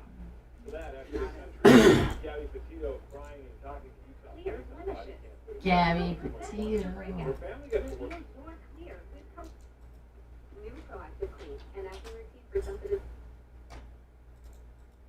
Good morning, Big Lunger.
Chuck and Dion's sub. Good day. Somebody said hello to you? Yeah, does that surprise you? No, It should. not at all. You're very popular in chat. Yeah. Susie Bryn just said hi. Fucking She said you're killing it today. Oh, wow. Maybe she's. Oh, you're watching. You must be watching an old one, Susie. You're saying Twitch chat from 2021? No, I'm saying Susie said Anna's killing it today. And I was like, you said- Twitch chat from. Because you said an old one. Yeah. You two are in the same one. What was Babyface watching himself from back then? What's that? Twitch? Yeah. 2021. You're kind of in good shape then too. Not saying you're not now. But. I'm not now. I'll say it. Thank you, Susie. You're the best. Clearly, you're watching this show.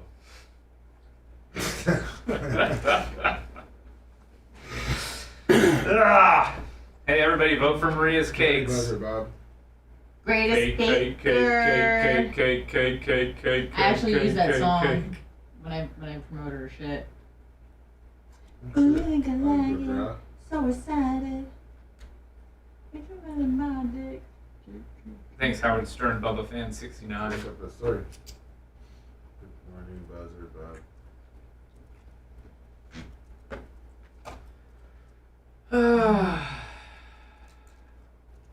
So here we are.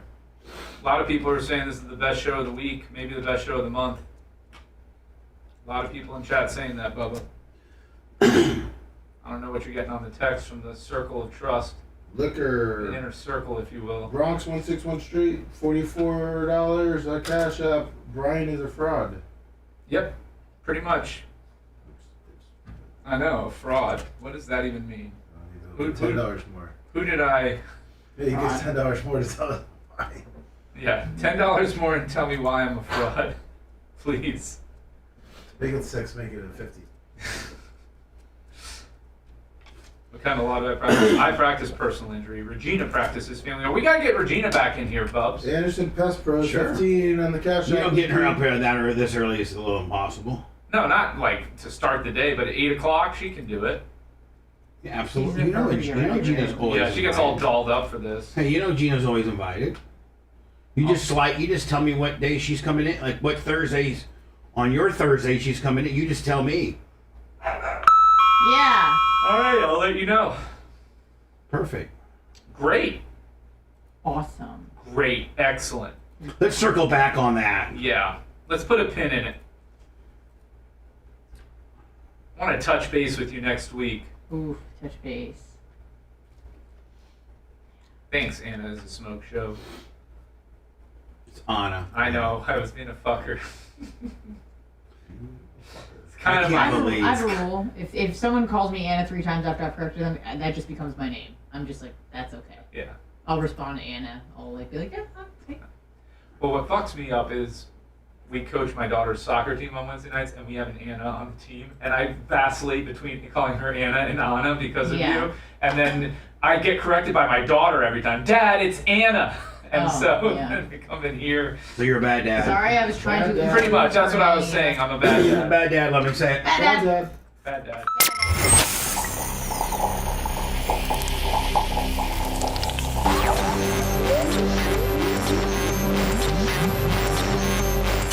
Broadcasting live Filthy bastard! from the den of sin.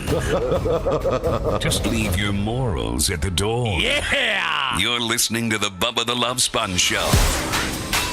Today's after show will be a podcast only. You can maybe watch it on locals, but for the most part, it's just going to be a podcast. It's the Killer Bees. Brent Hadley, Brian Matroni, and myself. It could be sometimes we get sports heavy. Sometimes we get swinger heavy. Sometimes we get politically heavy.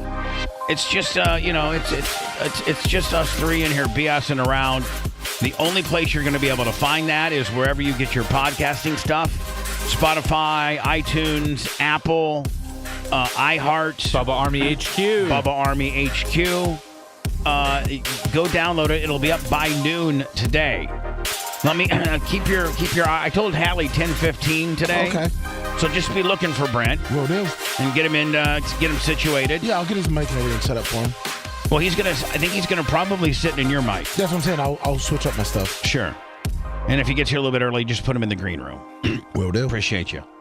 Elon Musk made a visit over to the Strip, the Gaza Strip. Well, he went to Israel first. Well, I understand, but he did make a trip or a visit.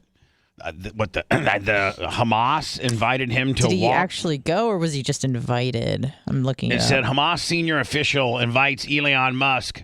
I know it's Elon, but I like to call him Elon. Just one of my many things. Bless. To visit Gaza. On Monday, Elon Musk, the social media mogul, assailed for the endorsement of an anti-Jewish post, toured the site of the Hamas assault on Israel. Did he have an anti? I think he either commented or reposted something that could have been viewed as anti-Jewish. And so it's chased off a lot of the major players on Twitter. So no, that's not it. The advertisers are the reason is because of the Nazi thing that the Media Matters set up, which he's suing now. Well, no, but hey, also, we had a run in with. Isn't Media Matters the ones that bought Tucker? a membership to our website and downloaded all the Tucker stuff? Yeah, one of them. Yes, they are one of them. Media Matters are what killed or what hurt Tucker at the time. Yeah, they're one of them. So they're getting together this campaign to try to get advertisers to pull from Twitter. Yeah, they did a big ploy. They had just people keep going on to find when the big advertisers with this Nazi, these Nazi accounts, and then say, look, your advertisers. So are they blaming Elon for not blocking or he's not censoring these anti-Semitic sites, and he just says, hey, Twitter is a gathering spot for all types of ideas, and there is no wrong answer, and I'm just gonna it's pretty much it's kind of back to the Wild West, isn't it? Yeah, well, that's why a lot of the advertisers pulled, and then he tweeted out about just kind of endorsing there was a hatred of Jewish people, but the advertisers pulled because of the Media Matters part. No, but what I was trying to say, Lummy, is that a lot of the big companies, the corporations, not only are they not advertising, but they're not even posting on Twitter anymore. Disney hasn't posted, I think, in 2 weeks. Paramount, a lot of these major media companies are steering clear of it completely. Yeah, because they're boycotting them because of the Media Matters thing. And then he told everyone last night to F themselves. Mm-hmm. All the advertisers. Yeah, he doubled down on it. Which, he was in a big meeting and said F off. I kind of like his swagger, to be honest with you. I sent you a thing from Jesse Waters because it's edited on when he tells everyone to F off the advertisers. All right, let me get. By the way, you know what? I love Tucker Carlson. He's my guy. I love him.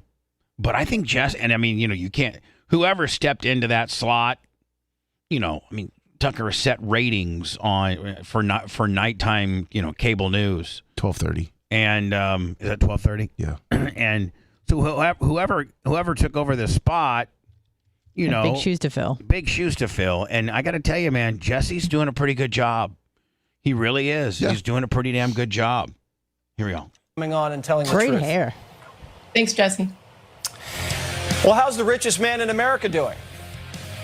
Last week we I don't know. Ask Dan. told you Elon Musk is suing Media Matters for fraud. That nasty little outfit that juiced the algorithm to make it appear that companies' ads were running next to Nazi content. Now, hold on. Brian, you're an attorney, and I need you to think like one right now. But if Elon is having a problem with Media Matters, and I think that Elon and Tucker are friends, aren't they? Has he been on Tucker's show before? He's been a proponent of Tucker, and Tucker's used Twitter for his, Yeah, in fact, they've often tried to pair the two together, have they not? I believe they did do an interview. All right, well, and he's suing Media Matters.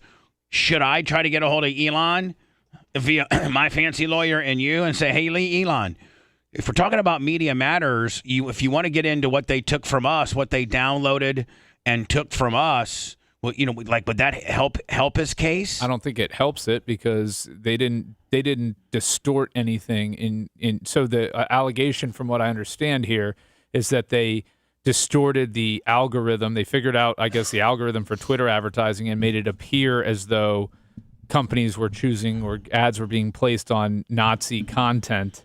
But couldn't you? I mean, if you'd use what they did to us, you could just say, man, all they do is just. Well, everybody knows they're a pain in the ass. That's not anything new. Just trying to get on Elon's good side. I get it. It's probably not going to resonate with anybody. That move. Thank you for the because Dan would have told me it was the greatest idea ever. I think it was tricked companies into an ad boycott. And here's what Musk said to a room of the CEOs that boycotted him. Here you go.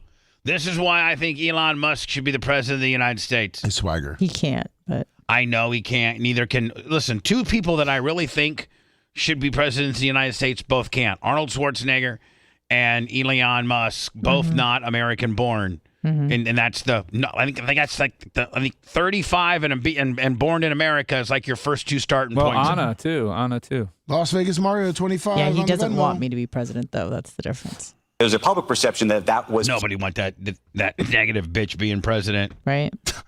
Part of a apology tour. Take her over to the options right now. Quiet. That this had been said online. There was all of the criticism. There was advertisers leaving. We talked to Bob Iger today. I hope they stop. You hope? Don't advertise. You don't want them to advertise? No. What do you mean? If somebody's going to try to blackmail me with advertising, blackmail me with money, go f*** yourself. But go f*** yourself. I mean, Brian, you got to love his swagger, right? I mean sort of. He's doing this because he wants the damages in the media, because this is the whole basis of his lawsuit against Media Matters. So without the damages, if they all still were advertising or came back to advertising after only a week, then his damages are extremely limited. But if it's something that's ongoing and continuing, then I don't know how they're quote unquote blackmailing him with their advertising money. They just, they're telling him. I know, but he's telling them, go F yourself. Yeah. I don't care. Okay. I mean, he's got the money to do that. Hold on. I hope it is. Hey, Bob, if you're in the audience. He's talking about Bob Iger, the CEO of Disney, who boycotted Twitter and who, should really get his own house in order. And good for Musk. What's the point of having FU money if you don't say FU? I mean, true, right? Yeah. What's the point of having FU money if you can't tell a few people to FU? And Musk has lots of cash, but it's hard to run a company without advertisers. Elon says he's ready to kamikaze the company to expose the CEOs who tried to control you with their ad dollars. What this advertising boycott is going to do, it's going to kill the company. And do you think that and the whole world will know that those advertisers killed the company, and we will document it in great detail. Kelly O'Grady's a Fox Business correspondent. Hold on. From Shut up. Okay. Look what we got on TV right now here. I mean, I don't know what you can throw in that's better than this, but what? Go ahead. I was going to say, prior to this boycott, Twitter was not thriving under his new ownership and leadership and structure prior to the advertising boycott. So this might be a good out for him, or a reverse end around. This might be his out as to why it quote unquote failed. Do you like Elon? Have you ever heard? I don't think you give the guy a fair shake. No, I'm indifferent to him. I think you don't like him. I think you're intimidated by him. I think he's smarter than you. He's got more money than you. I think he's one of those guys that became a billionaire because he had a specific lane that he was good in, and he has convinced himself now, and with everybody around him, that his lane is much wider than it actually is. I will tell you this. And a lot of billionaires do that. It's not something exclusive to Elon. A lot of billionaires convince themselves that they're good at fucking everything. And you're not. Sorry. I thought I was on the after show. Wow. Brian. Jesus. That's coming in hot. Brian, that's bad. Oh, it's so bad. I'm sorry. You dumped me. Got worked up. No, it wasn't even worked up. You just forgot. I just forgot where I was for a second. Striving to reach new lows every day. It's Bubba the Love Sponge. And when you guys reacted, I'm like, what? And I was like, oh shit. Oh, fuck. Oh, shit. Oh, fuck. Oh, shit. We're on the air. I haven't, but at the same time, Musk runs a private company. When he took Twitter, now X, private, he doesn't have to answer to shareholders. And he was really upfront. He paid $44 billion for it. But he said he wants to make money, but that's not his primary objective. So you hear him say F advertisers. We don't have fuck you money at the Bubba Army. I can't see that. Hey, we're gonna. Our last story is this right here, Brian. I want to get into this. Corey Perry. Yeah, but it definitely wasn't. I know, but can we get into it? I know. Yeah, we can talk about it. All right. So I don't know much about it. I'm gonna throw it over to you to walk me through it. I Okay. looked at it yesterday. His mom's hot. Didn't Corey Perry pay for the Lightning? Yes, he did. Yeah, he was with the Lightning up until this year. Well, he was with them for 1 year. He was fucking moms here too. All right. So let's just get into this. Okay. Do we have evidence of that? Allegedly. Allegedly fucking moms My opinion. in Tampa? Yeah. Not other teammates. John moms, Kostika, thank you, buddy. Yeah, probably not. He's not even a good-looking guy. He's a ginger.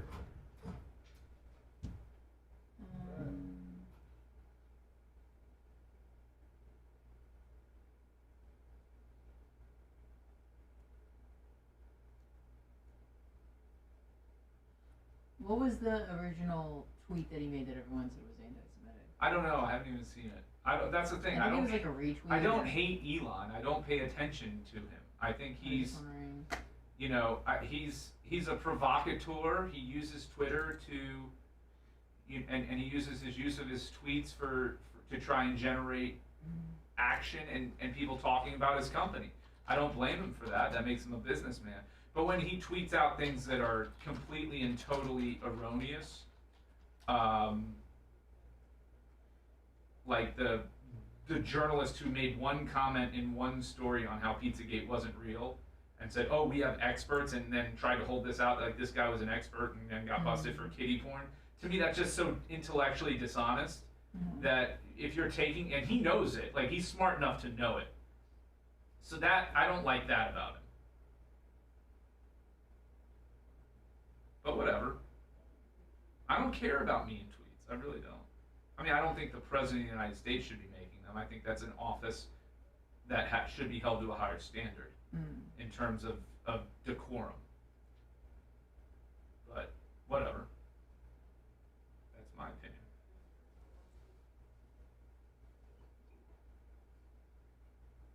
Oh, okay. Well, I don't even really understand this. But the next user claimed Jews had been encouraging dialectical hatred against whites and referenced the hordes of minorities that support flooding their country. Musk then responded to the post calling it the actual truth. This claims echoes of an anti-Semitic conspiracy theory that accuses Jews of wanting to flood Western countries with non-white immigrants. Musk later said that claims he is anti-Semitic can be appropriate. Well, how did he justify that's the truth on what the guy tweeted, though? Like, that's what I want. I don't want you saying I'm not an anti-Semite. Whatever. I'm not even going to get into that with you. What did you mean by that tweet with that's the truth? What is the truth? That's the real truth, or whatever he said. I guess, again, I didn't know this, but there's like a conspiracy theory. Yeah. So he's obviously wanting to flood Western countries with non-white immigrants. So what... Again, what's his explanation for supporting that statement? I don't know. That's the thing. Like, you can say you're not, I don't care, I'm not going to call you an anti-Semite. I just want to know your explanation for that tweet. He did appear to express regret for the post, saying that in retrospect, he would not have replied to that particular post. In retrospect, I would not have replied to it. I think it, but I wouldn't have publicly said it. Okay. I don't understand. He didn't take it back. In other words, he didn't walk it back and say. Yeah, I get it. I'm just trying to understand what the anti-Semitic conspiracy theory is. Well, he's talking about Jews trying to get rid of whites in America. That's the way that's what you read. Okay.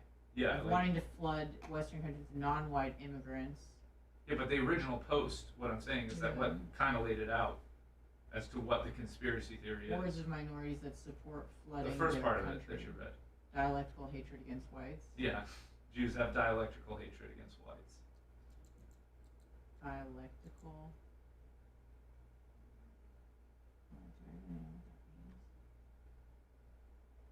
Opposing forces.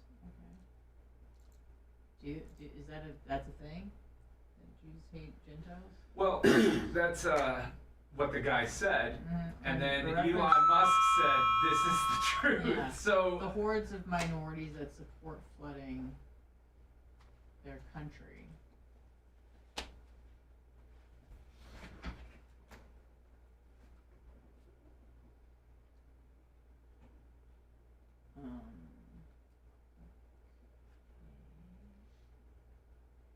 yeah, I just you can say you're not an anti-Semite, that's fine, but he never really explained his position on that in a way that doesn't lead me to believe that he Yeah. believes in Jewish people are bad conspiracy theories.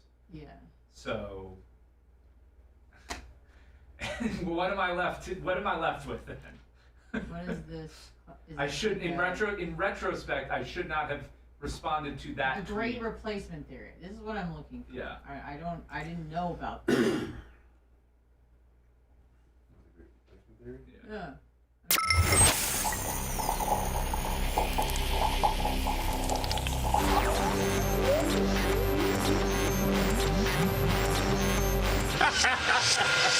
In Bubba, we trust. In Bubba, you lust. Naughty, naughty. This is the Bubba the Love Sponge Show. Today's after show will be a podcast, very exclusive. And the only place you can probably find it is where you get your Bubba Army podcast from. It'll be the Killer Bees, me, Brian Petroni, and Brent Hadley. And it's exclusively on our podcast, or you can go to Bubba Army HQ and download it that way through the podcast section as well. Brent Hadley in here about 10:20. Probably, I'm thinking, Brian, at least a third sports, probably half politics and a third sports, and then I need another. And then there's another third, like reminiscing old stories with you and Brent. Sure. Back in the day stuff. That you oddly don't like, I don't think. I love it. I love hearing it, and I know some of it, but it's always. Did you hear the podcast from Monday and the exclusivity? Well, you knew who. I think I knew it. You'd figured it out. Yeah. That was a hell of a score, huh? That was a good one. I mean, again, I don't tell a lot of people because most people won't believe me. People were fapping it to her in the 80s, man. She was it. She was the it girl for a hot minute there. She was. I had one shot at it. I went Foxy lady. and I thought I had another shot at it, Lummy, when she wanted me to fly to New York, and then she straight ghosted me. She probably was like, "Oh my God, what did I just do?" It was when she met up with Paul Stanley. The tequila I had down in the downstairs bar. I got fat DJ goggles on. Thank God I did leave, Lummy, because I know she probably wouldn't know when to wake up, and you can tell if a chick wants to wake up and go round two. I think if you're blasting a chick, you can tell whether she wants you to stay or not. See, I don't like to go to. Yeah, I was gonna say I don't often go to chicks' houses. Yeah. When I was doing it. Yeah. To blast them, I'd always get them to mine. Right. But I mean, I would say you want probably a captive audience. 25% of my blastings were at their turf. Wow, that's a pretty high percentage. Yeah. So that you can leave. Yeah, instead that's of getting them. Well, to you leave. always had someone in your. What was? I don't know if we can say the What words? bodyguard's Lummy, name. Well, What's going on? I didn't know if we could say the bodyguard's name that you had at the time. Gooch. Oh, No. half-breed? Half-breed. I wasn't sure if we could say that. So I think you can You're say just talking about half-breed. Cher. Well, I'm just talking about Cher's hit song, Half-Breed. No, I mean Bubba had the One of my greatest thing. bodyguards was named Half-Breed, and we had a texting. I'm sorry, we had a pager. This was back in the pager days, so he paged me 911 and then the station phone number. 15 minutes after I went inside, he usually either stayed in the living room or in my Tyrone Isuzu SUV rodeo, and he was instructed to page me 15 minutes into me going into the bedroom. Say it, Guido beepers. And he puts into the station number. He would put 933/911. So if she was kind of not what I was expecting, not as hot as she looked at the club, and the makeup's off, and we're back at her place, and then I can look at it, and I need an out. I can look at it and go, oh my God, look, the station. There's something going on at the station. I got to go. See, look. And she would see 933-911. So then, she'd be like, oh, okay. I'm like, something's wrong with the station. I wasn't an engineer. I was just a stupid radio guy. There's nothing I could do at 11:30 and that at night. Yeah, but these chicks were even dumber than you, so they believed it. Exactly. Or if I'd be like, oh man, it's the station. You know, whatever. I can get back to them. So I had a good little setup going. Beepers. Nice. Remember that was the only way to beepers. Say Guido. Beepers. Air Bubba beepers. Air Bubba beepers. And for $5 extra, you could get me to personalize your greeting. Oh, wow. So, like on Sundays from noon to 4, I would go into my office and they would fax me over like 100 names, Lummy, of people that had paid the $5 extra. And I'd have to go, yo, yo, yo, it's Bubba the Love Sponge from the Power Pig. You've tried to get a hold of Brian. Brian ain't available. Text whatever number you'd like displayed on Brian's Air Bubba beeper and hit pound. Peace. Yo, yo, yo, yo. Thanks for calling Warren's beeper. Warren's not available. Whatever number you want displayed on Warren's Air Bubba beeper, hit the number and pound. Peace. Yo, yo, yo, yo, yo. It's Bubba the Love Sponge from the Power Pig. And Anna, oh, she's the coolest bitch ever, isn't she? But people would freak out then because they get that personalized message. Bubba. But I'd have to sit. But like I made $5 a person. Oh. I just crank them out. I do like 100 of them on on a Sunday. I can remember Holly would come to me and go, "You have like 95 beeper messages to do, and it's 5 o'clock." I don't care about that stupid beeper money. Wow. It was only 7,000 last month. Well, what do you expect? I'm not getting off the couch for 7,000, bitch. About to get mines. Watching the Packers. Now come wipe my ass. No, listen, Brian. I was so pimped that I had the satellite dish, the real, like the 12,000. The gigantic yes, one? they had a motor on it. They had to move it around. Be like, well, that's not even close to the most pimp thing that you had, which was Holly wiping your ass and then you cheated on her. Then my plane, that was pretty pimp. I had a satellite. I had a satellite dish before anybody. Like I had the kind like TV stations had. Lummy, remember? Yeah. They're like $10,000, so I could watch the Packer game. Then I had a personal ass wiper and an airplane. I mean, does it get much more pimp than that? From a disability that you caused yourself. Yeah, is there any way to like do a show with Holly and like the best. those would be? You're talking about numbers, Bubba. Come on. Well, or does she maybe hate you? But you know what? But time heals all wounds. Not only. Hold on. Not only does time heal some wounds, not all, but cash talks too. Yeah. Right, Brian. What are you putting up for? I mean, no, but I could get a hold of some investors. Come on, Brian. I bet you I could raise. I bet you I could raise $3,000. I bet you I could raise between Tom Bean, Tate, and Gina and Brian. Yeah, and maybe throw in Diaco. I could raise $3,000. And if somebody called her and said, "Hey, Holly, it's my name's Lummy or Warren or no, make a girl, make it a girl." Anna. Who would be a girl? Anna. Me. I'm a producer for the Bubba Show. Yeah. Hey, Anna, you got three. Oh God, Anna, you got three. We're make believing here. You got $3,000. That's your budget, okay? Yeah. And I'm Holly, and you're representing the Bubba Show and all we want is like a 1 hour just Q&A, and with Bubba for his his various platforms. Yeah. And saying, hello, this is Holly Steele. Oh, hi, Holly. My name is Anna Hummel, and I am a co-host and producer on the Bubba the Love Sponge show. Don't hang up. Don't hang up. Oh, Don't hang up. Bubba the Love Sponge. Yeah. You know the guy? That's a whole nother lifetime that I chose to forget. I understand, I'm faithful but to my husband, Brian. I love him. If we could I've possibly... had 3 kids with him. Okay. If we could... Holly, listen here. If we could possibly... I'm not asking you to relive the trauma, but I think it would be beneficial for the show and the listeners to get your perspective on what actually happened. And we're not asking you to do it for free, Holly. We would love to accommodate you for your time. How does $3,000? You don't start out at your max budget. Like $1,000. Come on. Okay. Thought you would have better negotiating skills. You wouldn't even offer the told money me to until start she says, "Well, no, probably he not." didn't. He said you have a $3,000 budget. He didn't say use the $3,000 Okay, budget. Brian, I got it. I got it. I'm on the spot here. You tried to get Give it me a for little. free. Shut up, Lummy. Oh, why? 'Cause Okay. I'm right. Great. Okay, Holly, you're asking me to do it on the fly. Yes, I'm trying. yes, Good shot. I'm listening. It's not to you. easy. Jesus So Christ. it would be. Trying. I'm required to do a show with Bubba. You're not required to do anything, Holly. This is free country, but I would like to offer you $250 for an hour of your time. Is that something that you'd be interested in? No, $250. I used to see how he threw money around. That's nothing. Oh, do you know where he is now, Holly? He's not doing great. He's begging for money. Good. That's great. Lives That's in a great. trailer. My friend who listens to his fat ass said that he couldn't even make payroll one day and he was begging for money. Yeah, that is all true, Holly. Yeah, It so how sure much you want to is. give me? All right, how about $500? How about $1,000 and I'll do it? Done. See? I'm going to try to, you know what? I'm going to try to get her phone number. Okay, great. I am. I really am. I don't know if I let Brian negotiate or I let you negotiate. I don't know.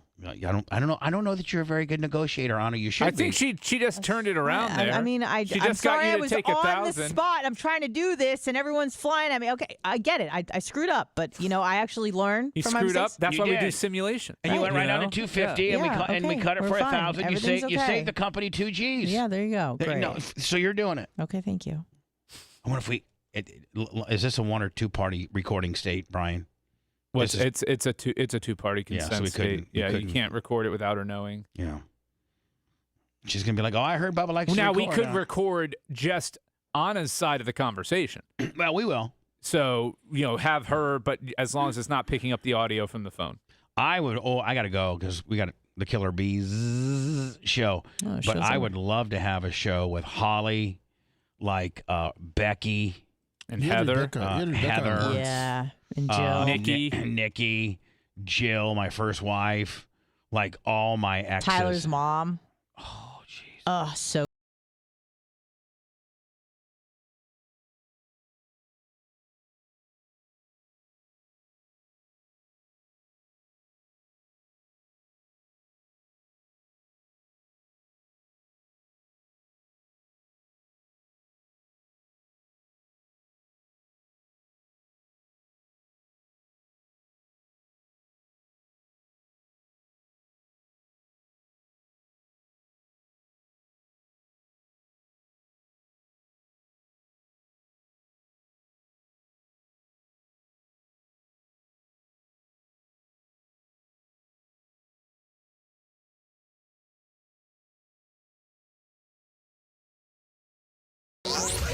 Thanks for letting me finish. You've been listening to the Bubba the Love Sponge Show, starring me, Bubba the Love Sponge, co-host and show historian Lummox, Co-host Anna Hummel, co-host Dr. Dan Diaco Esquire of Council, co-host J. Diaco Esquire, the Spitting Cobra of Council, Rhett, the filthy ginger video editor. Yeah, back here wiring up. It's Mini Macho. the BRN agent, Thomas Buttoned Up B. And for everything else, go to thebubbaarmy.com. Now, time for the legal disclaimer. Exactly. The Bubba the Love Sponge Show is intended solely for the enjoyment of our listening audience. Any rebroadcast, retransmission, or other use of this show without express written consent of the Bubba Radio Network is prohibited. We must dissuade him of this delusion.